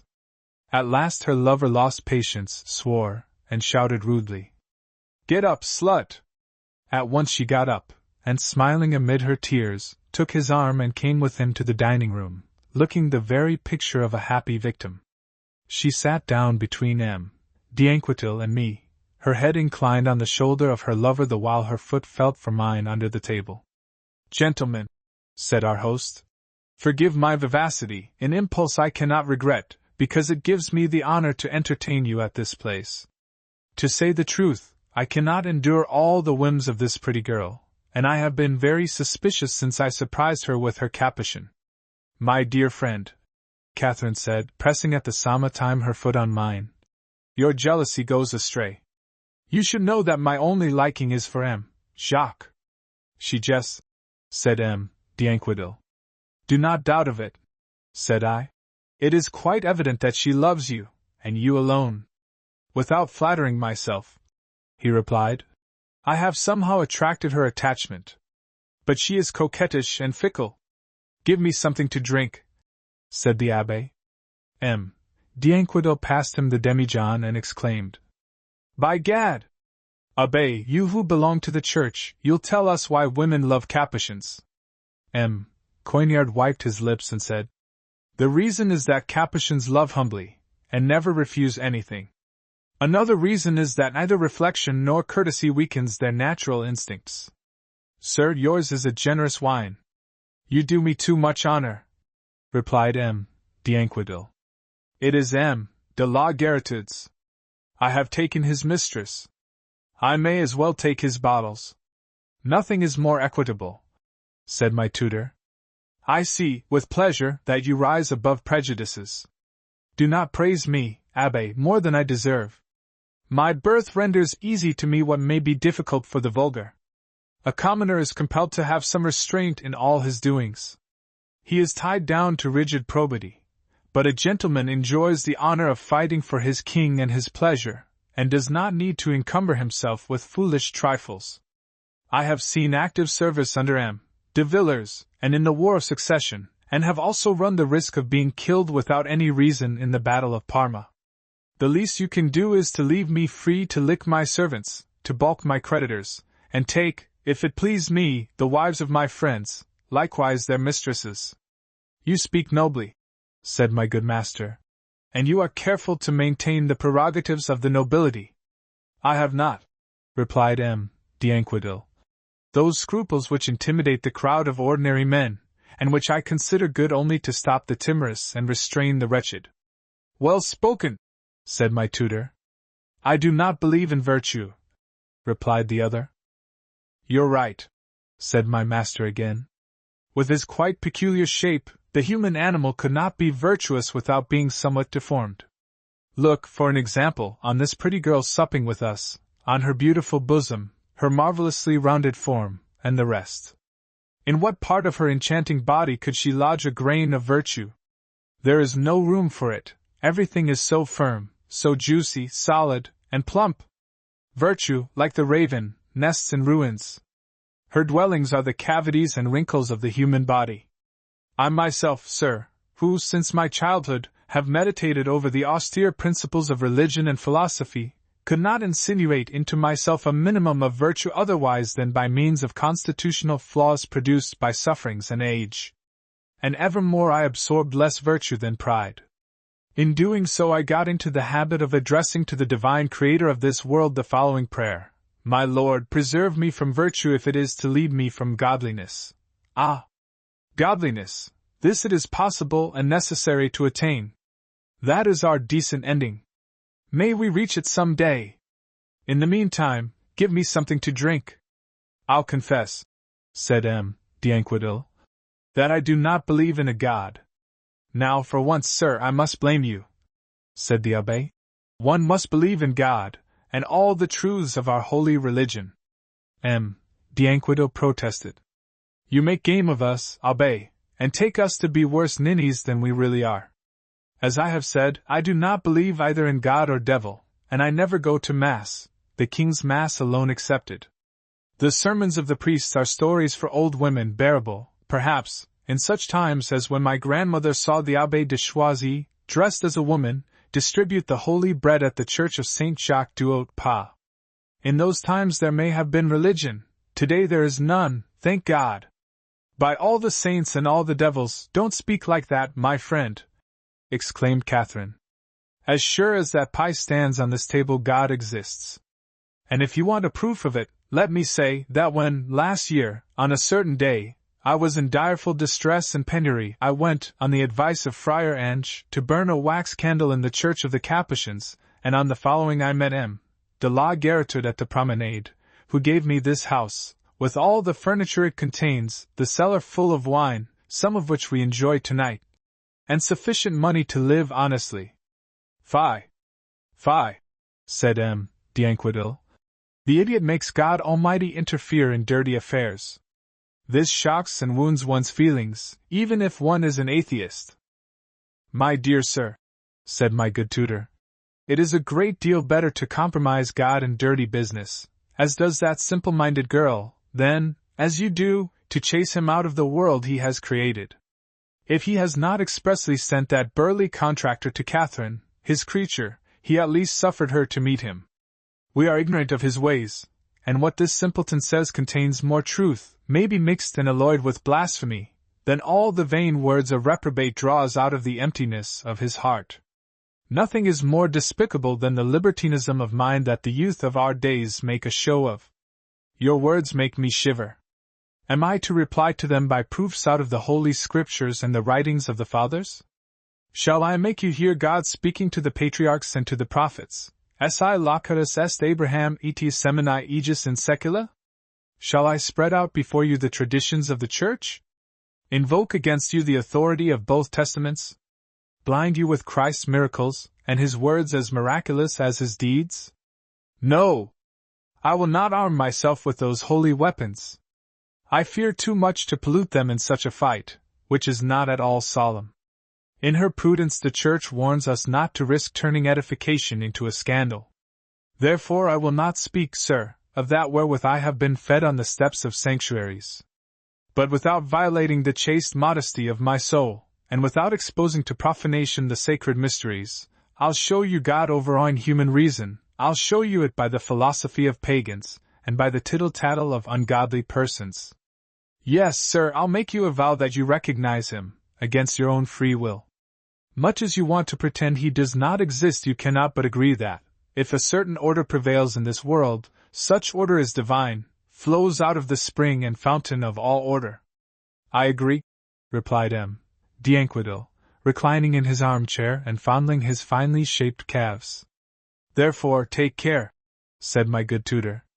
When you say that God does not exist, what else are you doing but linking thought, directing reason, and manifesting in your innermost soul the principle of all thought, and all reason, which is God? Is it possible only to attempt to establish that he is not, without illuminating, by the most paltry reasoning, which still is reasoning, some remains of the harmony he has established in the universe? Abbé, replied M. d'Anquetil, you are a humorous sophist. It is well known in our days that this world is the work of chance, and it is superfluous to speak of a providence, since natural philosophers have discovered, by means of their telescopes, that winged frogs are living on the moon. Well, sir, replied my good master, I am in no way angry that winged frogs are living on the moon. Such kind of marsh birds are very worthy inhabitants of a world which has not been sanctified by the blood of our Lord Jesus Christ. True, we only know the minor part of the universe, and it is quite possible, as M. D'Asterac says, who is a bit of a fool, that this earth is no more than a spot of mud in the infinity of worlds. Maybe the astronomer Copernicus was not altogether dreaming when he taught that, mathematically, the earth is not the center of creation. I have also read that an Italian of the name of Galileo, who died miserably, shared Copernicus' opinion, and in our days we see little M. de Fontenelle entertaining the same ideas. But all this is but a vain imagination, fit only to unhinged weak minds. What does it matter if the physical world is larger or smaller, of one shape or another? It is quite sufficient that it can be duly considered only by intelligence, and reason for God to be manifest therein. If a wise man's meditations could be of some use to you, sir, I will inform you how such proof of God's existence, better than the proof of St. Anselm, and quite independent of that resulting from revelation, appeared to me suddenly in unclouded limpidity. It was at C's 25 years ago when I was the bishop's librarian. The gallery windows opened on a courtyard where, every morning, I saw a kitchen wench clean the saucepans. She was young, tall, sturdy. A slight down, shadow-like over her lips lent irritating and proud gracefulness to her countenance. Her entangled hair, meager bosom, and long, naked arms were worthy of an Adonis or a Diana. She was of a boyish beauty. I loved her for it, loved her strong, red hands. All in all, that girl evoked in me a longing as rude and brutal as herself. You know how imperious such longings are. I made her understand by sign and word. Without the slightest hesitation she quickly let me know that my longings were not stronger than hers, and appointed the very next night for a meeting, to take place in the loft, where she slept on the hay, by gracious permission of the bishop, whose saucepans she cleaned. Impatiently I waited for the night. When at last her shadow covered the earth I climbed, by means of a ladder, to the loft, where the girl expected me. My first thought was to embrace her, my second to admire the links which brought me into her arms. For, sir, a young ecclesiastic, a kitchen wench, a ladder, a bundle of hay. What a train! What regulation! What a concourse of pre-established harmonies! What a concatenation of cause and effect! What a proof of God's existence! I was strangely struck by it, and mightily glad I am to be able to add this profane demonstration to the reasons furnished by theology, which are, however, amply sufficient. Abbe, said Catherine, the only weak point in your story is that the girl had a meager bosom. A woman without breasts is like a bed without pillows. But don't you know, D'Anquetil, what we might do? Yes, said he, play a game of ombre, which is played by three. If you will, she said. But dear, have the pipes brought in. Nothing is pleasanter than to smoke a pipe of tobacco when drinking wine. A lackey brought the cards and pipes, which we lit. Soon the room was full of dense smoke, wherein our host and the Abbé Coignard played gravely at piquet. Luck followed my dear tutor up to the moment when M. D'Anquetil, fancying he saw him for the third time score 55 when he had only made 40 points, called him a Greek, a villainous trickster, a knight of Transylvania, and threw a bottle at his head, which broke on the table, flooding it with wine. Well, sir, said the Abbé, you'll have to take the trouble to open another bottle. We are thirsty. With pleasure, replied M. D'Anquetil. But, Abbé, know that a gentleman does not mark points he has not made, and does not cheat at cards except at the king's card table, round which all sorts of people are assembled, to whom one owes nothing. On any other table it is a vile action. Abbé, say, do you want to be looked on as an adventurer? It is remarkable, said my good tutor, that you blame at cards or dice a practice so much commended in the art of war, politics and trade. In each of these people glorify themselves by correcting the injuries of fortune. It is not that I do not pique myself on honesty when playing at cards. Thank God, I always play straight, and you must have been dreaming, sir, when you fancied I had marked points I did not make. Had it been otherwise, I would appeal to the example given by the blessed Bishop of Geneva, who did not scruple to cheat at cards. But I cannot defend myself against the reflection that at play men are much more sensitive than in serious business, and that they employ the whole of their probity at the backgammon board, where it incommodes them but indifferently, whereas they put it entirely in the background in a battle or a treaty of peace, where it would be troublesome. Polyaenus, sir, has written, in the Greek language, a book on stratagems, wherein is shown to what excess deceit is pushed by the great leaders. Abbé, said M. d'Anquetil, I have not read your Polyaenus, and do not think I ever shall read him. But like every true gentleman, I have been to the wars. I have served the king for 18 months. It is the noblest of all professions. I'll tell you exactly what war is. I may tell the secret of it, as nobody is present to listen but yourself, some bottles, yonder gentleman whom I intend to kill very shortly, and that girl, who begins to undress herself.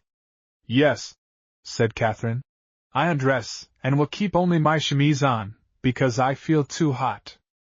Well then, M. d'Anquetil continued, whatever may be printed of it in the gazettes, war consists, above all things, of stealing the pigs and chickens of peasants. Soldiers in the fields have no other occupation. You are right, said M. Coignard. And in days of yore it was the saying in Gaul that the soldier's best friend was Madame marauding. But I beg of you not to kill my pupil, Jacques Tournebroche. Alf! Exclaimed Catherine, arranging the lace of her chemise on her bosom. Now I feel easier. Abbé, replied M. d'Anquetil, honor compels me to do it. But my kind-hearted tutor went on. Sir, Jacques Tournebroche is very useful to me for the translation I have undertaken of Zosimus the Panapolitan. I would give you many thanks not to fight him before the finishing touch has been given to that grand work. To the deuce with your Zosimus, said M. d'Anquetil. To the deuce with him. Do you hear, Abbé?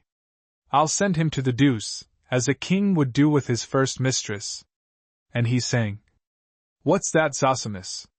Zosimus, sir, Zosimus of Panopolis, was a learned Greek, who flourished at Alexandria in the 3rd century of the Christian era, and wrote treatises on the spagyric art. Do you fancy it matters to me? Why do you translate it? Sir, said my dear tutor, I quite agree with you. There is no practical utility in it, and by it the course of the world will not be changed in the slightest. But making clearer by annotations and comments this treatise, which that Greek compiled for his sister Theosebia. Catherine interrupted him by singing in a high-pitched voice. And my tutor continued, I contribute to the treasure of knowledge gathered by erudite men, and bring forward one stone of my own for a monument to true history, which is a better one than the chronicles of war and treaties, for, sir, the nobility of man. Catherine continued to sing. And my dear tutor went on. His thought. And concerning that, it is not indifferent to know what idea the Egyptians had formed of the nature of metals and the qualities of the primitive substance. The Abbé Jerome Coignard, having come to the end of his discourse, emptied a big glass of wine, while Catherine sang. Abbé, said M. d'Anquetil, you do not drink, and in spite of such abstinence you lose your reason. In Italy during the War of Succession, I was under the orders of a brigadier who translated Polybius. But he was an idiot. Why translate Zosimus? If you want my true reason, replied the Abbé, because I find some sensuality in it. That's something like, protested M. d'Anquetil. But in what can M. Tournebroche, who at this moment is caressing my mistress, assist you? With the knowledge of Greek I have given him. M. d'Anquetil turned round to me and said, What, sir, you know Greek? You are not then a gentleman? No, sir, I replied. I am not. My father is the banner-bearer of the Guild of Parisian Cooks. Well, under such conditions it is impossible for me to kill you. Kindly accept my excuses. But, Abbé, you don't drink. You imposed upon me. I believed you to be a real good tippler, and wished you to become my chaplain as soon as I could set up my own establishment. However, M. Coignard did drink all that the bottle contained, and Catherine, inclining to me, whispered in my ear, Jacques, I feel that I shall never love anyone but you.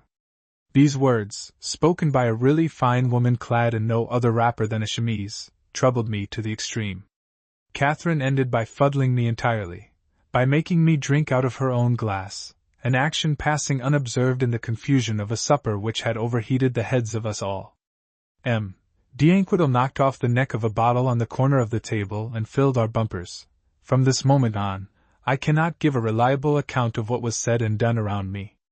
One incident I remember, Catherine treacherously emptying her glass into her lover's neck, between the nape and the collar of his coat, and D'Anquetil retorting by pouring the contents of 2 or 3 bottles over the girl.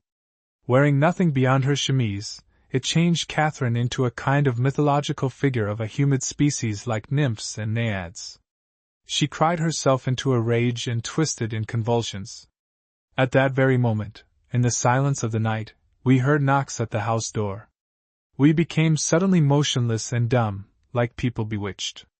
The knocks soon redoubled in strength and frequency. D'Anquetil was the first to break the silence by questioning himself aloud, swearing horribly the while, who the deuce the pesters could be. My good tutor, to whom the most ordinary circumstances often inspired admirable maxims, rose and said with unction and gravity, "What does it matter whose hand knocks so violently at closed doors for a vulgar, perhaps ridiculous, reason? Do not let us seek to know, and consider them as knocking on the door of our hardened and corrupted souls. At each knock let us say to ourselves, this one is to give us notice to amend and think on the salvation we neglect in the turmoil of our pleasures, that other one is to remind us of eternity. In that way we shall draw the utmost profit out of an incident which, after all, is as paltry as it is frivolous." "You're humorous, Abbé," said D'Anquetil. "To judge by the sturdiness of their knocks, they'll burst the door open." And as a fact the knocker resounded like thunder. "They are robbers!"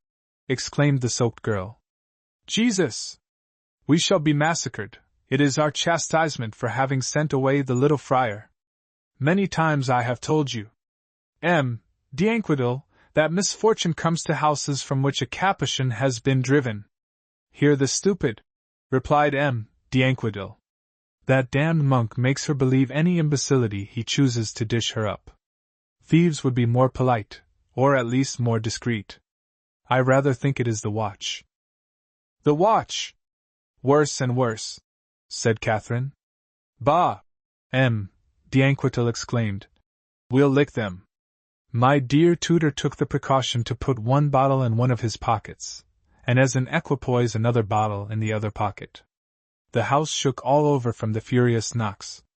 D'Anquetil, whose military qualities were aroused by the knocker's onslaught, after reconnoitering, exclaimed, "Ah! Ah! Ah! Do you know who knocks? It is de la Garritude with his full-bottomed periwig and 2 big flunkies carrying lighted torches." "That's not possible," said Catherine. "At this very moment he is in bed with his old woman." "Then it is his ghost," said D'Anquetil. "And the ghost also wears his periwig, which is so ridiculous that any self-respecting spectre would refuse to copy it." "Do you speak the truth, and not jeer at me?" asked Catherine. "Is it really de la Garritude?" "It's himself, Catherine, if I may believe my own eyes." "Then I am lost!" exclaimed the poor girl. "Women are indeed unhappy! They are never left in peace. What will become of me? Would you not hide, gentlemen, in some of the cupboards?" "That could be done," said Jerome Coignard, "as far as we are concerned, but how are we to hide all those empty bottles, mostly smashed, or at least broken-necked, the remains of that demijohn D'Anquetil threw at me, that tablecloth, those plates, candelabra and Mademoiselle's chemise, which in its soaked state is nothing but a transparent veil encircling her beauty?" "It is true," said Catherine. "Yonder idiot has drenched my chemise, and I am catching cold. But listen. Perhaps D'Anquetil could hide in the top room, and I would make the Abbé my uncle and Jacques my brother." "No good at all," said D'Anquetil. "I'll go myself and kindly ask de la Garritude to have supper with us." We urged him, all of us, my tutor, Catherine and I, to keep quiet. We entreated him, hung on his neck. It was useless. He got hold of a candelabra and descended the stairs. Trembling we followed him. He unlocked the door. De la Garritude was there, exactly as M. d'Inquedil had described him, with his periwig, between two flunkies bearing torches. M. d'Inquedil saluted with the utmost correctness and said, "Accord us the favor to come in, sir. You'll find some persons as amiable as singular. Tunbroche, to whom Mamselle Catherine throws kisses from the window, and a priest who believes in God." Wherewith he bowed respectfully. M. de la Garitude was of the dry sort, very tall, and little inclined to the enjoyment of a joke. That of M. d'Inquedil provoked him strongly, and his anger rose when he saw my good tutor, one bottle in hand and two peeping out of his pockets, and by the look of Catherine with her wet chemise sticking to her body. "Young man," he said in an icy fit of passion to M. d'Inquedil, "I have the honor to know your father, of whom I will inquire, not later than tomorrow, the name of the town to which the king shall send you to meditate over the shame of your behavior and impertinence. That worthy nobleman, to whom I have lent some money I do not reclaim, can refuse me nothing. And our well-beloved prince, who is in precisely the same position as your father, has always a kindness for me. Consider it a matter done. I have settled, thank God, others more difficult. Now as to that lady yonder, of whom neither repentance nor improvement can be expected. I'll say tomorrow before noon, 2 words to the lieutenant of police, whom I know to be well disposed, to send her to the Spital. I have nothing else to say to you. This house is my property, I have paid for it, and I intend to enter when I like." Then, turning to his flunkies, and pointing out my tutor and myself with his walking stick, he said, "Throw these 2 drunkards out." M. Jerome Coignard was commonly of an exemplary forbearance, and he used to say that he owed his gentleness to the vicissitudes of life, chance having treated him as the sea treats the pebbles, that is, polishing them by means of the rolling of flood and ebb. He could easily stand insults, as much by Christian spirit as by philosophy. But what helped him best thereto was his deep-rooted contempt of mankind, not excepting himself. However, for once he lost all measure and forgot all prudence. "Hold your tongue, vile publican!" he shouted and brandished a bottle like a crowbar. "If yonder rascals dare to approach me I'll smash their heads, to teach them respect for my cloth, which proves in an ample way my sacred calling." In the faint glimmer of the torches, shiny from sweat, his eyes starting out of their sockets, his coat unbuttoned, and his big belly half out of his breeches, he looked a fellow not easy to be got rid of. The lackeys hesitated. Out with him!" shouted M. de la Garitude. "Out with this bag of wine! Can't you see that all you have to do is to push him in the gutter, where he'll remain till the scavengers throw him into the dust cart? I would throw him out myself were I not afraid to pollute my clothes." My good tutor flew into a passion, and shouted in a voice worthy to sound in a church. "You odious money-munder, infamous partisan, barbarous evildoer, you pretend this house to be yours? So that everyone may know it belongs to you, inscribe on the door the gospel word Asildima, which in our language means blood money. And then we'll let the master enter his dwelling. Thief, robber, murderer, write with the piece of charcoal I throw in your face, write with your own filthy hand, on the floor, your title deed.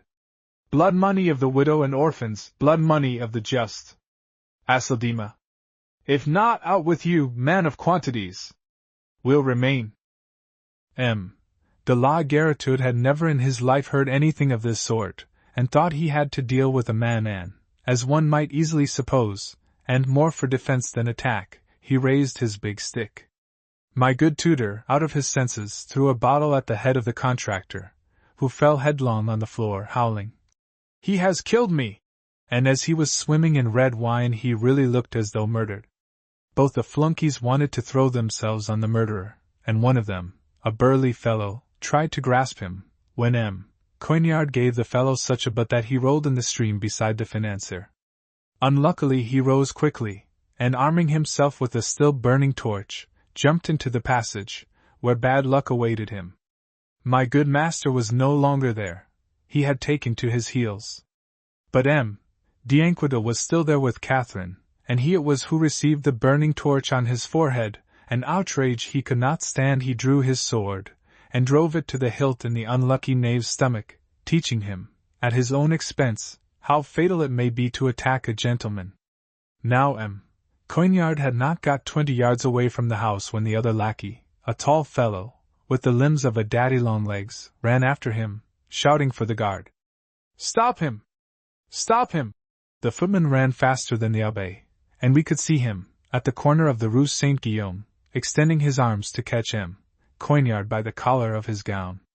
But my dear tutor, who had more than one trick, veering abruptly, got behind the fellow, tripped him up, and sent him on to a stone post, where he got his head broken. It was done before d'Anquetil and I, running to the abbé's assistance, could reach him. We could not leave Coignard in this pressing danger. "Abbé," said d'Anquetil, "give me your hand. You're a gallant man." "I really cannot help thinking," my good master replied, "that I have been somewhat murderously inclined, but I am not cruel enough to be proud of it. I am quite satisfied so long as I am not reproached too vehemently. Such violence does not lie in my habits, and as you can see, sir, I am better fitted to lecture from the chair of a college on belles lettres than I am to fight with lackeys at the corner of a street." "Oh," replied d'Anquetil, "that's not the worst of the whole business. I fully believe you have knocked the farmer general on the head." "Is it true?" questioned the abbé. "As true as that I have perforated with my sword yonder scoundrel's tripes. Under such circumstances we ought to ask pardon of God, to whom alone we are responsible for the blood shed by us, and secondly to hasten to the nearest fountain, there to wash ourselves, because I perceive that my nose is bleeding." "Right you are, abbé," said d'Anquetil, "for the blackguard now dying in the gutter has cut my forehead. What an impertinence!" "Forgive him," said the abbé, "as you wish to be forgiven yourself." At the place where the Rue de Biassy loses itself in the fields, we fortunately found along the wall of a hospital a little bronze triton, shooting a spurt of water into a stone tub. We stopped to wash and drink, for our throats were dry. "What have we done?" said my master. "And how could I have lost my temper, usually so peaceable? True men must not be judged by their deeds, which depend on circumstances, but rather on the example of God our Father, by their secret thoughts and their deepest intentions." "And Catherine?" I asked. "What has become of her through this horrible adventure?" "I left her," was d'Anquetil's answer, breathing into the mouth of her financier, to revive him. "But she had better save her breath. I know La Garritude. He is pitiless. He'll send her to the Spital, perhaps to America. I am sorry for her. She was a fine girl. I did not love her, but she was mad after me. And an extraordinary state of things, I am now without a mistress." "Don't bother," said my good tutor. "You'll soon find another, not different, or hardly differing in essentials from her. What you look for in a woman, as it appears to me, is common to all females. It is clear," said d'Anquetil, "that we are in danger, I of being sent to the Bastille, you, abbé, together with your pupil, Tournebroche, who certainly has not killed anybody, of being hanged." "That's but too true," said my good master. "We have to look out for safety. Perhaps it will be necessary to leave Paris, where, no doubt, we shall be wanted, and even to fly to Holland. Alas! I foresee that there I shall write lampoons for ballet girls with that same hand which has been employed to annotate right amply the alchemistic treatises of Zosimus the Panapolitan." "Listen to me, abbé," said d'Anquetil. "I have a friend who will hide us at his country seat for any length of time. He lives within 4 miles of Lyons, in a country horrid and wild, where nothing is to be seen but poplars, grass and woods. There we must go. There we'll wait till the storm is over. We'll pass the time hunting and shooting. But we must at once find a post-chaise or, better still, a traveling coach." "I know where to get that," said the abbé. "At the Red Horse Hotel, at the Circus of the Bergères, you can have good horses, as well as all sorts of vehicles. I made the acquaintance of the landlord at the time I was secretary to Madame de Saint-Ernest. He liked to oblige people of quality. I am not quite sure if he is still alive, but he ought to have a son like himself. Have you money?" "I have with me a rather large sum," replied d'Inquidil. And I am glad of it, as I cannot dream of going home, where the constables will not fail to be on the lookout to arrest and conduct me to the Châtelet. I forgot my servants, whom I left in Catherine's house, and I do not know what has become of them. I thrashed them, and never paid their wages, and withal I am not sure of their fidelity. In whom can you have confidence? Let's be off at once for the circus of the Brugueres. Sir, said the Abbé, I'll make you a proposal, hoping it may be agreeable to you. We are living, Tournebroche and I, in an alchemistic and ramshackle castle at the Cross of the Sablons, where we can easily stay for a dozen hours without being seen by anyone. There we will take you and wait quietly till our carriage is ready. The advantage is that the Sablons is very near the circus of the Brugueres. D'Inquidil had nothing against the Abbé's proposal, and so we resolved in front of the Triton, who blew the water out of his fat cheeks, to go first to the Cross of the Sablons, and to hire, later on, at the Red Horse Hotel, a traveling coach for our journey to Lyons. I want to inform you, gentlemen, said my dear tutor, that of the 3 bottles I took care to carry with me, one was broken on the head of M. de la Garritude, another one was smashed in my pocket during my flight. They are both regretted. The third, against all hope, has been preserved. Here it is. Pulling it out of his pocket, he placed it on the edge of the fountain. That's well, Sale M. d'Inquidil. You have some wine, I have dice and cards in my pocket. We can play. It is true, said my good master. That is a pleasant pastime. A pack of cards is a book of adventure, of the kind called romances. It is so far superior to other books of a similar kind that it can be made and read at the same time, and that it is not necessary to have brains to make it, nor knowledge of reading to read it. It is a marvelous work, also, in that it offers a regular and new sense every time its pages are shuffled. It is a contrivance never to be too much admired because out of mathematical principles it extracts thousands on thousands of curious combinations, and so many singular affinities that it is believed, contrary to all truth, that in it are discoverable the secrets of hearts, the mystery of destinies and the arcanum of the future. What I have said is particularly applicable to the tarot of the Bohemians, which is the finest of all games, piquet not excepted. The invention of cards must be ascribed to the ancients, and as far as I am concerned, I have, to speak candidly, no kind of documentary evidence for my assertion. I believe them to be of Chaldean origin. But in their present appearance the piquet cards cannot be traced further back than to King Charles VII, if what is said in a learned essay, that I remember to have read at Seas, is true, that the Queen of Hearts is an emblematical likeness of the beautiful Agnes Sorel, and that the Queen of Spades is, under the name of Pallas, no other than that Jeanne d'Ulysse, better known as Joan of Arc, who by her bravery re-established the business of the French monarchy, and was afterwards boiled to death by the English, in a cauldron, shown for 2 farthings at Rouen, where I have seen it in passing through that city. Certain historians pretend that she was burnt alive at the stake. It is to be read in the works of Nicole Gillis, and in Pusquier that St. Catherine and St. Margaret appeared to her. Certainly it was not God who sent these saints to her, because there is no person of any learning and solid piety who does not know that Margaret and Catherine were invented by Byzantine monks, whose abundant and barbarous imaginations have altogether muddled up the martyrology. It is a ridiculous impiety to pretend that God made 2 saints who never existed appear to Jeanne d'Ulysse. However, the ancient chroniclers were not afraid to publish it. Why have they not said that God sent to the Maid of Orleans the fair Iseult, Melusine, Berthe the Bigfoot, and all the other heroines of the romances of chivalry, the existence of whom is not more fabulous than that of the 2 virgins, Catherine and Margaret? M. de Valois, in the last century, rose with full reason against these clumsy fables, as much opposed to religion as error is to truth. It is desirable that an ecclesiastic learned in history undertook to show the distinction between real saints and saints such as Margaret, Luce or Lucy, Eustache, and perhaps Saint George, about whom I have my doubts.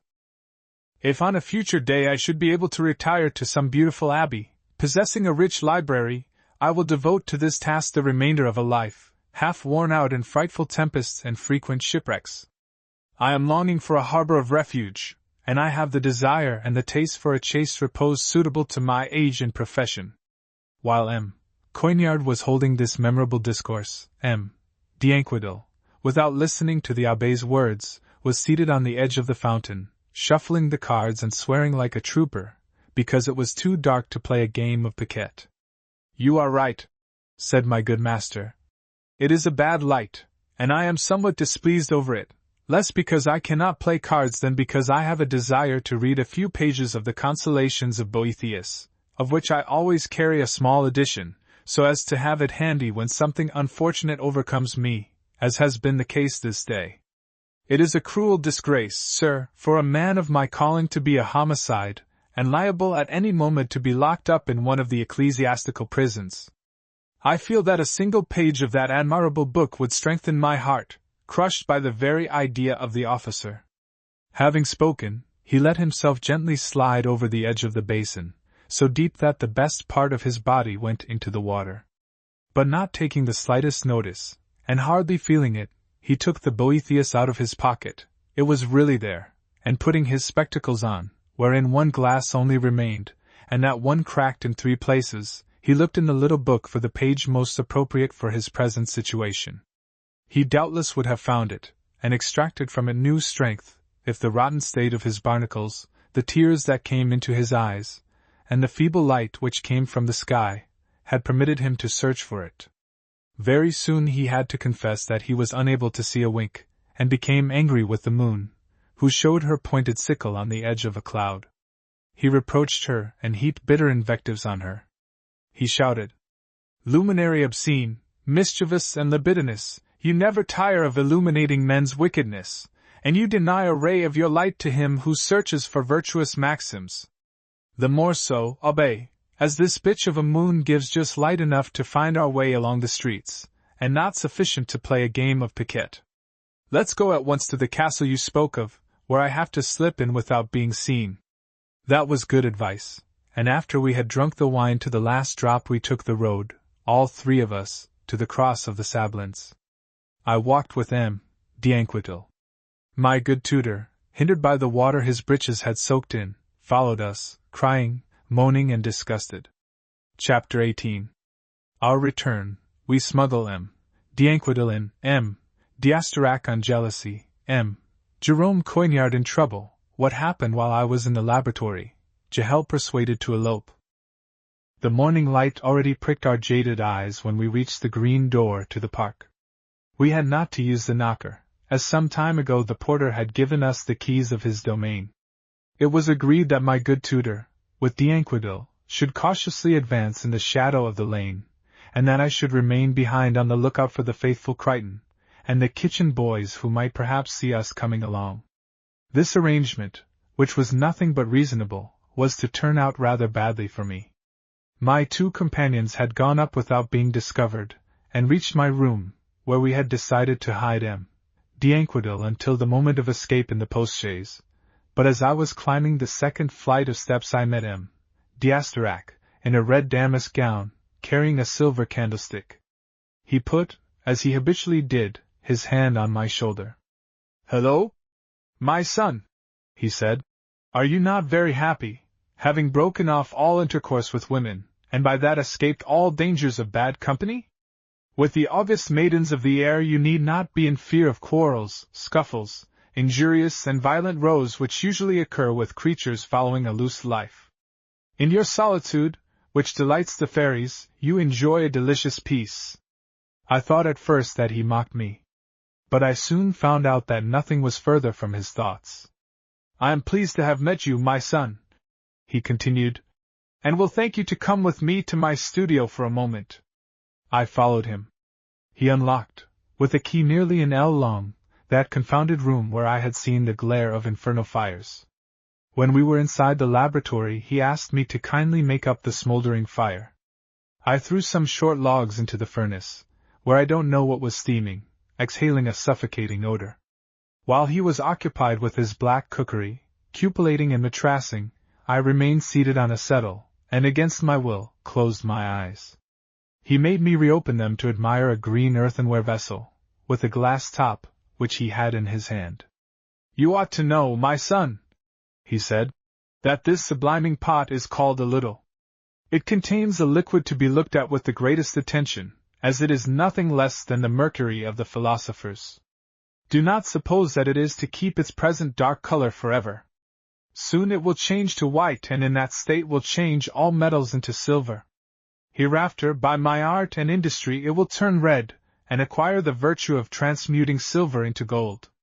It certainly would be of advantage to you that, shut in this laboratory, you should not leave it before these sublime operations have fully taken place, a process which cannot require more than 2 or 3 months.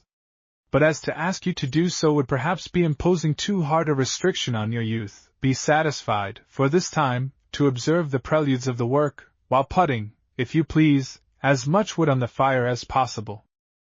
Having said that, he returned to his files and retorts, and I could not help thinking of the sad position wherein ill luck and imprudence had placed me. Alas! I said to myself, and threw logs into the fire. At this very moment the constables are searching for my good tutor and myself. Perhaps we shall have to go to prison. Certainly we have to leave this castle. I have, in default of money, at least board and an honorable position. I shall never again dare to stand before M. D'Asterac, who believes me to have passed the night in the silent voluptuousness of magic, which perhaps would have been better for me. Alas! I'll never more see Mosade's niece, Mademoiselle Jahel, who at night time woke me in my room in such a charming way. No doubt she will forget me. Perhaps she'll love someone else, and bestow on him the same caresses as she gave to me. The idea of such an infidelity became unbearable. But as the world goes, one has to be ready for anything. My son, M. D'Asterac began to say again, you do not sufficiently feed the Athanor. I see that you are still not fully convinced of the excellency of fire, which is capable of ripening this mercury and transforming it into the wonderful fruit I expect to gather very soon. More wood! The fire, my son, is the superior element. I have told you enough, and now I'll show you an example. On a very cold day last winter, visiting Mosade in his lodge, I found him sitting, his feet on a warming pan. I observed that the subtle particles of fire escaping from the pan had power enough to inflate and lift up the folds of his gown, wherefrom I inferred that had the fire been hotter, it would have raised Mosade himself into the air, of which he is certainly worthy, and that, if it should be possible to close into some kind of a vessel a very large quantity of such fire particles, it would be possible to sail on the clouds as easily as we sail on the sea, and to visit the salamanders in their aerial abodes, a problem I shall keep in mind. I do not despair of constructing such a fire ship. But let us go back to our work of putting wood on the fire. He kept me for some time in the glow of the laboratory, whence I wanted to escape as quickly as possible, to join Jahel, whom I was anxious to inform of my misfortune. At last he left me, and I thought myself free, a hope shortly to be disappointed by his return. It is rather mild this morning, he said, but the sky is somewhat cloudy. Would it please you to go for a walk in the park with me before returning to the translation of Zosimus the Panapolitan, which will be a great honor to you and your tutor if you finish it as you have begun? With much regret I followed him into the park, where he said to me, I am not sorry, my son, to be alone with you, to warn you, as it is high time to do, against the great danger by which you may be threatened one day. I reproach myself not to have thought of warning you before, as what I shall communicate to you is of the utmost consequence. And speaking in this way, he led me through the grand avenue which leads down to the marshes of the Seine, whence Rouen is to be seen and Mont Valérien with its Calvary. It was his usual walk. The alley was practicable in spite of some dead trees which had fallen across it. It is important for you to know to what you expose yourself by betraying your salamander. I do not want to interrogate you as to what intercourse you have had with that superhuman person I have been fortunate enough to make you acquainted with. I dare say you feel somewhat reluctant to discuss it. Possibly you deserve praise for that. If the salamanders have not, in what concerns the discretion of their lovers, the same ideas that court ladies and tradeswomen have, it is not less true that it is the special quality of beautiful amours to be unutterable, and that it would profane a grand sentiment to spread it abroad. But your salamander, of which I could easily find the name if I had any idle curiosity, has perhaps omitted to give you information about one of the most violent passions, jealousy. This character is common to them. Know well, my son, salamanders are not to be betrayed without punishment awaiting you. Their vengeance on the perjurer is of the cruelest. The divine Paracelsus gives one example, which will suffice to inspire in you a salutary fear. There was in the German town of Staufen a spagyric philosopher who had, like yourself, connection with a salamander. He was depraved enough to deceive her with a woman, certainly pretty, but not more beautiful than a woman can be. One evening, having supper with his new mistress in company with some friends, they saw a thigh of marvelous beauty shining over their heads. The salamander exposed it to impress on them all that she did not deserve the wrong inflicted by her lover. After that the outraged celestial struck down the unfaithful lover with apoplexy. The vulgar, who are made to be deceived, believed his to be a natural death. The initiated knew by whose hand he was slain. I owed you this advice, my son, and this example. They were less useful to me than D'Asterac thought. Listening to them I mused on other subjects of alarm. Without doubt my face must have betrayed the state of anxiety I was in, because the great Kabbalist, having looked at me, asked me if I was not afraid that an engagement, guarded by conditions so severe, would be troublesome to my youth. I am able to reassure you, he added. The jealousy of a salamander is awakened only by rivalry with women, and to speak truly it is more resentment, indignation, disgust, than real jealousy. The souls of the salamanders are too noble, their intelligence too subtle, to envy one another, and to give way to a sentiment pertaining to the barbarity wherein humanity is still half plunged. On the contrary, they delight to share with their playmates the joys they taste beside a sage, and are pleased to bring to their lovers the most beautiful of their sisters. Very soon you'll experience that, as a fact, they push politeness to the point I mentioned, and not a year, nay not 6 months, will pass before your room will be the trysting place of 5 or 6 daughters of the light, who will untie before you their sparkling girdles. Do not be afraid, my son, to answer their caresses. Your own fairy love will not take umbrage. How could she be offended, wise as she is? And on your side, do not get irritated if your salamander leaves you for a moment to visit another philosopher. Consider that the proud jealousy men bring into the union of the sexes is but a savage sentiment, founded on the most ridiculous of illusions. It rests on the idea that a woman belongs to you because she has given herself to you, which is nothing but a play on words.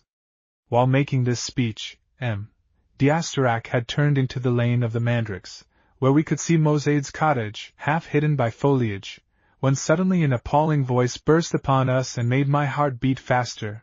Hoarse sounds, accompanied by a sharp gnashing, and on getting nearer the sounds seemed to be modulated, and each phrase ended in a sort of very feeble melody, which could not be listened to without shuddering.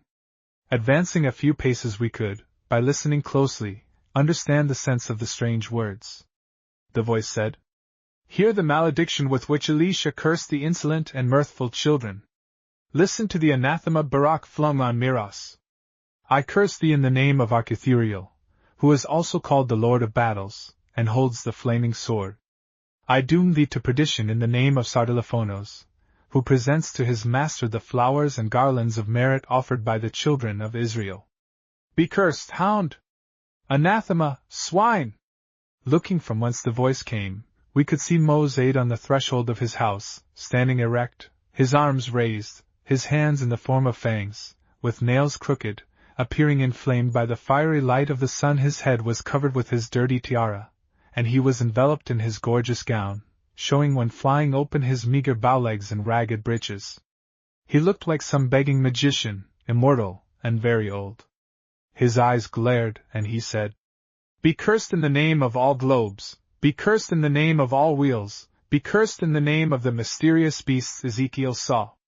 Out he stretched his long arms, ending in claws, and continued, "In the name of the globes, in the name of the wheels, in the name of the mysterious beasts, descend among those who are no more."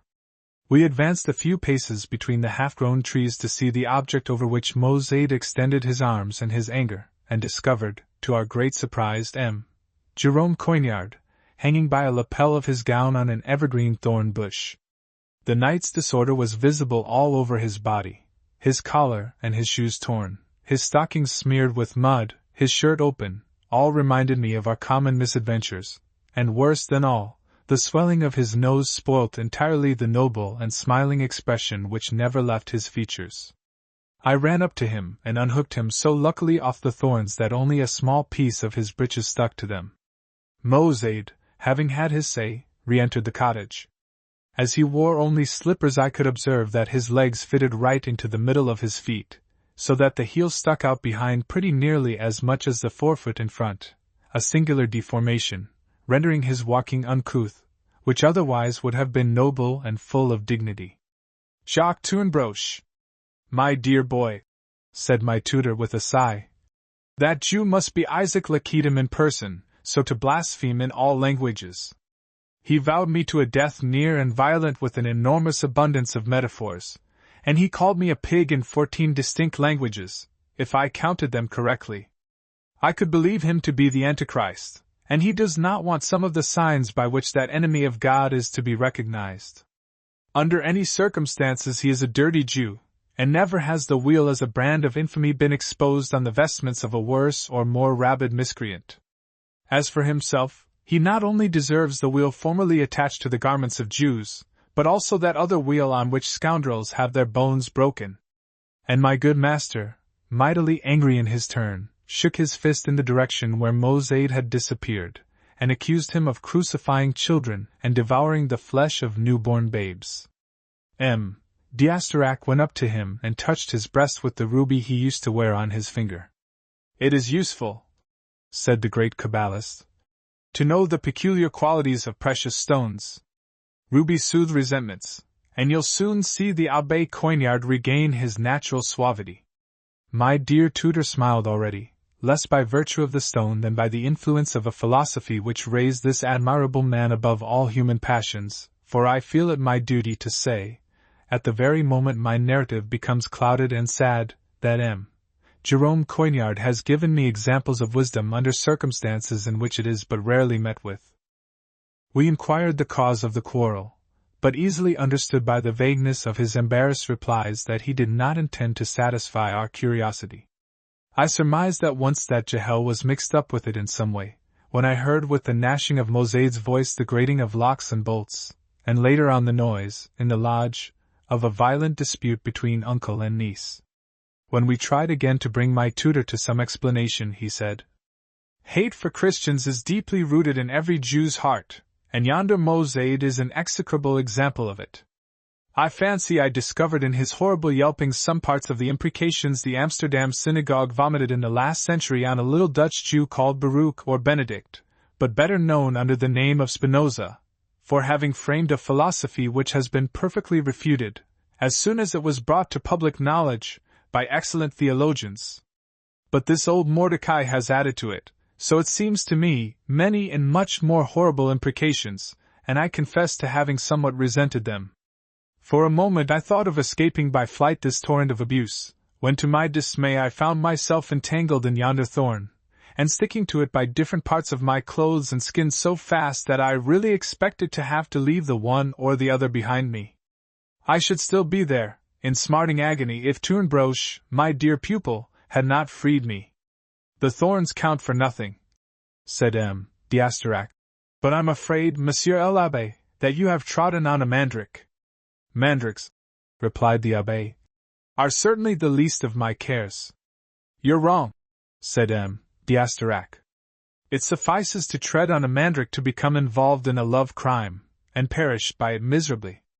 Ah, sir, my dear tutor replied, here are all sorts of dangers, and I become aware that it was necessary to be closely shut in between the eloquent walls of the Astration, which is the queen of libraries. For having left it for a moment only, I get the beasts of Ezekiel thrown at my head, not to speak of anything else. Would you kindly give me news of Zosimus the Panapolitan? Inquired D'Asterac. He goes on, replied my master. Goes on nicely, though slowly at the moment. Do not forget, Abbé, said the Kabbalist, that possession of the greatest secrets is attached to the knowledge of those ancient texts. I think of it, sir, with solicitude, said the Abbé. D'Asterac, after this assurance, left us standing at the statue of the faun, who continued to play the flute without taking any notice of his head, fallen into the grass. He disappeared rapidly between the trees, looking for salamanders. My tutor linked his arm in mine with the air of one who can at last speak freely. Jacques Tournebroche, my son, I must not conceal from you that this very morning, in the attics of the castle, a rather peculiar chance meeting has taken place, while you were kept in the room of yonder mad fire-blower. I plainly heard him ask you to assist him for a moment in his cooking, which is a great deal less savory and Christian than that of Master Leonard your father. Alas! When shall I be lucky enough to see again the cookshop of the Queen Pedauque and the bookshop of M. Blazet, with the sign of St. Catherine, where I enjoyed myself so heartily thumbing the books newly arrived from The Hague and Amsterdam? Alas! I exclaimed, the tears coming into my eyes. When shall I return to it again? When shall I return to the Rue St. Jacques again, where I was born, and see my dear parents, who'll feel burning shame when they hear of our misfortunes? But do be so good, my dear tutor, as to explain that strange encounter you said you had this very morning, and also the events of the day. M. Jerome Coignard willingly consented to give me all the enlightenment I wished for. He did it in the following words. Know then, my dear boy, that I reached the upper story of the castle without hindrance in company with M. D'Inquedil, whom I like well enough, although rude and uncultured. His mind is possessed neither of fine knowledge nor deep curiosity. But youth's vivacity sparkleth pleasantly with him, and the ardor of his blood results in amusing sallies. He knows the world as well as he knows women, because he is above them, and without any kind of philosophy. It's a great frankness on his part to call himself an atheist. His ungodliness is without malice, and will disappear with the exuberance of his sensuality. In his soul God has no other enemies than horses, cards, and women. In the mind of a real libertine, like M. Bell for example, truth has to meet more formidable and malicious adversaries. But, my dear boy, I give you a character sketch instead of the plain narrative you wish to have of me. I'll satisfy you. Let's see. Having arrived at the top story of the castle in company with M. D'Inquedil, I made the young gentleman enter your room, and wished him, in accordance with the promise we made him at the Triton Fountain, to use the room as his own. He did so willingly, undressed, and keeping nothing on but his boots, went into your bed, the curtains of which he closed so as not to be incommoded by the bright morning light, and was not long before he was sound asleep. As to myself, my dear boy, having reached my room, tired as I was, I did not want to go to rest before I had looked up in my Boethius 1 or 2 sentences appropriate to my state of mind. I could not find the very one fit for it. It must not be forgotten that this great thinker had not had occasion to meditate on the disgrace of having broken the head of a farmer general with a bottle out of his own cellar.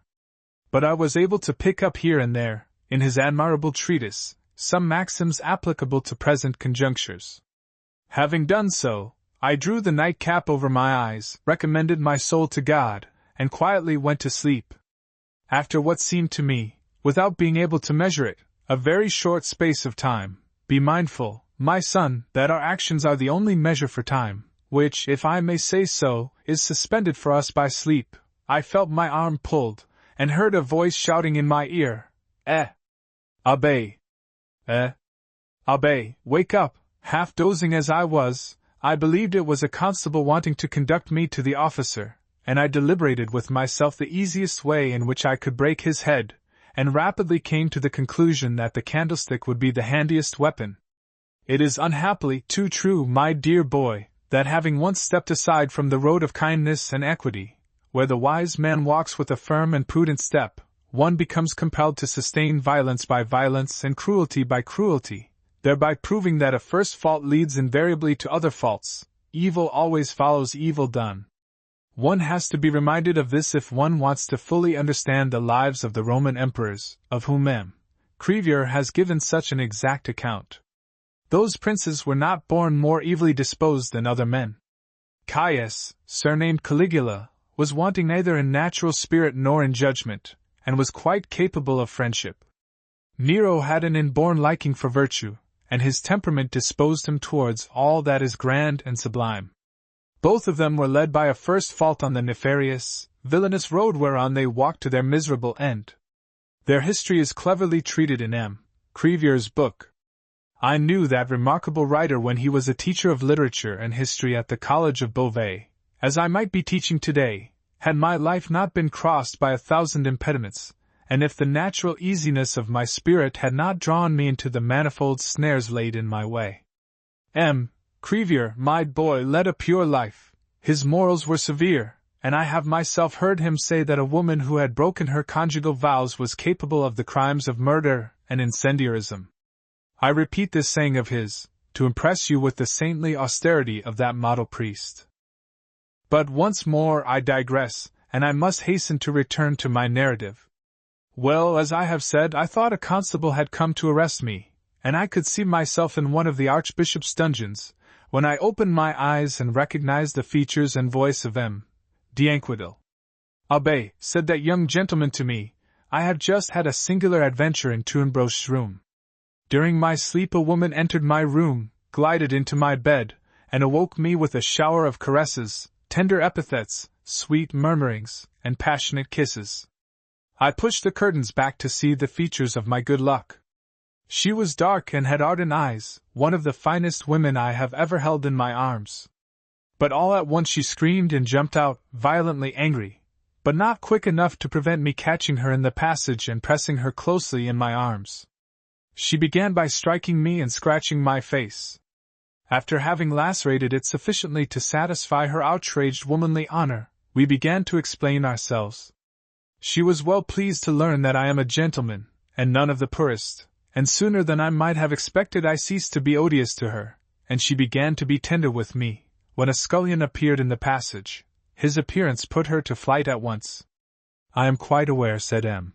d'Anquetil, that admirable girl had come for another than myself. She must have entered the wrong room, and the surprise frightened her. I did my best to reassure her, and should doubtless have won her amity had not that sot of a scullion come between us. I confirmed him in that supposition. We put our heads together to get an idea of the man for whom that beautiful woman had ventured on such an early morning visit, and were easily agreed that it could be no other but that old fool d'Asterac, you know, Tournebroche. I suspected him before, who awaits her intimacy in an adjoining room, if not, and without your knowledge, in your own. Are you not of the same opinion?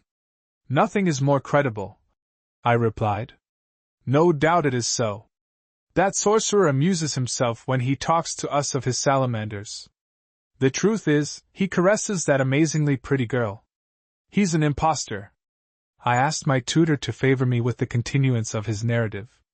He willingly complied and said, "Well, my dear boy, I'll briefly report the remainder of M. d'Anquetil's discourse. I know very well that it's rather commonplace, almost vulgar, to lay much stress on trifling circumstances. It is, on the contrary, some sort of duty to express them in the fewest possible words, to condense them carefully and reserve the tempting abundance of word flow to moral instruction and exhortation, which may be hurled as the avalanches are hurled from the mountains. On this principle I shall have mentioned enough of M. d'Anquetil's sayings when I have told you that he impressed on me that yonder young girl's beauty, charms, and accomplishments are quite extraordinary. In the end he inquired of me if I knew her name and position, and I replied to him that, from his description of her, I was pretty sure that she was Rabbi Mosaid's niece Jahel, whom by a lucky accident I had embraced one night on that very same staircase, with this difference only, that my luck occurred between the first and second flights of steps. I hope and trust, said M. d'Anquetil, that there may be other differences too, for, as far as I am concerned, I embraced her very closely. I am also sorry that, as you say, she is a Jewess, as, without believing in God, I feel that I should have liked better for her to be a Christian. But can anyone be sure of his own family? Who knows if she has not been kidnapped as a child? Jews and gypsies steal children daily. And we do not, as a rule, remember sufficiently that the Holy Virgin was born a Jewess. But let her be Jewess or not, she pleases me. I want her and shall have her, such were that reckless youngster's words. But allow me, my boy, to to sit down on yonder moss-covered stone. Last night's work, my fights, my flight, too, have nearly broken my legs. He sat down, took his snuff-box out of his pocket, and looked quite disconsolate when he found it void of tobacco. I took a seat at his side, agitated, crestfallen. Coignard's discourse caused me acute pain. I cursed fate for having given my place to a brute at the very moment when my beloved mistress had come to bring me her most passionate tenderness, expecting to find me in my bed, the while I had to throw logs of wood on the fire in the alchemist's furnace. The but too probable inconstancy of Jahel tore my heart to pieces, and I could have wished that my dear tutor had been more discreet with my rival. So I took the liberty to reproach him mildly for his disclosure of Jahel's name. "Sir," I said, "was it not somewhat imprudent to furnish such indications to a gentleman so luxurious and violent as M. d'Anquetil?" Coignard seemed not to hear what I said, and continued his speech. "My snuff-box has unfortunately opened itself in my pocket during the fight at Catherine's house, and the tobacco it contained, mixed with the wine of the broken bottle, has formed a quite disgusting paste. I do not dare ask Crichton to grind down a few leaves for me. The hard and cold features of that servant and judge inspire me withal. I suffer from the want of snuff, as my nose is irksome in consequence of the shock I had last night, and I am quite disconcerted by my failure to satisfy the never-tiring wants of that nose of mine. I shall have to bear the misfortune quietly till M. d'Anquetil may, perhaps, let me have a few grains out of his box. Now to return to that young gentleman, he said expressly to me, 'I love that girl. No, Abbé, that I am resolved to take her with us in the post-chaise should I be compelled to stay here a week, a month, 6 months or longer. I will not go away without her.' I represented all the dangers to him, which might occur through any delay in our departure. He said he did not care a rap for those dangers, less so as they were smaller for him than for us. You, Abbé, you and Tournebroche are both in danger of being hanged. My risk is the Bastille only, where I can get cards and girls, and whence my family could, and would, soon deliver me, as my father would interest some duchess or some ballet dancer in my doom, and my mother, devotee as she has become, could and would still get the assistance of one or other of the royal princes. It is irrevocably fixed. I take Jahel with me or I remain here. You and Tournebroche are at liberty to hire a post-chaise of your own. The cruel boy knows but too well that we have not the means to do it." I tried to make him change his mind. I became pressing, unctuous, parental. It was no use, and I wasted on him an eloquence which, employed in the pulpit of a parish church, would have brought me a full reward in honor and coin. Alas! My dear boy, it seems to be written that none of my actions will ever produce any kind of savory fruit, and for me ought to have been written the following words from Ecclesiastes: "Quid habet amplius homo de universe labor suo, quo laborat sub sol." Far from bringing him to reason, my discourses strengthened the young nobleman's obstinacy. And I cannot deny that he actually counted on me for the success of his desires, and pressed me to go to Jahel and induce her to fly with him, promising her the gift of a trousseau of Dutch linen, of plate, jewels and a handsome annuity. "Oh, sir!" I exclaimed, "this M. d'Anquetil is very insolent.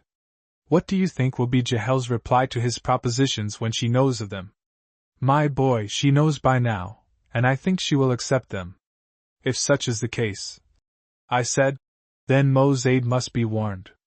"That he is already," replied my tutor. "You have just assisted at the outbreak of his rage." "What, sir?" said I, with much warmth. "You have informed yonder Jew of the disgrace awaiting his family. That's nice of you. Allow me to embrace you. But if so, Mozade's wrath threatened M. d'Anquetil, and not yourself?" The abbé replied with an air of nobility and honesty, with a natural indulgence for human weaknesses, an obliging sweetness, and the imprudent kindness of an easy heart, by all of which men are often induced to do inconsiderate things and expose themselves to the severity of the futile judgments of mankind. "I will not keep it a secret from you, my dear Tournebroche, that, giving way to the pressing solicitations of that young gentleman, I obligingly promised to go on his errand to Jahel and to neglect nothing to induce her to elope with him. Alas! I exclaimed. You did, sir.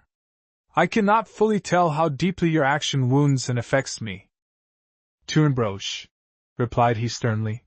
You speak like a Pharisee. One of the fathers, as amiable as he was austere, has said, Turn your eyes on yourself and take care not to judge the doings of others. Judging others is an idle labor. Usually one is erring, often sinning, by so doing, but by examining and judging oneself your labor will always be fruit-bearing. It is written, Thou shalt not be afraid of the judgment of men, and the Apostle Paul said that he did not trouble himself about being judged by men. If I refer to some of the finest texts in morals, it is to enlighten you, Unabridged, to make you return to the humble and sweet modesty which suits you, and not to defend my innocence, when the multitude of my iniquities weighs on me and bears me down. It is difficult not to glide into sin, and proper not to fall into despondency at every step one takes on this earth, whereon everything participates, at one and the same time, in the original curse, and the redemption effected by the blood of the Son of God. I do not want to color my faults, and I freely confess that the embassy I undertook at the request of M. d'Anquetil is an outcome of Eve's downfall, and it was, to say it bluntly, one of the numberless consequences, on the wrong side, of the humble and painful sentiment which I now feel, and is drawn out of the desire and hope of my eternal welfare. You have to represent to yourself mankind balancing between damnation and redemption to understand me truly when I say that at the present hour I am sitting on the good end of the seesaw after having been this very morning on the wrong end. I freely avow that in passing through the Mandrake Lane, from whence Mosade's cottage is to be seen, I hid behind an ivy-thorn bush, waiting for Jehel to appear at her window. Very soon she came. I showed myself, and beckoned her to come down. She came as soon as she was able to escape her uncle's vigilance. I gave her a brief report of the events of the night, of which she had not known. I informed her of M. d'Anquetil's impetuous plans, and represented to her how important it was for her own interests, and for my and your safety, to make our escape sure by coming with us. I made the young nobleman's promises glitter before her eyes and said to her, If you consent to go with him tonight you'll have a solid annuity, inscribed at the Hôtel de Ville, and an outfit richer than any ballet dancer or abbess of Panthamont may get, and a cupboard full of the finest silver. He thinks me to be one of those creatures, she said. He is an impudent fellow. He loves you, I replied. You could not expect to be venerated? I must have an oleopot, she said, an oleopot, and the heaviest one. Did he mention the oleopot? Go, Monsieur Abbé, and tell him. What shall I tell him? That I am an honest girl. And what else? That he is very audacious. Is that all, Jehel? Think on our safety. Tell him that I shall not depart before he has given me his legally worded written promise for everything. He'll do it, consider it as done. Oh, monsieur, I will not consent to anything if he does not consent to have lessons given me by M. Capran. I want to study music. We had just reached this item of our negotiations when, unhappily, Mosade surprised us, and without having overheard our conversation got the scent of its meaning. He called me at once a suborner, and heaped outrageous insults on me. Jehel went and hid herself in her own room, and I remained alone exposed to the fury of that god-killer, in the state you found me, and out of which you helped me, you dear boy. As a fact, I may say that the business had been concluded, the elopement assented to, our flight assured. The wheels and Ezekiel's beast are of no value against the heavy silver oleopot. I am only afraid that yonder old Mordecai has imprisoned his niece too securely. I must avow, I replied, without disguising my satisfaction, that I heard a loud noise of keys and bolts at the very moment I freed you from the midst of the thorns.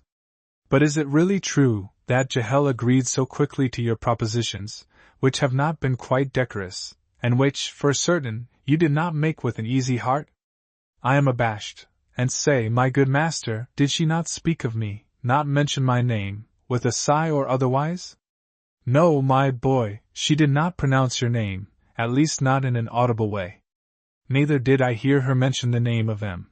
d'Astarac, her lover, which ought to have been nearer to her feelings than yours. But do not be surprised by her forgetting the alchemist. It is not sufficient to possess a woman to impress on her soul a profound and durable mark. Souls are almost impenetrable, a fact showing the cruel emptiness of love. The wise man ought to say to himself, I am nothing in the nothingness which that creature is. To hope that you could leave a remembrance in a woman's heart is equivalent to trying to impress a seal on running water. And therefore let us never nurse the wish to establish ourselves in what is fleeting, and let us attach ourselves to that which never dies. After all, I said, Jehel is locked and bolted up, and one may rely on the vigilance of her guardian.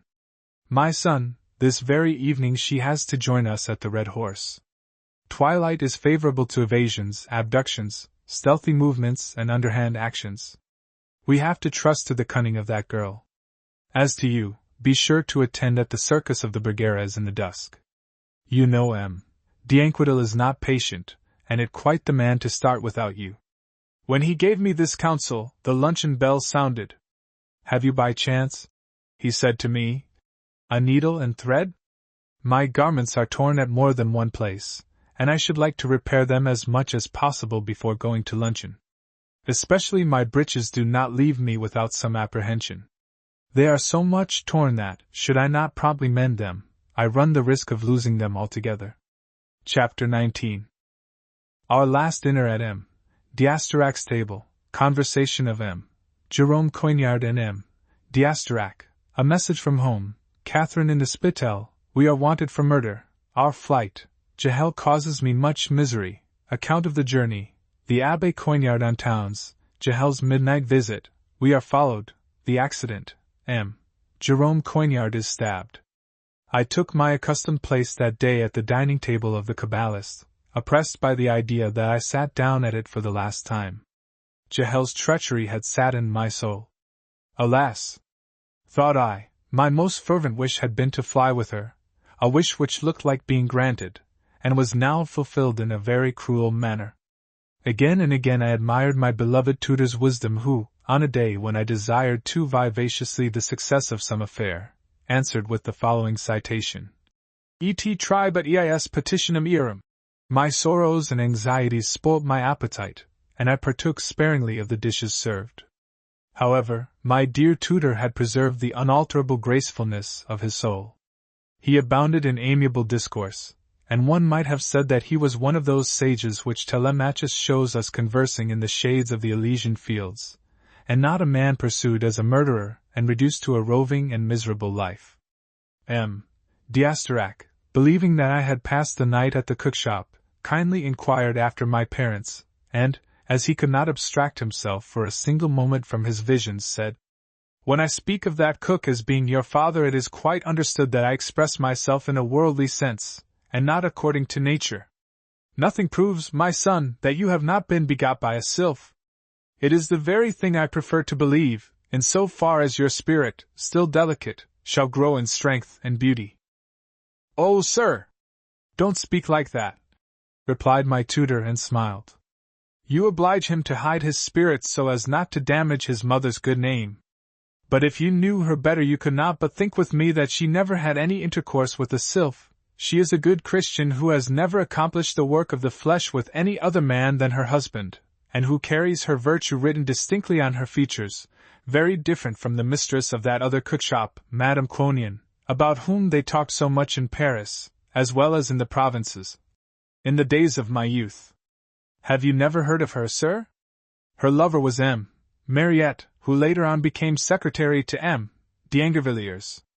He was a stout man, who left a jewel every time he visited his beloved, one day a cross of Lorraine or a holy ghost, another day a watch or a chatelaine, or perhaps a handkerchief, a fan, a box.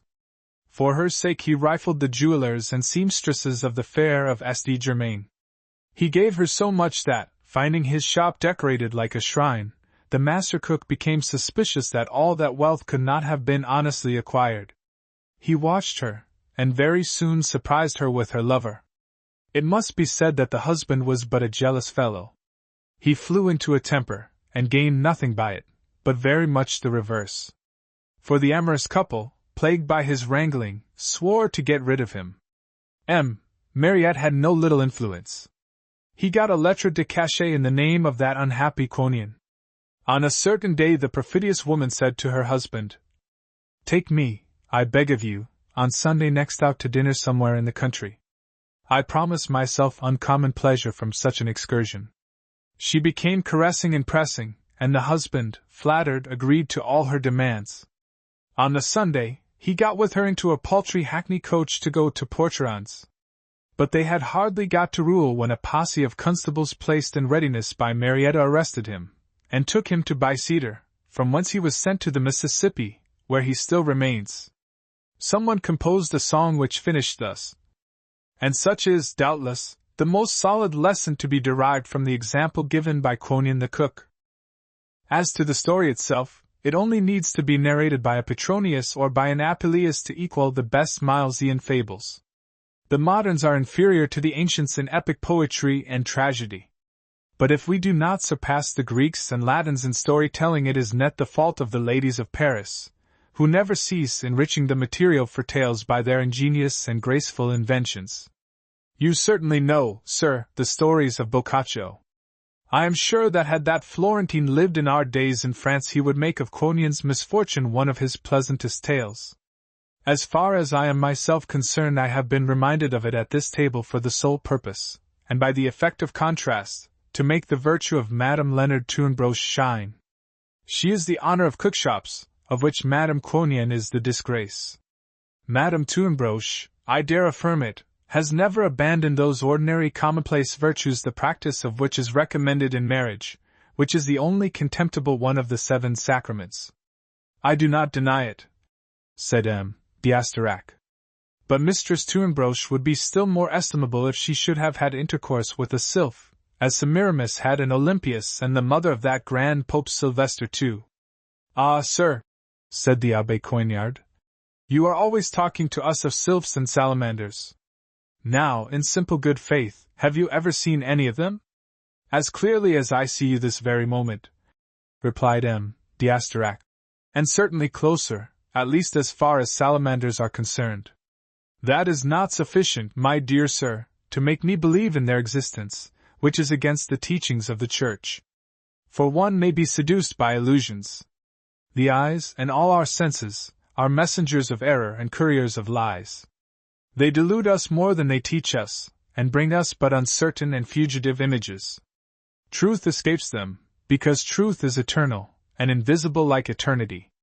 Ah, said M. D'Asterac, I did not know you were so philosophical, nor of so subtle a mind. That's true, replied my good master. There are days on which my soul is heavier, and with preference attached to bed and table. But last night I broke a bottle on the head of an extortioner, and my mind is very much exalted over it. I feel myself capable of dissipating the phantoms which are haunting you, and to blow off all that mist. For after all, sir, these sylphs are but vapors of your brain. M. D'Asterac stopped him with a kind gesture and said, I beg your pardon, Abbé, do you believe in demons? Without difficulty I can reply, said my good master, that I believe of demons all that is reported of them in the Scriptures, and that I reject as error and superstition all and every belief in spells, charms, and exorcism. Saint Augustine teaches that when the Scriptures exhort us to resist the demons, it requires us to resist our passions and intemperate appetites. Nothing is more detestable than the deviltries wherewith the Capuchins frighten old women. I see, said M. D'Asterac. You do your best to think as an honest man. You hate as much as I do myself the coarse superstitions of the monks. But, after all, you do believe in demons, and I have not had much trouble to make you avow it. Know, then, that they are no other than sylphs and salamanders. Ignorance and fear have disfigured them in timid imaginations. But, as a fact, they are beautiful and virtuous. I will not lead you in the ways of the salamanders, as I am not quite sure of the purity of your morals, but I can see no impediment, Abbé, to a frequentation of the sylphs, who inhabit the fields of air, and voluntarily approach man in a spirit of friendliness and affection, so that they have been rightly named helping genii. Far from driving us to perdition, as the theologians believe, who change them into devils, they protect and safeguard their terrestrial friends. I could make you acquainted with numberless examples of the help they give. But to be short, I'll repeat to you one single case which was told to me by Madame la Marquise de Grancy herself. She was middle-aged, and a widow for several years, when, one night, in her bed, she received the visit of a sylph, who said to her, "Madam, have a search made in the wardrobe of your deceased husband. In the pocket of a pair of his breeches a letter will be found, which, if it became known, would ruin M. de Roches, my good friend and yours. Find that letter and burn it." The Mercale promised not to neglect this recommendation and inquired after news of the defunct Merchel from the sylph, who, however, disappeared without giving any reply. On waking she summoned her women, and bade them look if some of the late Merchel's garments remained in his wardrobe. The attendants reported that nothing was left, and that the lackeys had sold them all to old clothes dealers. Madame de Grancy insisted on her women trying to find at least one pair of breeches. Having searched in every corner, they finally discovered a very old-fashioned pair of black satin, embroidered with carnations, and handed them to their mistress, who found a letter in one of the pockets, which contained more than would have been needed to incarcerate M. de Roches in one of the state prisons. She burned the letter at once, and so that gentleman was saved by his good friends the sylph and the Mercale. Are such, I ask you, Abbé, the manners of demons? But let me give you another startling hit on the matter, which will impress you more, and will I am sure go to the heart of a learned man such as yourself. It is doubtless known to you that the Academy of Dijon is rich in wits. One of them, whose name cannot be unknown to you, living in the last century, prepared with great labor an edition of Pindar. One night, worrying over 5 verses the sense of which he could not disentangle, so much was the text corrupt, he dozed off, quite despairing, at cockcrow. During his sleep, a sylph, who wished him well, transported his spirit to Stockholm into the palace of Queen Christina, conducted him to the library, and took from one of the shelves a manuscript of Pindar's showing him the difficult passage. The 5 verses were there, as well as 2 or 3 annotations which rendered them perfectly intelligible. In the violence of his contentment, our savant woke up, struck a light, and penciled down the verses as they appeared to him in his sleep. After that he went to sleep again profoundly. On the following morning, thinking over his night's adventure, he at once resolved to try to get a confirmation. M. Descartes happened at that very time to be in Sweden, reading to the Queen on philosophy. Our Pindarus knew him, but was on still closer terms with M. Chaunut, the Swedish ambassador in France. He wrote requesting him to forward a letter to M. Descartes, in which he asked him to be informed if there really was in the Queen's library at Stockholm a manuscript of Pindar containing the version he mentioned. M. Descartes, an extremely courteous man, replied to the Academician of Dijon that, as a fact, Her Majesty possessed a manuscript of Pindar, and that he had himself read there the verses, with the various readings contained in the letter. M. d'Asterac, who had been peeling an apple during his narration, looked at M. Coignard to enjoy the success of his discourse. My dear tutor smiled and said, "Ah, sir! I clearly see that I flattered myself with an idle hope, and that one cannot make you give up your vain imaginations. I confess with a good grace that you have shown us an ingenious sylph, and that I actually wish for such an obliging secretary. His assistance would be particularly useful to me on 2 or 3 passages in Zosimus the Panapolitan which are very obscure. Could you not be so good as to give me the means to evoke, if necessary, some sylph librarian as expert as that of Dijon?" M. d'Asterac replied gravely, "That's a secret, Abbé, that I will willingly unveil to you. But be warned that you would be a lost man should you communicate it to a profane person." "Don't be uneasy," said the Abbé. "I have a strong desire to know so fine a secret, but I will not conceal from you that I do not expect any effect from it, as I do not believe in sylphs. Instruct me, if you please." "You request me?" replied the Kabbalist. "Well, then, know that whenever you want the assistance of a sylph, you have but to pronounce the simple word Agla, and the sons of the air will at once come to you. But understand, M. Abbé, that the word must be spoken by the heart as well as by the lips, and that faith alone gives it its virtue. Without faith it is nothing but a useless murmur.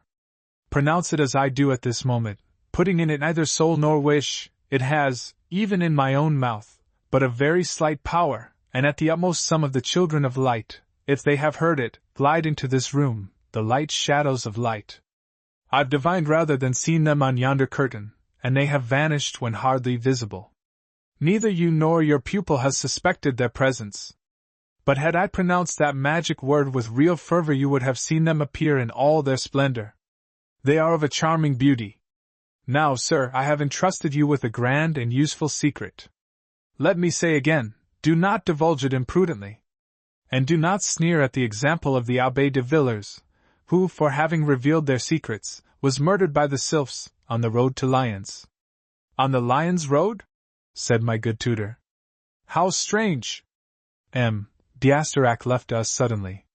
I will now for the last time, said the Abbé, visit that noble library where I have enjoyed such austere pleasures and which I shall never see again. Do not fail, Tournebroche, to be at nightfall at the Bergera's circus. I promised to be there. It was my intention to lock myself in my room for the purpose of writing to D'Asterac, and my dear parents, asking them to kindly excuse me for not taking personal leave of them, as I had to fly after an adventure wherein I was more unlucky than guilty. When I reached the door of my room, I heard heavy snoring from within. Peeping in, I saw d'Inquedil in my bed, sleeping, his sword at the bedside, playing cards strewn all over the quilt. For a moment I felt tempted to run him through with his own sword, but the temptation did not last, and I left him sleeping. Notwithstanding my grief, I could not help laughing when I thought that Jahel, being locked and bolted in by Mo's aid, could not rejoin him. So I went to my tutor's room, to write my letters, where I disturbed 5 or 6 rats, who had begun to make a meal off his Boethius, which had remained on the night table. I wrote to my mother and to D'Asterac, and I composed the most touching epistle to Jahel. My tears fell on this when I read it over for a second time. Perhaps, I said to myself, the faithless girl will cry too, and her tears will mix with mine. Then, overwhelmed as I was by fatigue and sorrow, I threw myself on my tutor's bed, and soon went off into a kind of semi-sleep, troubled by dreams, erotic and sinister. I was awakened by the taciturn Crichton, who had entered the room and presented to me, on a silver salver, a sort of curling paper, whereon a few badly written words were scribbled in pencil. Someone expected me at once outside the castle. The note was signed, Friar Ench, unworthy Capuchin. I went as quickly as I could, and found the little friar seated on the bank of a ditch in a state of pitiable dejection. Wanting strength to get up, he looked at me with his big dog's eyes, nearly human and full of tears. His sighs moved his beard and chest. In a tone which really pained me, he said, Alas! Monsieur Jacques, the hour of trial has come to Babylon, as it is said in the prophets. At the request of de la Garitude, the lieutenant of police had Mamselle Catherine taken by the constables to the Spital, from whence she'll be sent to America by the next convo. I was informed of it by Jeanette the hurdy-gurdy player, who saw Catherine brought in a cart to the Spital, as she left it herself after having been cured of an evil ailment by the surgeon's art. At least I hope so, please God. And Catherine is to be transported, and no reprieve to be expected. And Friar Enge at this point in his discourse groaned, and shed tears abundantly. After doing my best to console him, I asked if he had nothing else to tell me. Alas! Jacques, he replied. I have intimated the essential, and the remainder floats in my head like the Spirit of God on the waters, without comparison, if you please. The matter is dark altogether. Catherine's misfortune has taken away my senses. It needed the necessity of giving you important news to bring me to the threshold of this cursed house, where you live in company with all sorts of devils, and it was with dismay, and after having recited the prayer of St. Francis, that I ventured to knock at the door for the purpose of handing to a lackey the note I wrote to you. I do not know if you have been able to read it, as I have but little practice in forming letters, and the paper was not of the best to write on, but you see it is the honor of our holy order not to give way to the vanities of our century. Catherine at the Spital! Catherine in America! Is it not enough to break the hardest heart? Jeanette herself wept abundantly, and did so in spite of her jealousy of Catherine, who prevails over her in youth and beauty just as St. Francis surpasses in holiness all the other blessed ones. Jacques! Catherine in America! Such are the strange ways of Providence. Alas! Our holy religion is true, and King David was right in saying that we are like the grass of the field. Is not Catherine at the Spital? The stones on which I am sitting are happier man I, notwithstanding that I wear the signs of a Christian and a monk. Catherine at the Spital! He sobbed again. I waited till the torrent of his sorrow had passed away, and then asked him if he had any news of my parents. Jacques, he replied. 'Tis they who have sent me to you, bearer of a pressing message.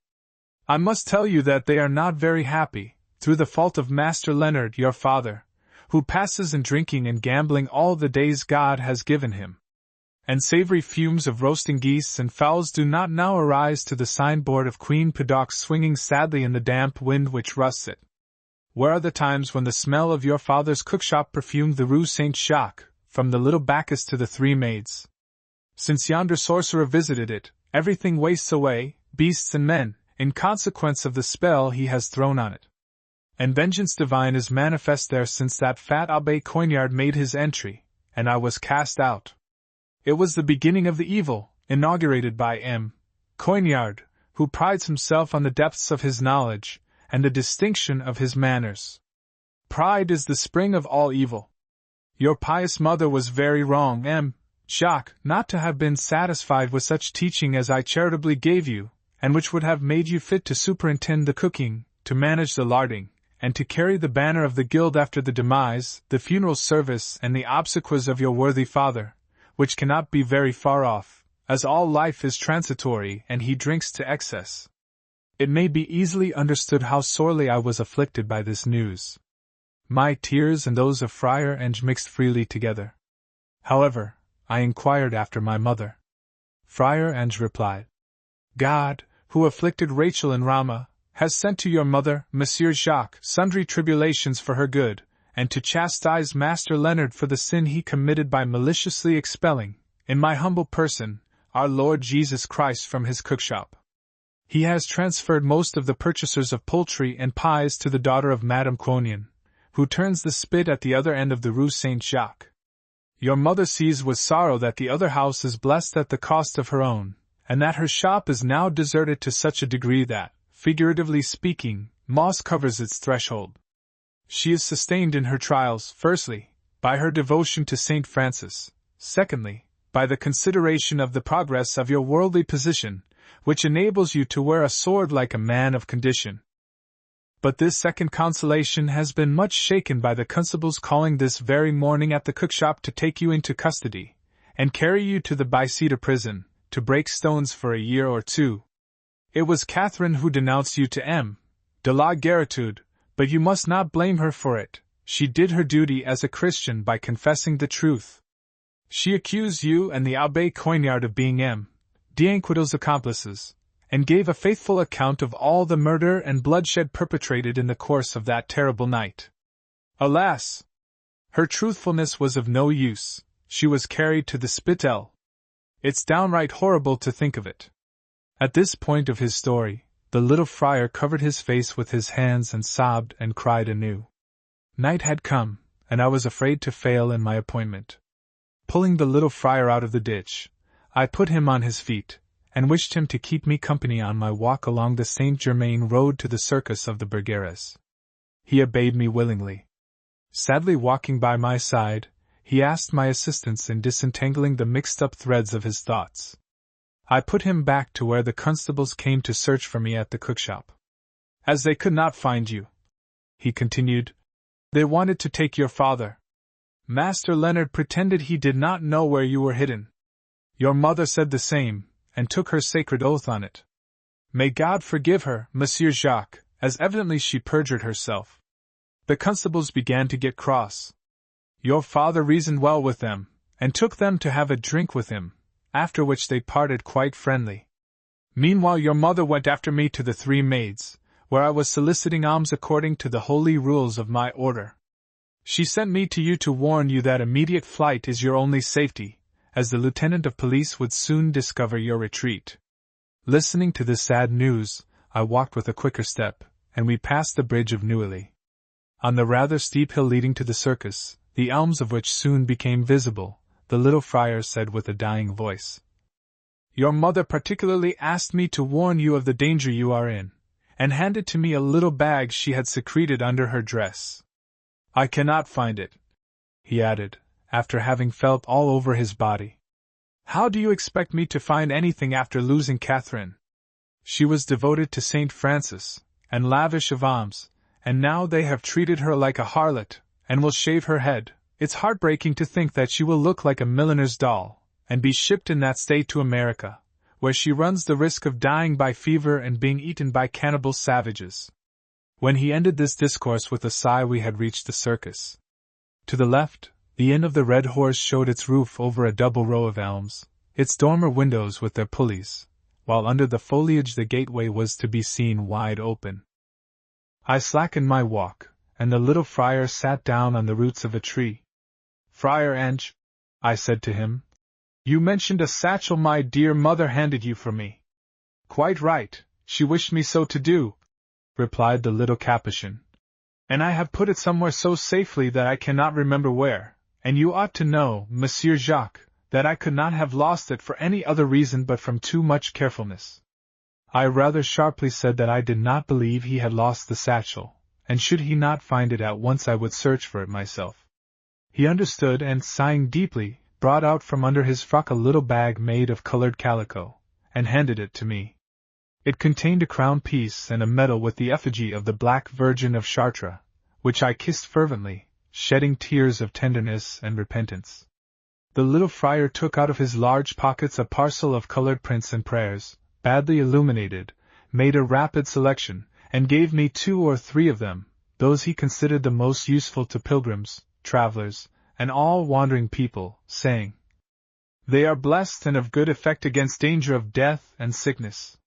You have only to recite the text printed on them, or to lay them on the skin of your body. I give them to you, Jacques, for the love of God. Do not forget to give me an alms. Keep in mind that I beg in the name of St. Francis. He'll protect you, without fail, if you assist the most unworthy of his sons, and that is precisely myself." Listening to his speech, I saw in the doubtful twilight a post-chaise and 4 come out of the gateway of the Red Horse Inn, heard the whips cracking and the horses pawing the ground when the driver stopped on the highroad, close to the tree on the roots of which Friar Ange was sitting. It was not an ordinary post-chaise, but a very large, clumsy vehicle, having room to seat 4, and a small coupe in front. I looked at it for a minute or 2, when up the hill came d'Anquetil, with Jahel, carrying several parcels under her cloak and wearing a mob cap. Coignard followed them, loaded with 5 or 6 books wrapped up in an old thesis. When they reached the carriage, the post-boys lowered the carriage steps, and my beautiful mistress, raising her skirt like a balloon, ascended into the carriage, pushed from behind by d'Anquetil. I ran towards them and shouted, "Stop, Jahel! Stop, sir!" But the seducer only pushed the perfidious girl the more, and her charming rounded figure quickly disappeared. Preparing himself to climb after her, 1 foot on the steps, he looked at me with surprise. "Oh, Monsieur Tournebroche! You would then take from me all my mistresses? Jahel after Catherine. Do you do it for a wager?" But I did not hear what he said, and continued to call Jahel, the while Friar Ange, having risen from his seat under the elm tree, came up to the carriage door, and offered to d'Anquetil pictures of Saint Roch, a prayer to be recited during the shoeing of a horse, another against fever, and asked him for charity with a mournful voice. I should have stopped there the whole of the night, calling Jahel, if my good tutor had not got hold of me and pushed me inside the large compartment of the carriage, which he entered after me. "Let them have the coupe by themselves," he said to me, "and let us travel in the large compartment. I have been looking for you, Tournebroche, and, not to withhold anything from you, had quite made up my mind to depart without you when, happily, I discovered you in company with the Capuchin under yonder elm tree. We could not delay any longer, as de la Garritude has given sharp orders to look everywhere for us. He has a long arm, having lent money to the king." The carriage was moving on, but Friar Ange clung to the door, with hand outstretched, begging pitifully. I sank into the cushions. "Alas, sir," I exclaimed, "did you not tell me that Jahel was locked in threefold?" "My son," replied my good master. Not too much confidence may be placed in women, who always play their tricks on the jealous and their locks. If the door is closed, they jump out of the window. You have no idea, my dear Tunbroche, of the cunning of women. The ancients have reported admirable examples of it, and many a one you'll find in Apuleius, where they are sprinkled like salt in the Metamorphoses. But the best example is given in an Arabian tale recently brought to Europe by M. Galen, and which I will tell you. Scherier, Sultan of Tartary, and his brother, Scotsinen, walked one day on the seashore, when they saw rise suddenly above the waves a black column, moving towards the shore. They recognized it as a genie of the most ferocious kind, in the form of an immensely tall giant, carrying on his head a glass case locked with 4 iron locks. Both were seized with dismay, so much so that they hid themselves in the fork of a tree standing near. The genie, however, came on shore, and brought the glass case to the tree where the 2 princes were hiding. Then he lay down and soon went to sleep. His outstretched legs reached the sea, and his breathing shook earth and heaven. During his terrifying repose the cover of the glass case rose by itself, and out of it came a woman with a majestic body and of the most perfect beauty. She raised her head. Here I interrupted his narrative, which I had hardly listened to, and exclaimed, "Ah, sir, what do you think Jahel and M. D'Anquetil are saying at this moment, all by themselves in the coop?" "I don't know," replied my dear tutor. "It's their business, not ours. But let me finish the Arabian tale, which is full of sense. You've interrupted me inconsiderately, Tunbroche, at the very moment when the damsel, looking up, discovered the 2 princes in the tree. She made them a sign to come down, but desirous as they were to respond to the appeal of a person of so much beauty, they were afraid to approach so terrible a giant.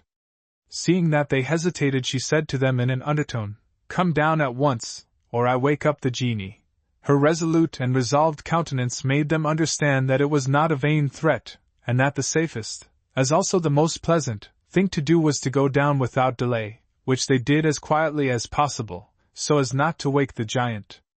The lady, taking their hands, led them somewhat farther away under the trees, and gave them to understand very clearly that she was ready at once to give herself to both. Gracefully they accepted the beauty's offer, and as they were men of courage, fear did not spoil their enjoyment. Having obtained from both what she had wished for, and seeing that each of the 2 princes wore a ring, she asked them for their rings. Returning to the glass case where she lived, she took out of it a chaplet of rings, and showed it to the princes. Do you know what is the meaning of this chaplet of rings? They are those of all the men for whom I have had the same kindness as for you. Their number, all told, is 98. I keep them as souvenirs, for that same reason, and to complete the century I have asked for yours. And now today I have had a full 100 lovers, in spite of the vigilance and care of yonder giant, who never leaves me. He may lock me in the glass case as much as he likes, and hide me in the depths of the sea. I deceive him as often as I please. That ingenious apologue," added my good tutor, "shows you that the women of the Orient, who are shut up and cloistered, are as cunning as their sisters of the Occident, who are free of their movements. Whenever a woman wants something, there is no husband, lover, father, uncle, or tutor able to prevent her carrying out her will. And therefore, my dear boy, you ought not to be surprised that to deceive that old Mordecai was but child's play for Jahel, whose perverse spirit is made up of all the cuteness of our she-geldings and the perfidy of the Orient. I guess her to be as ardent in sensual pleasure, as greedy after gold and silver, altogether a worthy descendant of the race of Ahola and Ahalaba. She is of an acid and mordant beauty, and I do not deny that somehow she excites me, although age, sublime meditations, and the miseries of an agitated life have sufficiently mortified in me the lust of the flesh. Your suffering over the success of M. D'Anquetil's adventure with her, wherefore I reckon that you feel much more than I do the sharp tooth of desire, and that jealousy is tearing you. And that's the reason you blame inaction, irregular certainly, contrary to vulgar propriety, but withal indifferent in character, or at least not adding much to the universal evil. Inwardly you condemn me for having had a part in it, and you fancy you defend the principle of chaste living when you do nothing except from the prompting of your passions. Such is the way, my dear boy, that we color for the use of our own eyes our worst instincts. Human morals have no other origin.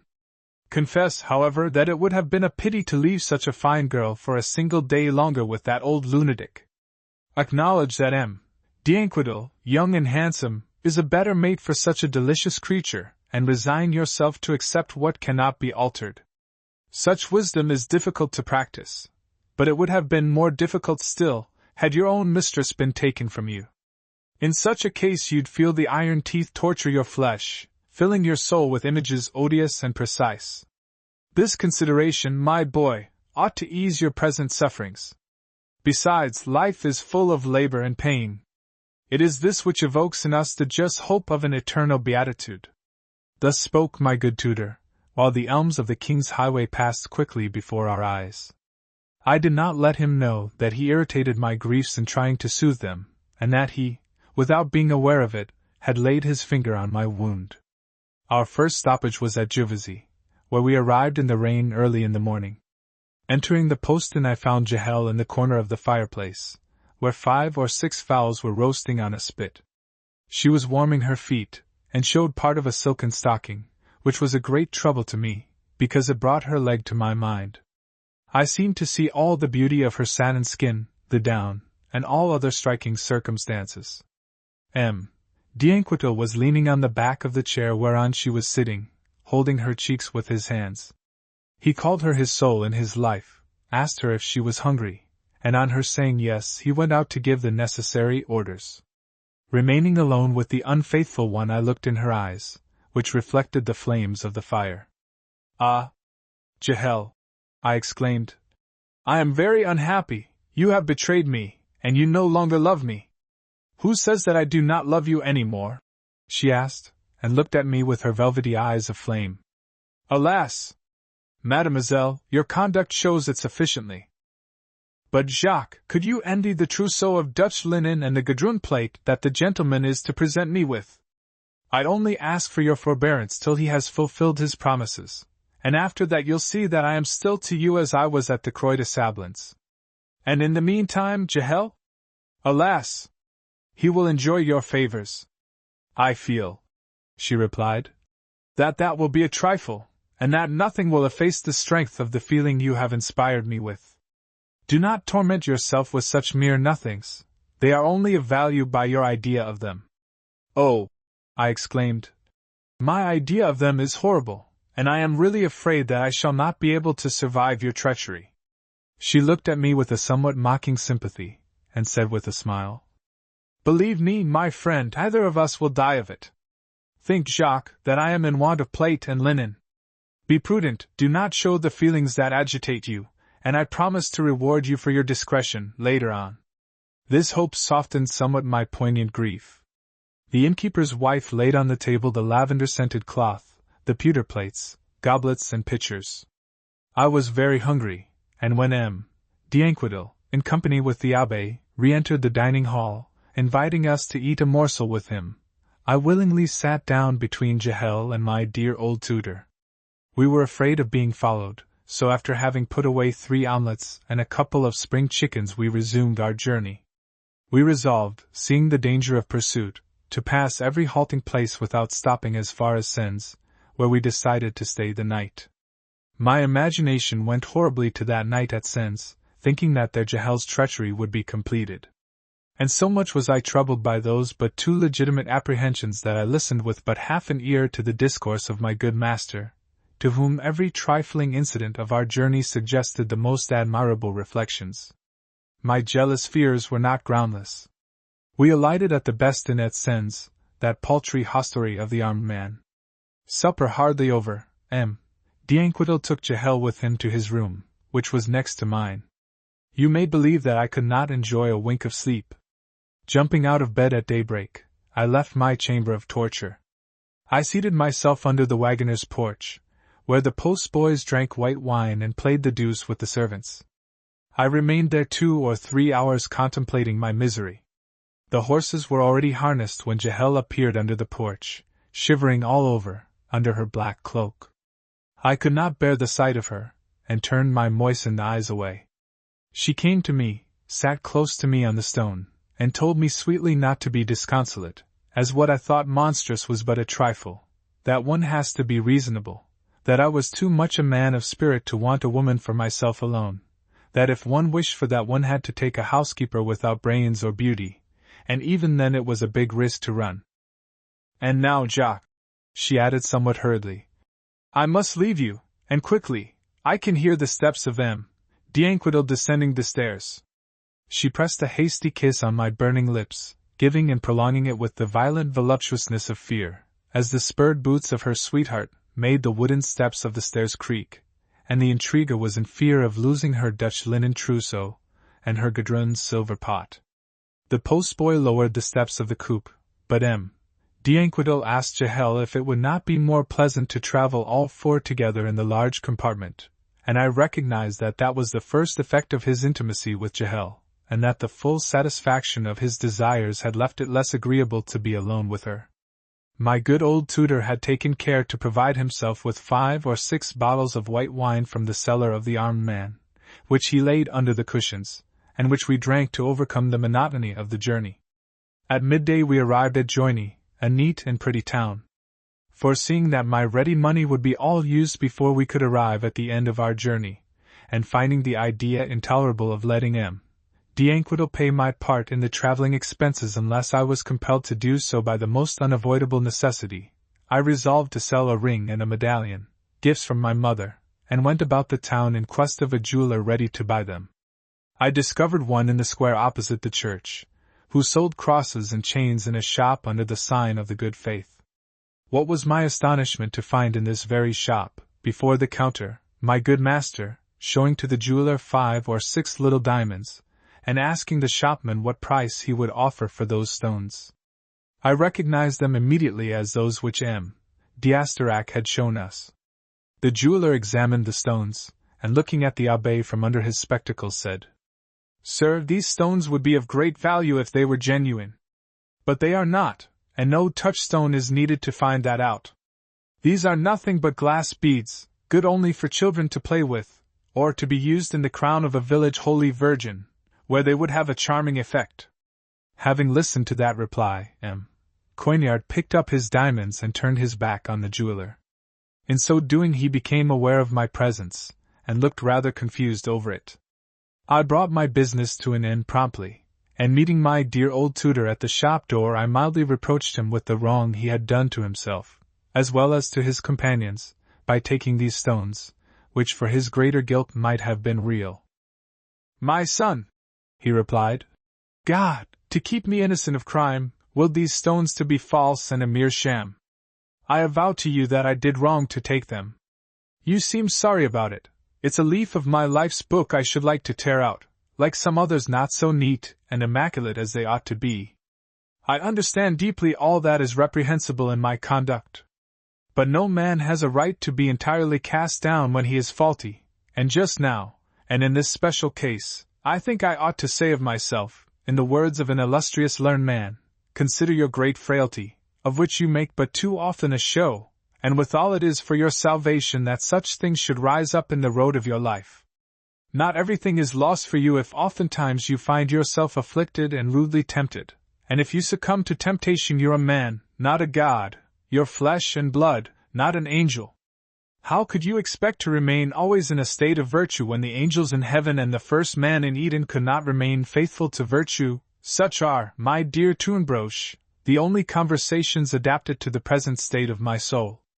But after this unhappy occurrence, which I do not wish to dwell on longer, is it not time to return to the inn, there to drink, in company with the post-boys, who are simple-minded and of easy intercourse, 1 or more bottles of country wine? I quite agreed, and we soon reached the hostelry, where we found M. d'Anquetil, who, returning like ourselves from the town, had brought some playing cards.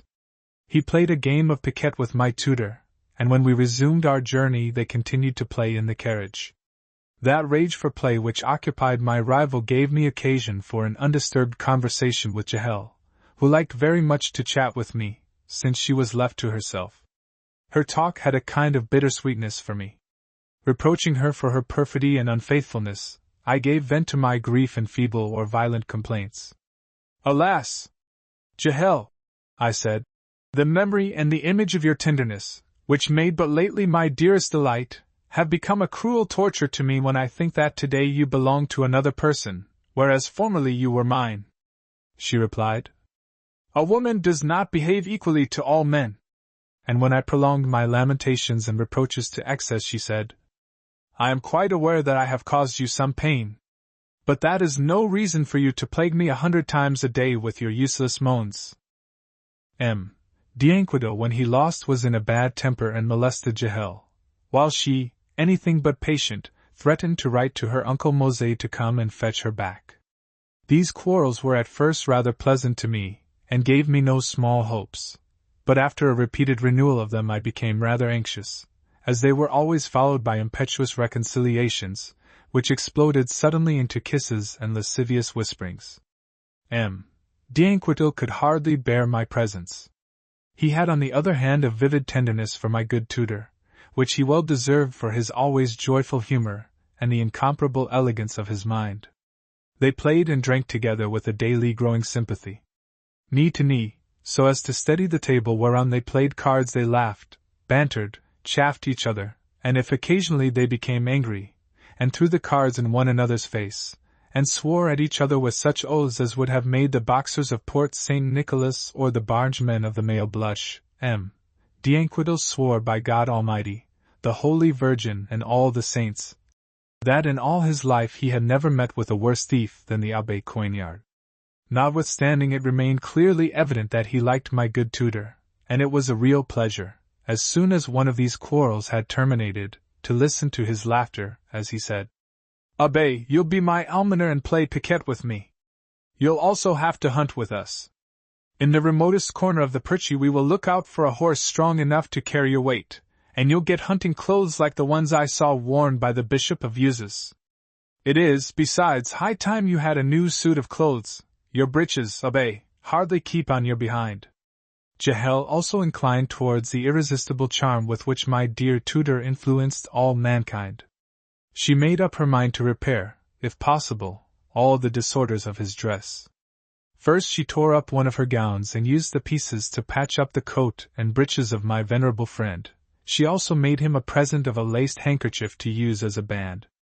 My good tutor accepted these little presents with a dignity full of graciousness. More than once I had occasion to observe that he was a gallant when talking to women. He took a lively interest in them without ever showing the slightest indiscretion. He praised them with the science of a connoisseur, giving them counsels out of his long experience, diffusing over them the unlimited indulgence of a heart always ready to forgive any kind of human weakness, and withal, never omitted any occasion to make them understand the great and useful truths. We arrived on the 4th day of our journey at Montbard, and alighted on a hill, from which we could overlook the whole town, which appeared in a small space as if it had been painted on canvas by a clever limner anxious to reproduce every detail. Look, my dear old tutor said, on these steeples, towers, roofs, which rise up out of the green. It is a town, and without actually searching for its history and name, it is well to contemplate it as the worthiest subject of meditation we may encounter on the surface of the world. As a fact, any town furnishes material for speculations of the spirit. The postboys tell us that yonder is Montbard, a place utterly unknown to me. Nevertheless, I am not afraid to affirm, by analogy, that the people living therein resemble ourselves, are egotistic cowards, perfidious gluttons, dissolute. Otherwise they could not be human beings and descendants of Adam, at once miserable and venerable, and in whom all our instincts, down to the most ignoble, have their august origin. The only possible doubtful matter with yonder people is to know if they are more inclined to food or to procreation. But a doubt is hardly permissible. A philosopher will soundly opine that hunger is for these unhappy ones a more pressing necessity than love. In the greenness of my youth I believed that the human animal is before all things inclined to sexual intercourse. But that was a wanton error, as it is quite clear that human beings are more interested in conserving their own life than in giving life to others. Hunger is the axis of humanity, but after all, as it seems to be useless to discuss the matter any further, I'll say, with your permission, that the life of mortals has 2 poles, hunger and love. And here it is that one has to open ears and soul. These hideous creatures who are born only to devour or to embrace furiously, one the other, live together under the sway of laws which precisely interdict their satisfying that double and fundamental concupiscence. These ingenious animals, having become citizens, voluntarily impose on themselves all sorts of privations. They respect the property of their neighbors, which is prodigious, if you take their avaricious nature into consideration. They observe the rules of modesty, which is an enormous hypocrisy, but generally consists in but seldom speaking of that of which they think without ceasing. Then, let's be true and honest, gentlemen, when we look on a woman, we do not attach our thoughts to the beauties of her soul or the pleasantness of her spirit. When we approach her we have in view principally her natural form. And the amiable creatures know it so well that they have their dresses made by the fashionable dressmakers and take good care not only not to veil their charms, but to exaggerate them by all sorts of artifices. And Mademoiselle Jehel, who certainly is not a savage, would be distressed if, on her, art had gained the advantage over nature to such a degree as to prevent the fullness of her bosom and the roundness of her thighs being seen. And so it is that, since Adam's fall, we see mankind hungry and incontinent. Why do they, when assembled in towns, impose on themselves privations of all kinds, and submit to a rule of life contrary to their own corrupted nature? It is said that they find it advantageous, and that they feel that their individual security depends on such restriction. But that would be to suppose them to have too much reasoning power, and what's more, a false reasoning, because it is absurd to save one's life at the expense of all that makes it reasonable and valuable. It is further said that fear keeps them obedient, and it is true that prison, gallows and wheels are excellent assurers of submission to existing laws. But it is also certain that prejudice conspires with the laws, and it is not easy to see how compulsion could have been universally established. Laws are said to be the necessary conformity of things, but we have become aware that that conformity is contradictory to nature, and far from being necessary. Therefore, gentlemen, I'll look for the source and origin of the laws not in man, but outside man, and I should think that, being strangers to mankind, they derive from God, who not only formed with his own mysterious hands earth and water, plants and animals, but the people also, and human society. I'm inclined to believe that the laws come direct from him, from his first decalogue, and that they are inhuman because they are divine. It must be well understood that I here consider the codes in their principles and in their essence, without taking note of their ridiculous diversities and their pitiable complications. The details of customs and prescriptions, the written as well as the oral, are man's work, and to be despised. But do not let us be afraid to recognize that the town is a divine institution. As a result, every government ought to be theocratic. One priest, famous for the part he took in the Declaration of 1682, M. Bossuet, was not in error, when he wanted to form the rules of polity after the maxims of the Scriptures, and if he has pitiably failed in this endeavor, you have to accuse the weakness of his genius alone, which was too narrowly attached to examples taken from the books of Judges and Kings, without seeing that God, when he works on this world, proportions himself to time and space, and knows the difference between Frenchmen and Israelites. The city established under his true and sole legitimate authority will not be the town of Joshua, Saul and David. It will rather be the town of the Gospels, the town of the poor, where working man and prostitute will not be humiliated by the Pharisee. Oh, sirs, how excellent it would be to extract from the Scriptures a polity more beautiful and more saintly than that which was extracted therefrom by that rocky and sterile M. Bossuet! What a city, more harmonious than that erected by the sounds of the lyre of Orpheus, could be built on the maxims of Jesus Christ, on the day when his priests, no more sold to emperors and kings, manifest themselves as the true princes of the people. While, standing round my good master, we listened to his discourse, we were, without noticing it, surrounded by a troop of beggars, who, limping, shivering, spitting, frightening the sparrows, shook their swellings and deformities, spreading evil smells and suffocating us with their blessings. They struggled passionately for some small silver pieces. M. D'Anquetil threw among them, fell to the ground, and rolled in the dust. It's painful to look on these people, said Jehel with a sigh. That pity, said M. Coignard, suits you like a jewel, Mademoiselle Jehel, your sighs ornament your bosom heaving under them like a breath each of us would like to respire from your lips. But allow me to say that such tenderness, which is not less touching from being an interested one, troubles you inwardly by a comparison of yonder miserable beings with yourself, and by the instinctive idea that your young body touches, so to say, this hideous, ulcerated and mutilated flesh, as in truth it is bound and attached to them in as far as members of our Lord Jesus Christ. In consequence you cannot look on such corruption of a human body without seeing it at the same time as a possibility of your own body. And these wretches have shown themselves to you like prophets, announcing that sickness and death are the lot of the family of Adam in this world. For this very reason you sighed, mademoiselle. As a fact, there is not the slightest reason to believe yonder ulcerated and verminous beggars less happy than kings and queens.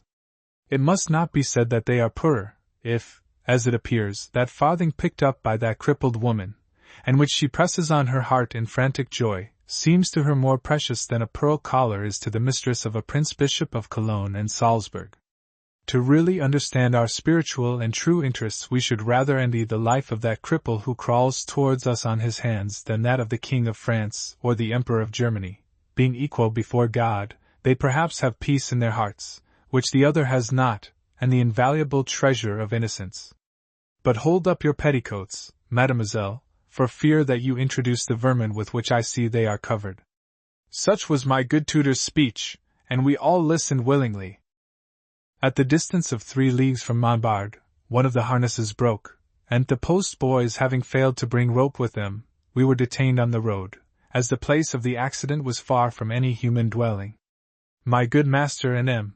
d'Anquetil whiled away the time by playing in sympathetic quarrels, of which they had made a habit, while the young nobleman was surprised to see his opponent turn up the king oftener than seemed possible by the laws of chance. Jehel, full of emotion, asked me in a whisper if I could not see behind us a carriage in one of the turnings of the road. Looking back to the place she indicated, I could actually see a kind of Gothic vehicle of a ridiculous and strange form. Yonder carriage, said Jehel, stopped at the same moment as ours. That means that we are followed. I am curious to discover the features of the people traveling in that vehicle. I feel very uneasy about it. Does not one of the travelers wear a very narrow and high headgear? The carriage very much resembles the one in which my uncle brought me, when a child, to Paris after he had killed the Portuguese. It remained, I believe, in one of the coach-houses at the castle of Sablons.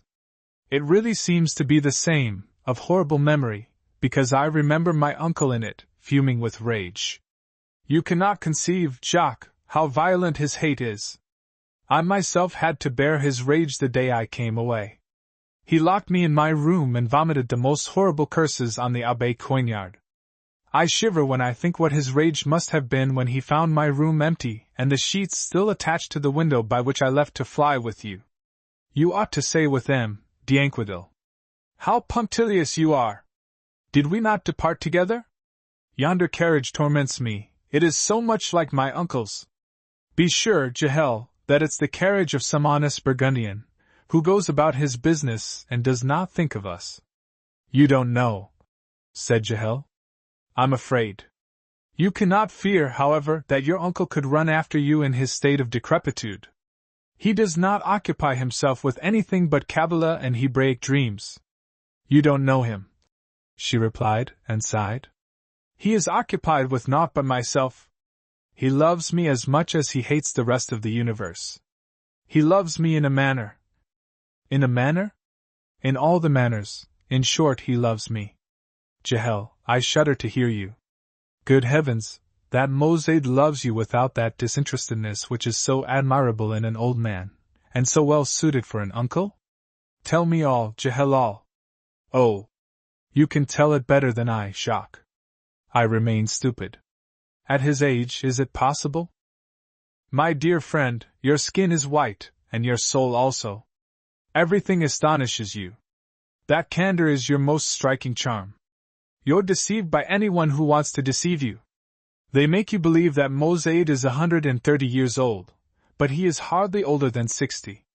They told you that for years he lived in the Great Pyramid, but as a fact he has been a banker at Lisbon. And it depended only on me to pass in your eyes as a salamander. What, Jahel, do you tell me the truth? Your uncle? Yes, and that is the secret of his jealousy. He believes the Abbé Coignard to be his rival. He disliked him instinctively, at first sight. But it is a great deal worse since he overheard a few words of the conversation I had with that good abbé in the thorn bush, and I'm sure he hates him now as the cause of my flight and my elopement. For, after all, I've been abducted, my friend, a fact that ought to enhance my worth in your eyes. I was certainly very ungrateful to leave so good an uncle. But I could not endure any longer the slavery he kept me in. And I also had an ardent wish to become rich, and it is very natural, is it not, to wish for all the good things when one is young and pretty? We have but one life, and that is short enough. No one has taught me all the fine lies about the immortality of the soul. Alas! Jahel, I exclaimed in an ardor of love provoked by her own coolness. Alas! I did not want anything else with you at the Château de Sablons. What was wanting for your happiness? She made me a sign to show that M. d'Anquetil was observing us. The harness had been repaired and our carriage rolled on again along the road bordered on both sides by vineyards. We stopped at Newt's to sup and to sleep. My dear tutor drank 6 bottles of Burgundy, which warmed up his eloquence marvelously. M. d'Anquetil kept him company, glass in hand, but to hold his own in conversation also was a thing of which this nobleman was not quite capable. The meat was good, the beds were bad. M. Coignard slept in the lower chamber, under the stairs, in the same feather bed with the host and his wife, and all three thought they would be suffocated. M. d'Anquetil with Jahel took the upstairs room, where the bacon and the onions were suspended on hooks driven into the ceiling. I myself climbed by means of a ladder to a loft, and stretched out on a bundle of straw. Being awakened by the moonlight, a ray of which fell into my eyes, I suddenly saw Jahel in her nightcap coming through the trap-door. At a cry that I gave she put her finger to her lips. "Hush!" she said to me. "Maurice is as drunk as a stevedore and a marquis. He sleeps the sleep of Noah." "Who is Maurice?" I inquired, rubbing my eyes. "It's Anquetil." "Who did you think it was?" "Nobody, but I did not know that his name was Maurice. It's not long that I knew it myself. But never mind. You are right, Jahel, it's of no importance." She was in her chemise, and the moonlight fell like drops of milk on her naked shoulders. She slipped down at my side, called me by the sweetest of names and by the most horrid of coarse names, in whispers sounding out of her lips like heavenly murmurs. And then she became dumb, and kissed me with the kisses she alone was able to give, and in comparison with which the caresses of any other woman were but an insipidity. The constraint and the silence enhanced the furious tension of my nerves. Surprise, the joy of revenge, and, perhaps, a somewhat perverse jealousy inflamed my desires. The elastic firmness of her flesh and the supple violence of the movements wherewith she enveloped me demanded, promised, and deserved the most ardent caresses. We became aware, during that wonderful night, of voluptuousness the abyss of which borders on suffering. When I came down to the inn-yard in the morning I met M. d'Anquetil, who, now that I had deceived him, appeared to me less odious than formerly. On his part he felt better inclined to me than he had yet done since we started on our travels. He talked familiarly to me, with sympathy and confidence. His only reproach was that I did not show to Jahel all the regard and attention she deserved, and did not give her the care an honest man ought to bestow on every woman. "She complains," he said, "of your want of civility. Take care, my dear Tournebroche. I should be sorry for a difference to arise between her and yourself. She's a pretty girl, and loves me immensely." The carriage had rolled on for more than an hour when Jahel put her head out of the coach window and said to me, "The other carriage has reappeared. I should like to discover the features of the two men who occupy it, but I cannot." I replied that at such a distance, and in the morning mist, it would be impossible to discern them. "But," she exclaimed, "those are not faces. What else do you want them to be?" I questioned, and burst out laughing. Now, in her turn, she inquired of me what silly idea had sprung into my brain to laugh so stupidly, and said, "They are not faces, they are masks.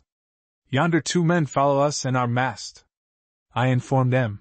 d'Inquidel that seemingly an ugly carriage followed us. But he asked me to let him alone.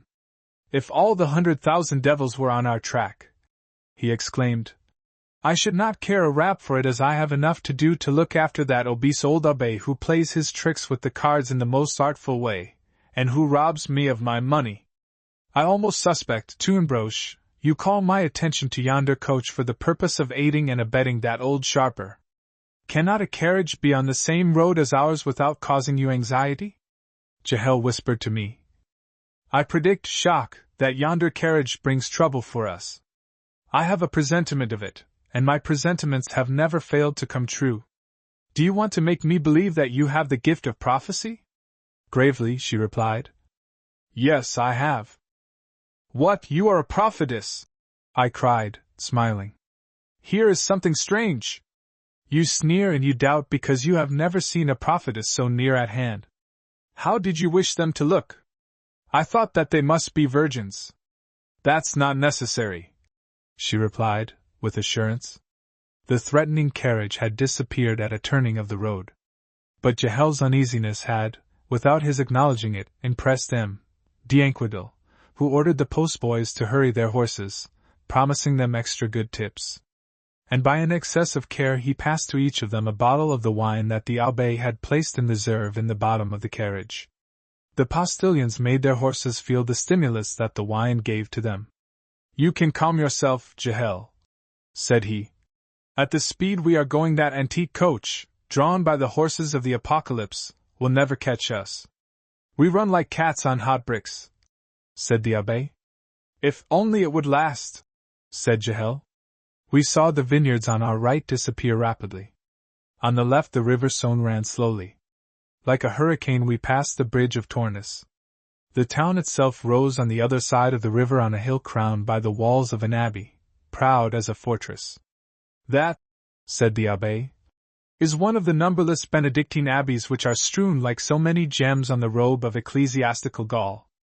If it had pleased God that my destiny should match my character, I should have lived an obscure life, gay and sweet, in one of these abodes. There is no other religious order I hold in such high esteem, for their doctrines as well as for their morals, as the Benedictines. They have admirable libraries. Happy he who wears their habit and follows their holy rules. It may be from the inconvenience I feel at this moment in being shaken to pieces in this carriage, which no doubt will very soon be upset by sinking into one of the many holes of this confounded road, or it may perhaps be the effect of age, which is the time for retreat and grave thinking. Whatever be the cause, I wish more ardently than ever to seat myself at a table in one of those venerable galleries, where books plenty and choice are assembled in quiet and silence. I prefer their entertainment to that of men, and my dearest wish is to wait, in the work of the Spirit, for the hour in which it will please God to call me from this earth. I shall write history, and by preference that of the Romans at the decline of the Republic, because it is full of great actions and examples. I'll divide my zeal between Cicero, St. John Chrysostom and Boethius, and my modest and fruitful life would resemble the garden of the old man of Tarentum. I have experienced different manners of living, and I think the best is to give oneself to study, to look on peacefully at the vicissitudes of men, and to prolong, by the spectacle of centuries and empires, the brevity of our days. But order and continuity are needed. And that's the very thing that has always been wanting in my existence.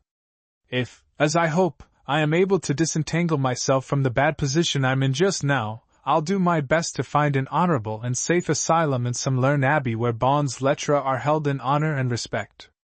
I can see myself there already, enjoying the illustrious peace of science.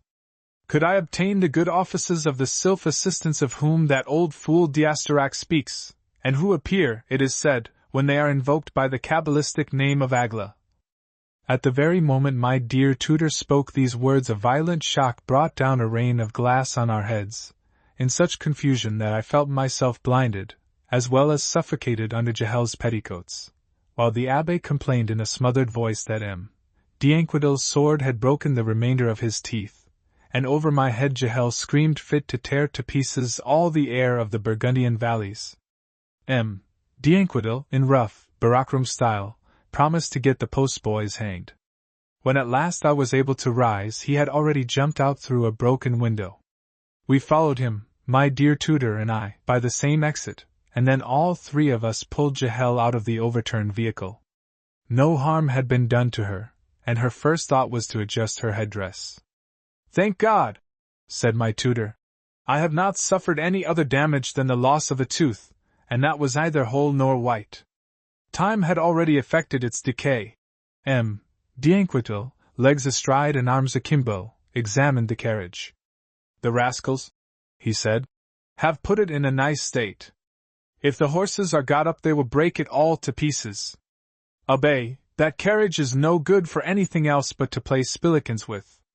The horses had fallen topsy-turvy, one on the other, and were kicking furiously. In a heap of croups and legs and steaming bellies, one of the postboys was buried, his boots in the air. The other was spitting blood in the ditch, where he had been thrown. D'Inquetil shouted to them. "Idiots! I really don't know why I do not spit you on my sword." "Sir," said Abbé Coignard, "would it not be better to get that poor fellow out of the midst of these horses wherein he is entangled?" We all went to work with a will, and when the horses were freed and raised we were able to discover the extent of the damage done. One of the springs was broken, one of the wheels also, and one of the horses lame. "Fetch a smith," ordered D'Inquetil. "There is no smith in the neighborhood," was the postboy's reply. "A mechanic of some kind." "There is none." "A saddler." "There is no saddler." We looked round. To the west the vineyards extended to the horizon their long peaceful lines. On the hill smoke came out of a chimney near a steeple. On the other side the Saône, veiled by a light mist, lost itself slowly in the calm running of her flowing waters. The shadows of the poplars elongated themselves on the banks. The shrill cry of a bird pierced the deep silence. "Where are we?" asked D'Inquetil. "At 2 full leagues from Tournus," replied the postilion, spitting blood, "and at least 4 leagues from Macon," and extending his arm towards the smoking chimney. "Up there, that village ought to be Valars, but it's not up to much." "Blast you!" roared D'Inquetil. While the horses struggled we went near the carriage, which was lying sadly on its side. The little postboy who had been taken out from the midst of the horses said, "As to the spring, that could be mended by a strong piece of wood. It will only make the carriage shake you more. But there is the broken wheel! And worst of all, my hat is under it, smashed to pieces." "Damn your hat!" said D'Inquetil. "Your lordship may not be aware that it was quite new," was the postboy's meek reply.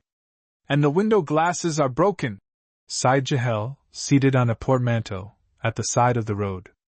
"If it were but the glasses," said Coignard, "a remedy could soon be found by lowering the blinds, but the bottles cannot be in the same state as the windows. I must look to it as soon as the coach can be raised. I am also in fear for my Boethius, which I had placed under the cushions with some other good books." "It does not matter," said D'Inquetil. "I have the cards in my waistcoat pocket. But shall we not get any supper?" "I had thought of it," said the abbé. "It is not in vain that God has given to the use of men the animals who crowd the earth, the sky and the water. I am an excellent angler. The care necessary to allure the fish particularly suits my meditative mind, and the river Orne has seen me managing my line while meditating on the eternal verities. Do not trouble over your supper. If Mademoiselle Jahel will be good enough to give me one of the pins which keep her garments together, I'll soon make a hook of it, to enable me to fish in yonder river, and I flatter myself I shall return before nightfall laden with 2 or 3 carp, that we will grill over a brushwood fire. I am quite aware," said Jahel, "that we are reduced to somewhat of a savage state. But I could not give you a pin, abbé, without your giving me something in exchange for it, otherwise our friendship would be jeopardized. And that I do not want in any case. Then I will make an advantageous exchange, mademoiselle. I'll pay for your pin with a kiss." And taking the pin out of Jahel's hand, he kissed her on both cheeks with inconceivable courtesy, gracefulness, and decency. After having lost plenty of time, a reasonable step was at last taken. The big postilion, who no longer spat blood, was sent to Tournus on one of the horses to bring back with him a blacksmith. The other boy was ordered to light a fire, as the air became fresh, and a sharp wind was rising. We discovered on the road, 100 paces from the place of our breakdown, a cliff of soft stone, the foot of which was quarried in several places. We resolved to wait in one of those caves, warming ourselves until the return of the boy sent to Tournus. The second boy tied the 3 remaining horses to the trunk of a tree, near our cavern. The abbé, who had made a fishing rod with the branch of a willow tree, some string, a cork and a pin, went a-fishing as much for his philosophical and meditative inclination as for the sake of bringing us back fish. M. d'Anquetil, remaining with Jahel and me in the grotto, proposed the game of Lambre, which is played by 3, and which he said, being a Spanish game, was the very one for persons as adventurous as ourselves. And true it is that, in that quarry, in a deserted road, our little company would not have been unworthy to figure in some of the adventures of Don Quixote in which menials take such a strong interest. And so we played Lambre. I committed a great many errors, and my impetuous partner got cross, when the noble and laughing face of my good tutor became visible at the light of our fire. He untied his handkerchief, and took out of it some 4 or 5 small fish, which he opened with his knife, decorated with the image of the late king, dressed as a Roman emperor, standing on a triumphal column, and cleaned them with dexterity, as if he had never lived anywhere else than in the midst of the fish women at the market. He excelled as much in trifles as in matters of the greatest importance.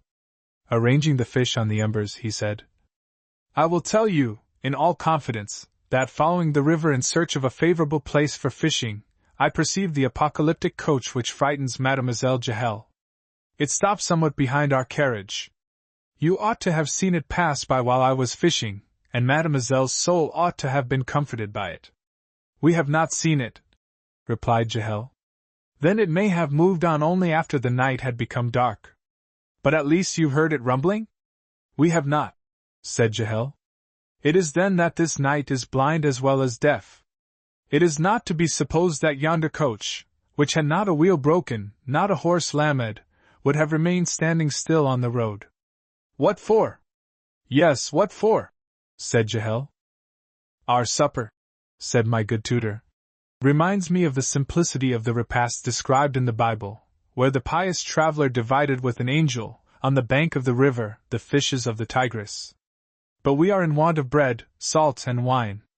I'll try to take out of our coach the provisions put there, and look if by a fortunate chance some bottles have remained intact. There are occasions when glass remains whole but steel is broken. Tournebroche, my son, give me your steel, and you, mademoiselle, do not fail to turn the grilling fish. I'll be back in a moment." He left. His somewhat heavy tread sounded in a decrescendo, and soon we could hear him no more. "This very night," said M. d'Anquetil, "reminds me of the night before the Battle of Parma. You may be aware that I have served under Villars and been in the War of Succession. I was with the scouts. We could not see anything. That's one of the best ruses of war. Men are sent out to reconnoiter the enemy who return without having reconnoitered anything. But reports are drawn up, after the battle, and then it is that the tacticians are triumphant. Thus, at 9 o'clock at night, I was sent out scouting with 12 men." And he gave us a narrative of the War of Succession and of his amours in Italy. His story had lasted for well nigh a quarter of an hour when he exclaimed, "That rascal of an abbé does not come back. I bet he drinks all the wine which remained in the coach."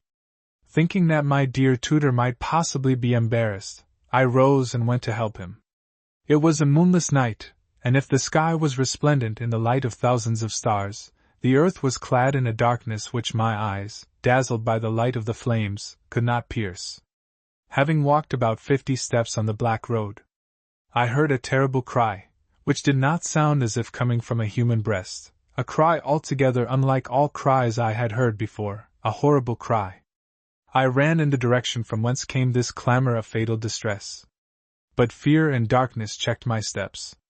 Arrived at last at the place where our coach lay on the road, shapeless and enlarged by the night, I found my dear tutor seated on the side of the ditch, bent double. Trembling, I asked him, "What's the matter? Why did you shout?" "Yes, why did I shout?" he said, in a new and altered voice. I did not know I had cried out. Tournebroche, did you not see a man? He struck me in the dark, very fiercely. He gave me a blow with his fist. Come, I said to him. Get up, my dear master. Having risen, he fell back heavily on the ground. I tried to raise him, and my hands became moist when I touched his breast. You're bleeding. Bleeding? I'm a dead man. He has killed me. I thought that it was but a blow with the fist. But it's a wound, and I feel that I shall never recover from it. Who struck you, my dear tutor? It was the Jew. I did not see him, but I know it was he. How can I know that it was the Jew, when I did not see him? Yes, how is it? What strange things! It's not to be believed, is it, Tournebroche? I have the taste of death in my mouth, which cannot be defined. It was to be, my God! But why rather here than somewhere else? That's the mystery. Adjutorium nostrum in nomine Domini, Domini exaudi orationem meam. For a short time he prayed in a low voice, then. Tournebroche, my son, he said to me, take the 2 bottles I found in the coach and have placed here beside me. I can do no more. Tournebroche, where do you think the wound is? It's in the back I suffer most, and it seems to me that life runs out by the legs. My spirits are going. Murmuring these words, he fainted softly in my arms. I tried to carry him, but I had only strength enough to lay him lengthwise on the ground. Opening his shirt, I discovered the wound. It was in the breast, very small, and bleeding little. I tore my wristbands to pieces and laid them on the wound. I called out, shouted for help. Soon I thought I heard help coming from the side of Tournus, and I recognized M. D'Asterac. Unexpected as the meeting was, I did not actually feel surprised. Too deeply was I the prey of the immense sorrow I felt holding in my arms, dying, that best of all masters. What's the matter, my son? Asked the alchemist. Help me, sir, I replied. The Abbé Coignard is dying. Mozade has killed him. It is true, said M. D'Asterac, that Mozade has come here in an old chariot in pursuit of his niece, and that I have accompanied him to exhort you, my son, to return to your employment with me. Since yesterday we came near your coach, which we saw break down just now in a rut. At that very moment Mozade alighted from the carriage, and it may be that he wanted to take a walk, or perhaps he made himself invisible, as he can do. I have not seen him again. It is possible that he has already found his niece to curse her, such is the intention. But he has not killed them, Coignard. It is the elves, my son, who have killed your master, to punish him for the disclosure of their secrets. Nothing is surer than that. Ah, sir, I exclaimed. What does it matter, if it was the Jew or the elves who killed him? We must assist him. On the contrary, my son, replied M. D'Asterac, it is of the greatest importance. For should he have been stricken by a human hand, it would be easy for me to cure him by magic operation. But having provoked the elves, he could never escape their infallible vengeance. As he spoke, M. D'Anquetil and Jahel, having heard my shouts, approached, with the postboy, who carried a lantern. What? Said Jahel. Is M. Coignard unwell? And kneeling close to my good tutor, she raised his head and made him inhale the smell of her salts. Mademoiselle, I said to her, you're the cause of his death, which is the vengeance for your abduction. Mozade has killed him. From my dying master she lifted up her face, pale with horror and shining with tears. And you too, she said, believe that it's easy to be a pretty girl without causing mischief? Alas, I replied, what you say is but too true. But we have lost the best of men. At this moment Abbé Coignard sighed deeply, opened his eyes, called for his book of Boethius, and fainted again into unconsciousness. The postboy thought it would be best to carry the wounded man to the village of Vallars, which was only half a league distant. I'll go, he said, to fetch the steadiest of the horses which remain. We'll tie the poor fellow securely on it, and lead it slowly ahead. I think him very ill. He looks exactly like the courier who was murdered at Saint Michel on the same road, at 4 stages from here, near Senesi, where my sweetheart lives. That poor devil moved his eyelids and turned up the whites of his eyes like a bad woman, saving your presence, gentlemen. And your abbé did the same when Mamselle tickled his nose with her bottle. It's a bad sign with a wounded man. Girls don't die of it when they turn their eyes up in that fashion. Your lordships know it well. And there is some distance, thank God, between the little death and the great. But it's the same turning up of the eyes. Remain, gentlemen, I'll go and fetch the horse. This rustic is amusing, said d'Anquetil, with his turned-up eyes and his bad women. I've seen in Italy soldiers who died on the battlefield with a fixed look and eyes starting out of their head. There are no rules for dying of a wound, actually not even in the military service, where exactitude is pushed to the extreme. But will you, Tournebroche, in default of a better qualified person, present me to yonder gentleman in black, who wears diamond studs, and whom I reckon to be d'Asterac? Ah, sir, I replied, consider the presentation to be made. I have no other feelings but to assist my dear tutor.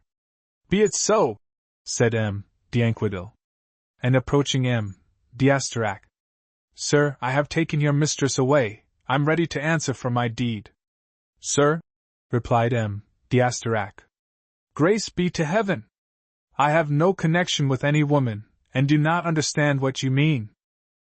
At this very moment the postboy returned with a horse. My dear tutor had slightly recovered. We lifted him up, all four of us, and put him with the greatest difficulty on the horse, where we tied him as securely as possible. And we went off. I held him on one side, d'Anquetil on the other. The postboy led the horse and carried the lantern. D'Asterac had returned to his carriage. All went well as long as we kept on the highroad, but when it became necessary to climb the small lanes of the vineyards, my dear master, slipping at every movement of the horse, lost the rest of his little strength, and fainted away again. We thought it best to take him off the horse and carry him in our arms. The postboy held him under the arms and I by the legs. The ascent was very rough, and I expected to fall at least 4 times with my living cross on the stones of the path. At last the hill became easier. We entered a small lane bordered by bushes, and soon discovered on our left the first roofs of Vallars. We laid our burden softly on the turf, and for a moment took breath. Lifting up the abbé again, we carried him into the village. A pink light appeared eastwards on the horizon. The morning star, in the pale sky, shone as white and peaceful as the moon, the light crescent of which paled away in the west. The birds began to chirp. My master sighed heavily. Jehel ran before us, knocking at the doors, in quest of a bed and a surgeon. Carrying baskets and panniers the vine-growers went grape gathering. One of them said to Jehel that Gaulard on the market-place lodges man and beast. As to the surgeon Coquebert, you'll see him yonder under the shaving plate which serves as his trade sign. He leaves his house to go to his vineyard. He was a very polite little man. He told us that he had a bed free in his house, as a short time ago his daughter had got married. By his order, his wife, a stout dame wearing a white cap covered by a felt hat, put sheets on the bed in the lower chamber. She helped us to undress the Abbé Coignard and to put him to bed. And then she went out to fetch the vicar. In the meanwhile Coquebert examined the wound. You see, I said, it's small, and bleeds but little. That's not good at all, he replied. And I do not like it, my dear young gentleman. I like a large wound which bleeds freely. I see, said d'Anquetil, that for a leech and a village squirt your test is not a bad one. Nothing is worse than those little but deep wounds which look a mere nothing. Tell me of a nice cut across the face. It's pleasant to look on, and heals in no time. But know, my good sir, that this wounded man is my chaplain, and plays piquet with me. Are you the man to put him on his legs again, notwithstanding your looks, which are rather those of a vet? At your service, replied the barber-surgeon, bowing profoundly. But I also set broken bones and treat wounds. I'll examine this one. Make haste, sir, I said. Patience, he replied. First of all the wound must be washed, and I must wait till the water gets warm. My good tutor, a little restored, said slowly, but with a fairly strong voice. Lamp in hand, he'll visit the corners of Jerusalem, and what is hidden in darkness will be brought to light. What do you mean, dear master? Don't, my son, he replied. I'm entertaining the sentiments fit for my state. The water is hot, the barber said to me. Hold the basin close to the bed. I'll wash the wound. And while he pressed on my tutor's breast a sponge soaked in hot water, the vicar entered the room with Madame Coquebert. He had a basket and a pair of vine shears in his hand. Here is then the poor man, said he. I was going to my vineyard, but that of Jesus Christ has to be attended to first. My son, he said as he approached the stricken abbé, offer your wound to our Lord. Perhaps it's not so serious as it's thought to be. And for the rest, we must obey God's will. Turning to the barber, he asked, Is it very urgent, Coquebert, or could I go to my vineyard? The white ones can wait. It's not bad if they do get a little overripe, and a little rain would only produce more and better wine. But the red must be gathered at once. You speak the truth, Monsieur le Curé, Coquebert replied. I've in my vineyard some grapes which cover themselves with a certain moisture, and which escape the sun only to perish by the rain. Alas, said the vicar, humidity and drought are the two enemies of the vine-grower. Nothing is truer, said the barber, but I'll inspect the wound. Having said so, he pushed one of his fingers into the wound. Ah! Torturer! Exclaimed the patient. Remember, said the vicar, that our Lord forgave his torturers. They were not barbarous, said the abbé. That's a wicked word, said the vicar. You must not torment a dying man for his jokes, said my good master. But I suffer horribly. That man assassinates me and I die twofold. The first time was by the hands of a Jew. What does he mean? Asked the vicar. It is best, reverend sir, said the barber, not to trouble yourself about it. You must never want to hear the talk of a patient. They are only dreams. Coquebert, said the vicar, you don't speak well. Patients' confessions must be listened to, and some Christians who never in all their lives said a good word may, at the end, pronounce words which open paradise to them. I spoke temporarily only, said the barber. Monsieur le Curé, I said, the Abbé Coignard, my good master, does not wander in his mind, and it is but too true that he has been murdered by a Jew of the name of Mozaid. In that case, replied the vicar, he has to see a special favor of God, who willed that he perishes by the hand of a nephew of those who crucified his son. The behavior of Providence is always admirable. Coquebert, can I go to my vineyard? You can, sir, replied the barber. The wound is not a good one, but yet not of the kind by which one dies at once. It's one of those wounds which play with the wounded like a cat with a mouse, and with such playtime may be gained. That's well, said the vicar. Let's thank God, my son, that he lets you live, but life is precarious and transitory. One must always be ready to quit it. My good tutor replied earnestly. To be on the earth without being of it, to possess without being in possession, for the fashion of this world passes away. Picking up his shears and his basket, the vicar said, Better than by your cloak and shoes, which I see on yonder cupboard, I recognize by your speech that you belong to the church and lead a holy life. Have you been ordained? He is a priest, I said, a doctor of divinity and a professor of eloquence. Of which diocese? Queried the vicar. Of Cise in Normandy, a suffragan of Rouen. An important ecclesiastical province, said the vicar, but less important by antiquity and fame than the diocese of Reims, of which I am a priest.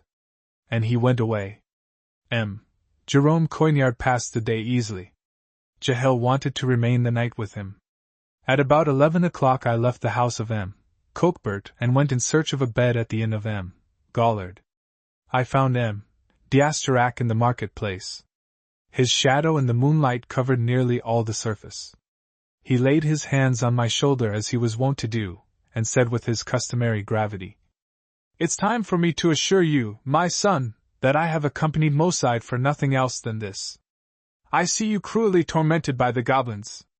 Those little spirits of the earth have attacked you, deceiving you with all sorts of phantasmagoria, seducing you by 1,000 lies, and finally forcing you to fly from my house. Alas!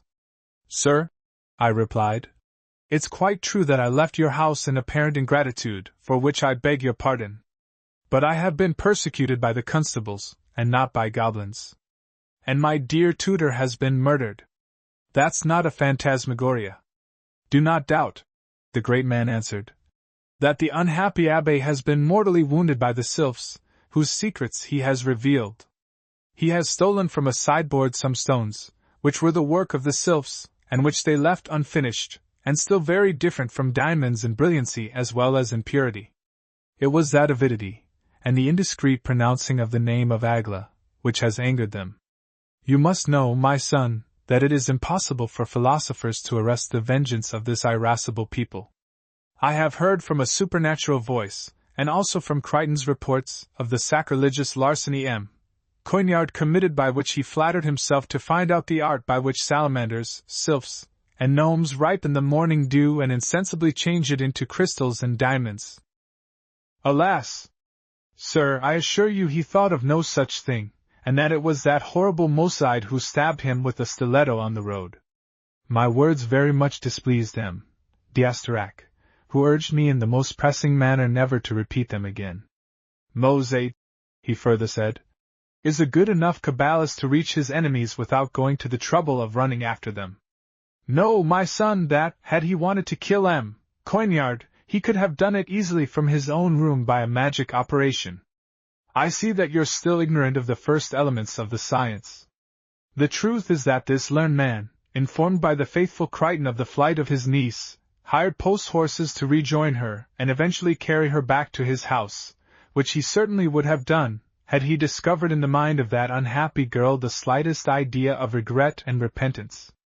But finding her corrupted by debauchery, he preferred to excommunicate and curse her by the globes, the wheels and the beasts of Ezekiel. That is precisely what he has done under my eyes in the calash where he lives alone, so as not to partake of the bed and table of Christians. I kept mute, astonished by such dreams, but this extraordinary man talked to me with an eloquence which troubled me deeply. Why, he said, do you not let yourself be enlightened by the counsels of philosophers? What kind of wisdom do you oppose to mine? Consider that yours is less in quantity without differing in essence. To you as well as to me nature appears as an infinity of figures, which have to be recognized and classified, and which form a sequence of hieroglyphics. You can easily distinguish some of those signs to which you attach a sense, but you are too much inclined to be content with the vulgar and the literal, and you do not search enough for the ideal and the symbolic. And withal the world is comprehensible only as a symbol, and all you see in the universe is naught but an illuminated writing, which vulgar men spell without understanding it. Be afraid, my son, to imitate the universal bray in the style of the learned ones who congregate in the academies. Rather receive of me the key of all knowledge. For a moment he stopped speaking, and then continued in a more familiar tone. You are persecuted, my son, by enemies less terrible than sylphs. And your salamander will not have any difficulty in freeing you from the goblins as soon as you request her to do so. I repeat that I came here with Mosaide for no other purpose than to give you this good advice, and to press you to return to me and continue your work. I quite understand that you want to assist your unhappy master till the end. You have full license to do it. But afterwards do not fail to return to my house. Adieu! I'll return this very night to Paris with that great Mosaide whom you have accused so unjustly. I promised him all he wanted, and crawled into my miserable bed, where I fell asleep, weighed down as I was by fatigue and suffering. Chapter 20. Illness of Jerome Coignard. The next morning, at daybreak, I returned to the surgeon's house, and there found Jehel at the bedside of my dear tutor, sitting upright on a straw chair, with her head wrapped up in her black cape, attentive, grave and docile, like a sister of charity. Coignard, very red, dozed. The night was not a good one, she said to me in a whisper. He has talked, he sang, he called me Sister Germaine, and has made proposals to me. I am not offended, but it is a proof that his mind wanders. Alas! I exclaimed. If you had not betrayed me, Jahel, to ramble about the country in company with a gallant, my dear master would not lie in bed stabbed in his breast. It is the misery of our friend, she replied, that causes me bitter regrets. As for the rest, it is not worth while to think of it, and I cannot understand, Jacques, how you can occupy your mind with it just now. I think of it always. For my part, I hardly think of it. You are the cause of 3/4 of your own unhappiness. What do you mean by that, Jahel? I mean, my friend, that I have given the cloth, but that you do the embroidery, and that your imagination enriches far too much the plain reality. I give you my oath that the present hour I cannot remember the quarter of what causes you grief, and you meditate over it so obstinately that your rival is more present to your mind than I am myself. Do not think of it any more, and let me give the Abbé a cooling drink, for he wakes up. At this very moment Coquebert approached the bedside, his instrument case in hand, dressed the wound anew, and said aloud that the wound was on the best way to heal up. But taking me aside, he said, I can assure you, sir, that the good Abbé will not die from the wound he has received, but to tell the truth I am afraid it will be difficult for him to escape from a pleurisy caused by his wound. He is at present the prey of a heavy fever. But here comes the vicar. My good master recognized him without any difficulty, and inquired after his health. Better than the grapes, replied the vicar. They are all spoiled by flurbers and vermin, against which the clergy of Dijon organized this year a fine procession with cross and banners. Next year a still finer one will have to be arranged, and more candles burnt. It also will be necessary for the official to excommunicate anew the flies which destroy the grapes. Vicar, said my good master, it is said that you seduce the girls in your vineyards. Fie! It is not right at your age. In my youth, like you, I had a weakness for the creatures. But time has altered me very much, and quite lately I let a nun pass without saying anything to her. You do otherwise with the damsels and the bottles, vicar. But you do worse by not celebrating the masses you have been paid for, and by trafficking the goods and chattels of the church. You are a bigamist and a simoniac. Hearing this discourse, the vicar was painfully surprised. His mouth remained open, and his cheeks dropped wistfully on both sides of his big face. And at last, with eyes on the ground, he sighed. What an unworthy attack on the character of my profession! What talk for a man so near the tribunal of God! Oh, Monsieur l'Abbé, is it for you to speak in that way, you who have lived a holy life and studied in so many books? My dear master raised himself on his elbows. The fever gave him, unhappily, that jovial mien of his that we had always liked so much. It is true, he said, that I have studied the ancient authors. But I have read much less than the second vicar of the Bishop of C's, for, as he had the look and the mind of an ass, he was able to read 2 pages at the same time, one with each eye. What do you say to that, you villain of a vicar, you old seducer, who runs after the chicks by moonlight? Vicar, your lady friend is built like a witch. She has hairs on her chin, she's the barber surgeon's wife. He is fully a cuckold, and well he deserves it, that homunculus, whose whole medical science consists in the art of bloodletting and giving a clyster. God Almighty! What does he say? Exclaimed Madame Coquebert. For sure he has the devil in him. I have heard the talk of many delirious patients, said Coquebert, but not one has said such wicked things. I am discovering, said the vicar, that we'll have more trouble than we expected to conduct this unhappy man to a peaceful end. There is abiding humor in his nature and impurities I did not find out at first. His speech is malicious, and unfit for a priest and a patient. It's the effect of the fever, said the barber surgeon. But, continued the vicar, that fever, if it's not stopped, will bring him to hell. He has gravely offended against what is due to a priest. But still, I'll come back tomorrow and exhort him, for I owe him, by the example of our Lord, unlimited compassion. But I have my doubts about it. Unhappily there is a break in my winepress, and all the laborers are in the vineyard. Coquebert, do not fail to give word to the carpenter, and to call me to your patient if he should suddenly get worse. These are many troubles, Coquebert. The following day was such a good one for Coignard that we hoped he would remain with us. He drank meat broth, and was able to rise in his bed. He talked to each of us with his accustomed grace and sweetness. M.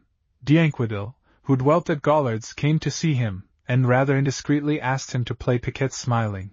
My good master promised to do so next week. But in the evening the fever returned. With pale eyes swimming in unspeakable terror, and shivering and chattering teeth, he shouted, "There he is, the old fornicator! He is the son of Judas Iscariot, begot on a female devil, taking the form of a goat. But hanged he will be on his father's fig tree, and his intestines will gush out to earth. Arrest him, he kills me! I feel cold." But a moment later he threw the blanket off and complained of the heat. "I'm very thirsty," he said. "Give me some wine, and let it be cool." Madame Coquebert hastened to cool it in the fountain. The day will be a burning one.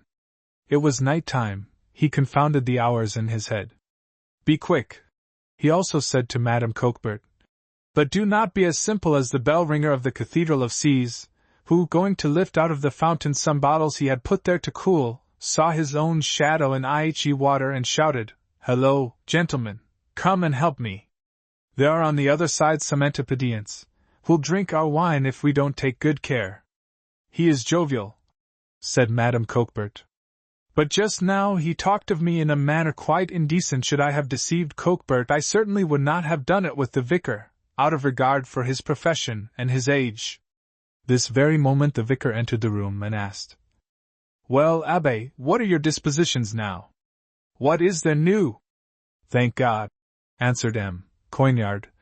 "There is nothing new in my soul, for, as said Saint Chrysostom, beware of new things. Don't walk in untrodden ways, one wanders without end when one commences to wander. I have had that sad experience, and lost myself for having followed untrodden roads. I have listened to my own counsels, and they have conducted me to the abyss. Vicar, I am a poor sinner, the number of my iniquities oppresses me." "These are fine words," said the vicar. "'Tis God himself who dictates them to you. I recognize his inimitable style. Do you want to advance somewhat the salvation of your soul?" "Willingly," said M. Coignard. "My impurities rise against me. I see big ones and small. I see red ones and black. I see infinitesimals which ride on dogs and pigs, and I see others which are fat and naked, with breasts like leather bottles, bellies in great folds, and thighs of enormous size." "Is it possible," said the vicar, "that you can see as distinctly as that? But if your faults are such as you say, it would be better not to describe them and to be content to detest them in your own mind." "Would you, then, vicar," replied the abbé, "that my sins were all made like an Adonis? Don't let us speak of it any more. And you, barber, give me a drink. Do you know M. de la Musardière?" "Not that I know of," said M. Coquebert. "Then know," replied my dear master, "that he was very taken with the ladies." "That's the way," interrupted the vicar, "by which the devil takes his advantage over men. But what subject do you follow, my son?" "You'll soon know," said my good master. M. de la Musardière gave an appointment to a virgin in a stable. She went, and he let her go away just as she entered it. Do you know why? "I do not," said the vicar. "But let us leave it." "Not at all," continued M. Coignard. "You ought to know that he took good care to have no intercourse with her, as he was afraid of begetting a horse, on which account he would have been subject to criminal prosecution." "Ah," said the barber, "he ought rather to have been afraid to engender an ass." "Doubtless," said the vicar. "But such talk does not advance us on the road to heaven. It would be useful to retake the good way. But a little while ago you spoke so edifyingly." Instead of giving reply, my good master began to sing, with rather a strong voice. "If you want to sing, my son," said the vicar, "you'd better sing a fine Burgundian Christmas carol. You'd rejoice your soul by it and sanctify it." "With pleasure," replied my dear tutor. "There are some by Guy Barrosai which, I think, in their apparent rusticity, to be finer than diamonds and more precious than gold. This one, for example." The surgeon, his wife, and the vicar sang together, and my good master replied in a weaker voice, Then he let his head fall on the pillow and sang no more. "There is good in this Christian," said the vicar. "Much good, and a while ago he really edified me with his beautiful sentences. But I am not without a certain apprehension, as everything depends on the end, and nobody knows what's hidden at the bottom of the basket. God in his kindness wills that one single moment brings us salvation, but this moment must be the last one, so that everything depends on a single minute, in comparison with which the whole life does not count. That's what makes me tremble for the patient, over whom angels and devils are furiously quarreling. But one must never despair of divine mercy." Chapter 21. Death of M. Jerome Coignard. 2 days passed in cruel alternations. After that my good master became extremely weak. "There is no more hope," M. Coquebert told me. "Look how his head lies on the pillow, how thin his nose is." As a fact, my good master's nose, formerly big and red, was nothing now but a bent blade, livid like lead. "Tournebroche, my son," he said to me in a voice still full and strong but of a sound quite strange to me, "I feel that I have but a short time to live. Go and fetch that good priest, that he may listen to my confession." The vicar was in his vineyard. There I went. "The vintage is finished," he said, "and more abundant than I had hoped for. Now let's go and help that poor fellow." I conducted him to my master's bedside and we left him alone with the dying. An hour later he came out again and said, "I can assure you that M. Jerome Coignard dies in admirable sentiments of piety and humility. At his request, and in consideration of his fervor, I'll give him the viaticum. During the time necessary for putting on my holy garments, you, Madame Coquebert, will do me the favor to send to the vestry the boy who serves me at Mass every morning and make the room ready for the reception of God." Madame Coquebert swept the room, put a white coverlet on the bed, placed a little table at the bedside, and covered it with a cloth. She put 2 candlesticks on the table and lit the candles, and an earthenware bowl wherein a sprig of box swam in the holy water. Soon we heard the tinkling of the little bell, saw the cross coming in, carried by a child, and the priest clad in white carrying the holy vessels. Jehel, M. Dienquidel, Madame Coquebert and I fell on our knees. "Pax huic domui," said the priest. "Et omnibus habeantibus in N," replied the servitor.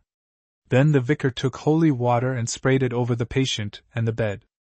A moment longer he meditated and then he said with much solemnity, "My son, have you no declaration to make?"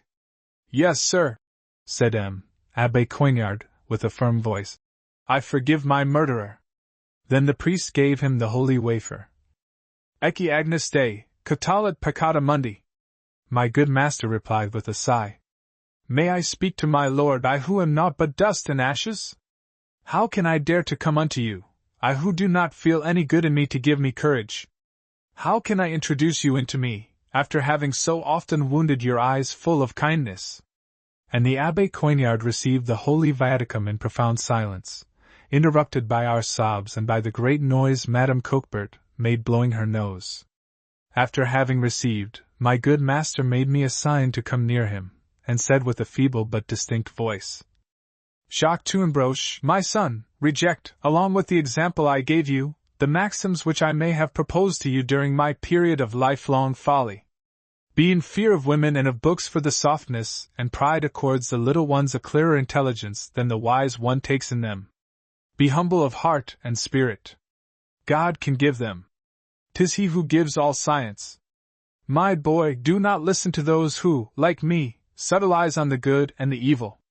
Do not be taken in by the beauty and acuteness of their discourses, for the kingdom of God does not consist of words but of virtue." He remained quiet, exhausted. I took his hand, lying on the sheet, and covered it with kisses and tears. I told him that he was our master, our friend, our father, and that I could not live without him. And for long hours I remained waiting at the foot of his bed. He passed so peaceful a night that I conceived a quite desperate hope. In this state he remained part of the following day. But towards the evening he became agitated and pronounced words so indistinctly that they remained a secret between God and himself. At midnight he fell into a kind of swoon, and nothing could be heard but the slight scratching of his fingernails on the sheet. He no longer knew me. About 2 o'clock the death rattle began. The hoarse and rapid breathing which came from his breast was loud enough to be heard far away in the village street, and my ears were so full of it that I fancied I heard it long after that unhappy day. At daybreak he made a sign with his hand which we could not understand, and sighed long and deeply. It was his last. His features took in death a majesty worthy of the genius that had animated him, and the loss of which will never be repaired. Chapter 22. Funeral and Epitaph. The Vicar of Vallars prepared a worthy funeral for M. Jerome Coignard. He chanted the death mass and gave the benediction. My good master was carried to the graveyard close by the church, and M. d'Anquetil offered supper at Gallard's to all the people who had assisted at the funeral. They drank new wine and sang Burgundian songs. Afterwards I went with M. d'Anquetil to the vicar to thank him for his good offices. "Ah," he said, "that priest has given us a grand consolation by his edifying end.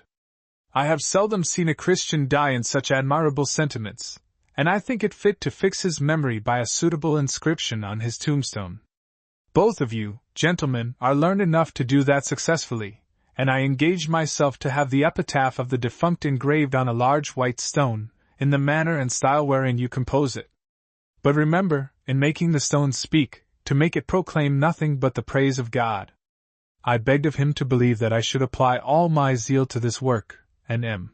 d'Anquetil promised to give the matter a gallant and graceful turn. "I will," he said, "try to write French verse in the style of M. Chapelle." "That's right," said the vicar. "But are you not curious to look at my winepress? The wine will be good this year, and I have made enough for my own and my servants' use. Alas! Save for the Fleubers we should have had far more." After supper M. d'Anquetil called for ink, and began the composition of his French verses. But he soon became impatient and threw up in the air the pen, ink and paper. "Tournebroche," he said, "I've made 2 verses only, and I am not quite sure that they are good. They run as follows." I replied that the best of it was, that he had NOI written a 3rd one. And I passed the night composing the following epitaph in Latin, which may be translated. Chapter 23. Farewell to Jahel. Dispersal of the party. 3 days after the demise of my good master, M. d'Anquetil decided to continue his journey. The carriage had been repaired. He gave the postboys the order to be ready on the following morning. His company had never been agreeable to me. In the state of sorrow I was in, it became odious. I could not bear the idea of following him and Jahel. I resolved to look for employment at Tournus or at Macon, and to remain hidden till the storm had calmed down sufficiently to enable me to return to Paris, where I was sure to be received with outstretched arms by my dear parents. I imparted my intention to M. d'Anquetil, and excused myself for not accompanying him any farther. He tried to retain me with a gracefulness I was not prepared for, but soon willingly gave me leave to go where I wished.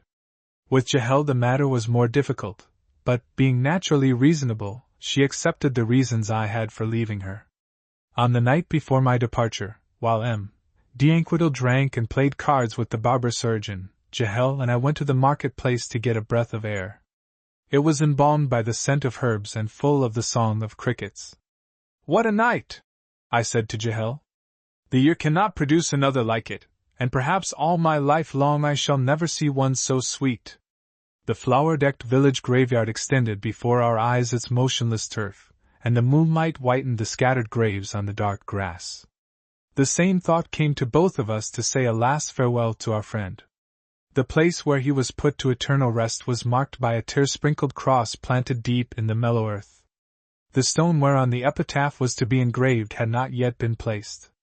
We seated ourselves very close to the grave on the grass, and there, by an insensible but natural inclination, we fell into one another's arms without fearing to offend by our kisses the memory of a friend whom deep wisdom had rendered indulgent to human weakness. Suddenly, Jahel whispered in my ear, where her mouth was already placed, "I see M. d'Anquetil, who, from the top of the wall, looks eagerly towards us." "Can he see us in this shadow?" I asked. "He certainly sees my white petticoat," she said.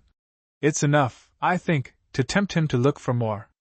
I first thought to draw my sword, and was quite decided to defend two existences, which were at this moment still very much mixed. Jahel's calm surprised me, neither her movements nor her voice showed any fear. "Go," she said to me. "Fly, and don't fear for me. It's a surprise I have rather wished for. He began to get tired of me, and this encounter is quite efficacious to reanimate his desires and season his love. Go and leave thee alone. The first moment will be hard, for he is of a very violent disposition. He'll strike me, but after, tea shall be still dearer to him. Farewell." "Alas!" I exclaimed. "Did you take me then, Jahel, for nothing but to sharpen the desires of my rival? I wonder that you also want to quarrel with me. Go, I say." "What? Leave you like this? It's necessary. Farewell. He must not meet you here. I want to make him jealous, but in a delicate manner. I farewell." Farewell. I had hardly gone a few steps between the labyrinth of tombstones when M. d'Anquetil, having come forward to enable him to recognize his mistress, began to shout and to curse loud enough to awaken the village dead. I was anxious to tear Jahel away from his rage. I thought he would kill her.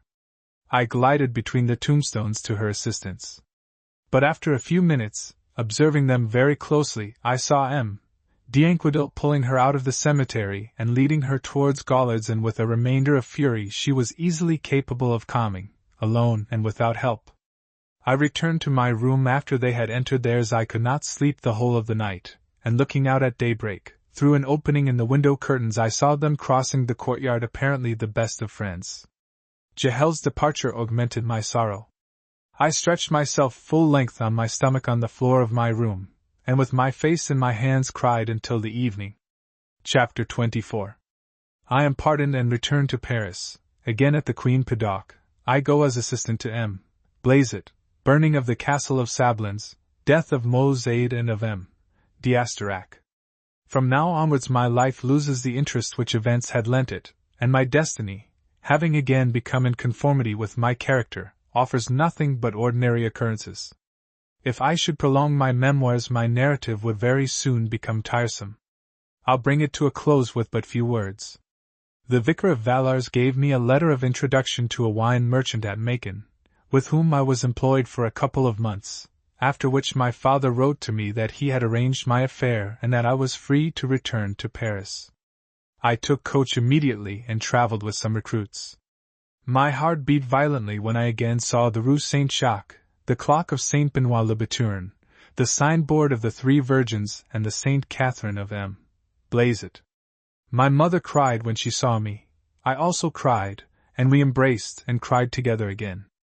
My father came in haste from the little Bacchus and said with a moving dignity, "Jacko, my son, I cannot and will not deny that I was very angry when I saw the constables enter the Queen Pedauque in search of you, or, in default of you, arresting me.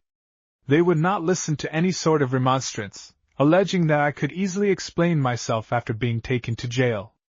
They looked for you on a complaint of M. de la Garritude. I conceived a most horrible idea of your disorders. But having been informed by letter that it was a question only of some peccadillo, I had no other thought but to see you again. Many a time I consulted the landlord of the little Bacchus on the means to hush up your affair. He always replied, 'Master Leonard, go to the judge with a big bag full of crown pieces and he will give you back your lad as white as snow.' But crown pieces are scarce with us, and there is neither hen nor goose nor duck who lays golden eggs in my house. At present I hardly get sufficient by my poultry to pay the expenses of the roasting. By good luck, your saintly and worthy mother had the good idea of going to the mother of M. d'Anquetil, whom we knew to be busy in favor of her son, who was sought after at the same time as you were, and for the identical affair. I am quite aware, my Jacko, that you played the man about town in company with a nobleman, and my head is too well placed not to feel the honor which it reflects on our whole family. Mother dressed as if she intended to go to Mass, and Madame d'Anquetil received her with kindness. Thy mother, Jacko, is a holy woman, but she has not the best of society manners, and at first she talked without aim or reason. She said, 'Madam, at our age, Besides God Almighty, nothing remains to us but our children. That was not the right thing to say to that great lady who still has her gallants. Hold your tongue, Leonard, exclaimed my mother. The behavior of Madame d'Anquetil is unknown to you, and it appears that I spoke to her in the right way, because she said to me, Don't be troubled, Madame Ménétrier. I will employ my influence in favor of your son, be sure of my zeal, and you know, Leonard, that we received before the expiration of 2 months the assurance that our Jacques could return unmolested to Paris. We supped with a good appetite. My father asked me if it was my intention to re-enter the service of M. d'Astarac. I replied that after the lamented death of my kind master I did not wish to encounter that cruel Mosaïd in the house of a nobleman who paid his servants with fine speeches and nothing else. My father very kindly invited me to turn the spit as in former days. Latterly, Jacques, he said, I gave the place to Friar Ange, but he did not do as well as Marat or yourself. Don't you want to take your old place at the corner of the fireside? My mother, plain and simple as she was, did not want common sense and said, Blazet, the bookseller of the image of St. Catherine, is in want of an assistant. This employment, Jacques, ought to suit you like a glove. Thy dispositions are sweet, thy manners are good, and that's what's wanted to sell Bibles. I went at once to Blazet, who took me into his service. My misfortunes had made me wise. I did not feel discouraged by the humbleness of my employment, and I fulfilled my duties with exactitude, handling the duster and broom to the satisfaction of my employer. One of my duties was to pay a visit to M. d'Astarac. I went to the great alchemist on the last Sunday of November, after the midday dinner. It's a long way from the Rue Saint-Jacques to the Croix de Sablons, and the almanac does not lie when it announces that in November the days are short. When I arrived at the Rue it was quite dark, and a black haze covered the deserted road. And sorrowful were my thoughts in the darkness. Alas, I said to myself, it will soon be a full year since I first walked on this road, in the snow, in company with my dear master, who now rests in a small village in Burgundy encircled by vineyards. He sleeps in the hope of eternal life. And it is but right to have the same hope as a man as wise as he. God preserve me from ever doubting of the immortality of the soul. But one must confess to oneself, all that is connected with a future existence, and another world is of those verities in which one believes without being moved and which have neither taste nor savor of any kind, so that one swallows them without perceiving it. As for me, I find no consolation in the idea of meeting again the Abbé Coignard in paradise. Surely I could not recognize him, and his speeches would not contain the agreeableness which he derived from circumstances. Occupied with these reflections, I saw before me a fierce light covering one half of the sky. The fog was reddened by it, and the light palpitated in the center a heavy smoke mixed with the vapors of the air. I at once became afraid that the fire had broken out at the d'Astarac castle. I quickened my steps, and very soon ascertained that my fears were but too well founded. I discovered the Calvary of the Sablons, an opaque black on a background of flame, and I saw nearly all the windows of the castle flaring as for a sinister feast. The little green door was broken in. Shadows gesticulated in the park and murmured the horror they felt. They were the inhabitants of the borough of Neuilly, who had come for curiosity's sake and to bring help. Some threw water from a fire engine on the burning edifice, making a fiery rain of sparks arise. A thick volume of smoke rose over the castle. A shower of sparks and of cinders fell round me, and I soon became aware that my garments and my hands were blackened.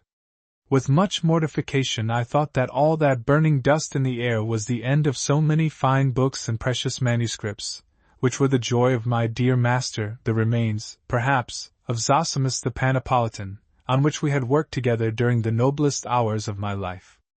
I had seen the Abbé Jerome Coignard die. Now it was his soul, his sparkling and sweet soul, which I fancied reduced to ashes together with the Queen of Libraries. The wind strengthened the fire, and the flames roared like voracious beasts. Questioning a man of Neuilly still blacker than myself, and wearing only his vest, I asked him if M. d'Astarac and his people had been saved. Nobody, he said, has left the castle except an old Jew, who was seen running laden with packages in the direction of the swamps. He lived in the keeper's cottage on the river, and was hated for his origin and for the crimes of which he was suspected. Children pursued him, and in running away he fell into the Seine. He was fished out when dead, pressing on his heart a cup and 6 golden plates. You can see him on the river bank in his yellow gown. With his eyes open he is horrible. Ah, I replied. His end is due to his crimes. But his death does not give me back the best of masters whom he slew. Tell me again, has nobody seen M. d'Astarac? At the very moment when I put the question I heard near me one of the moving shadows cry out, "Thereof is falling in!" And now I recognized with unspeakable horror the great black form of M. d'Astarac running along the gutters. The alchemist shouted with a sounding voice, "I rise on wings of flame up to the seat of life divine!"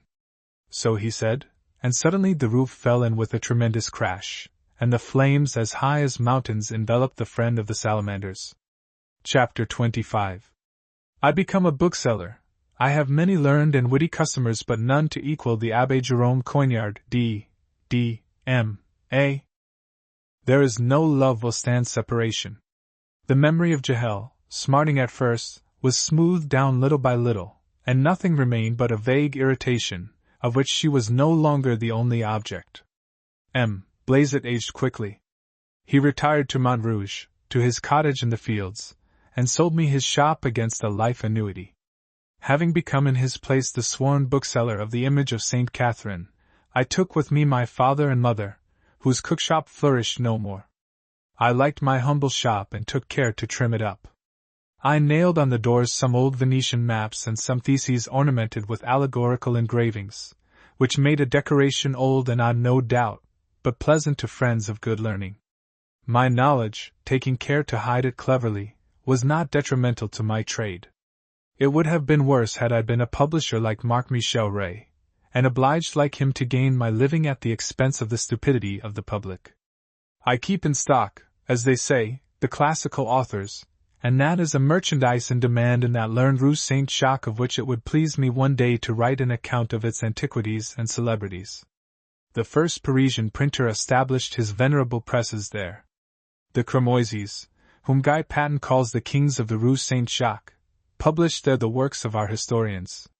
Before the erection of the College of France, the king's readers, Pierre Daines, François Vaudeville, Ramus, gave their lectures there in a shed which echoed with the quarrels between the street porters and the washerwomen.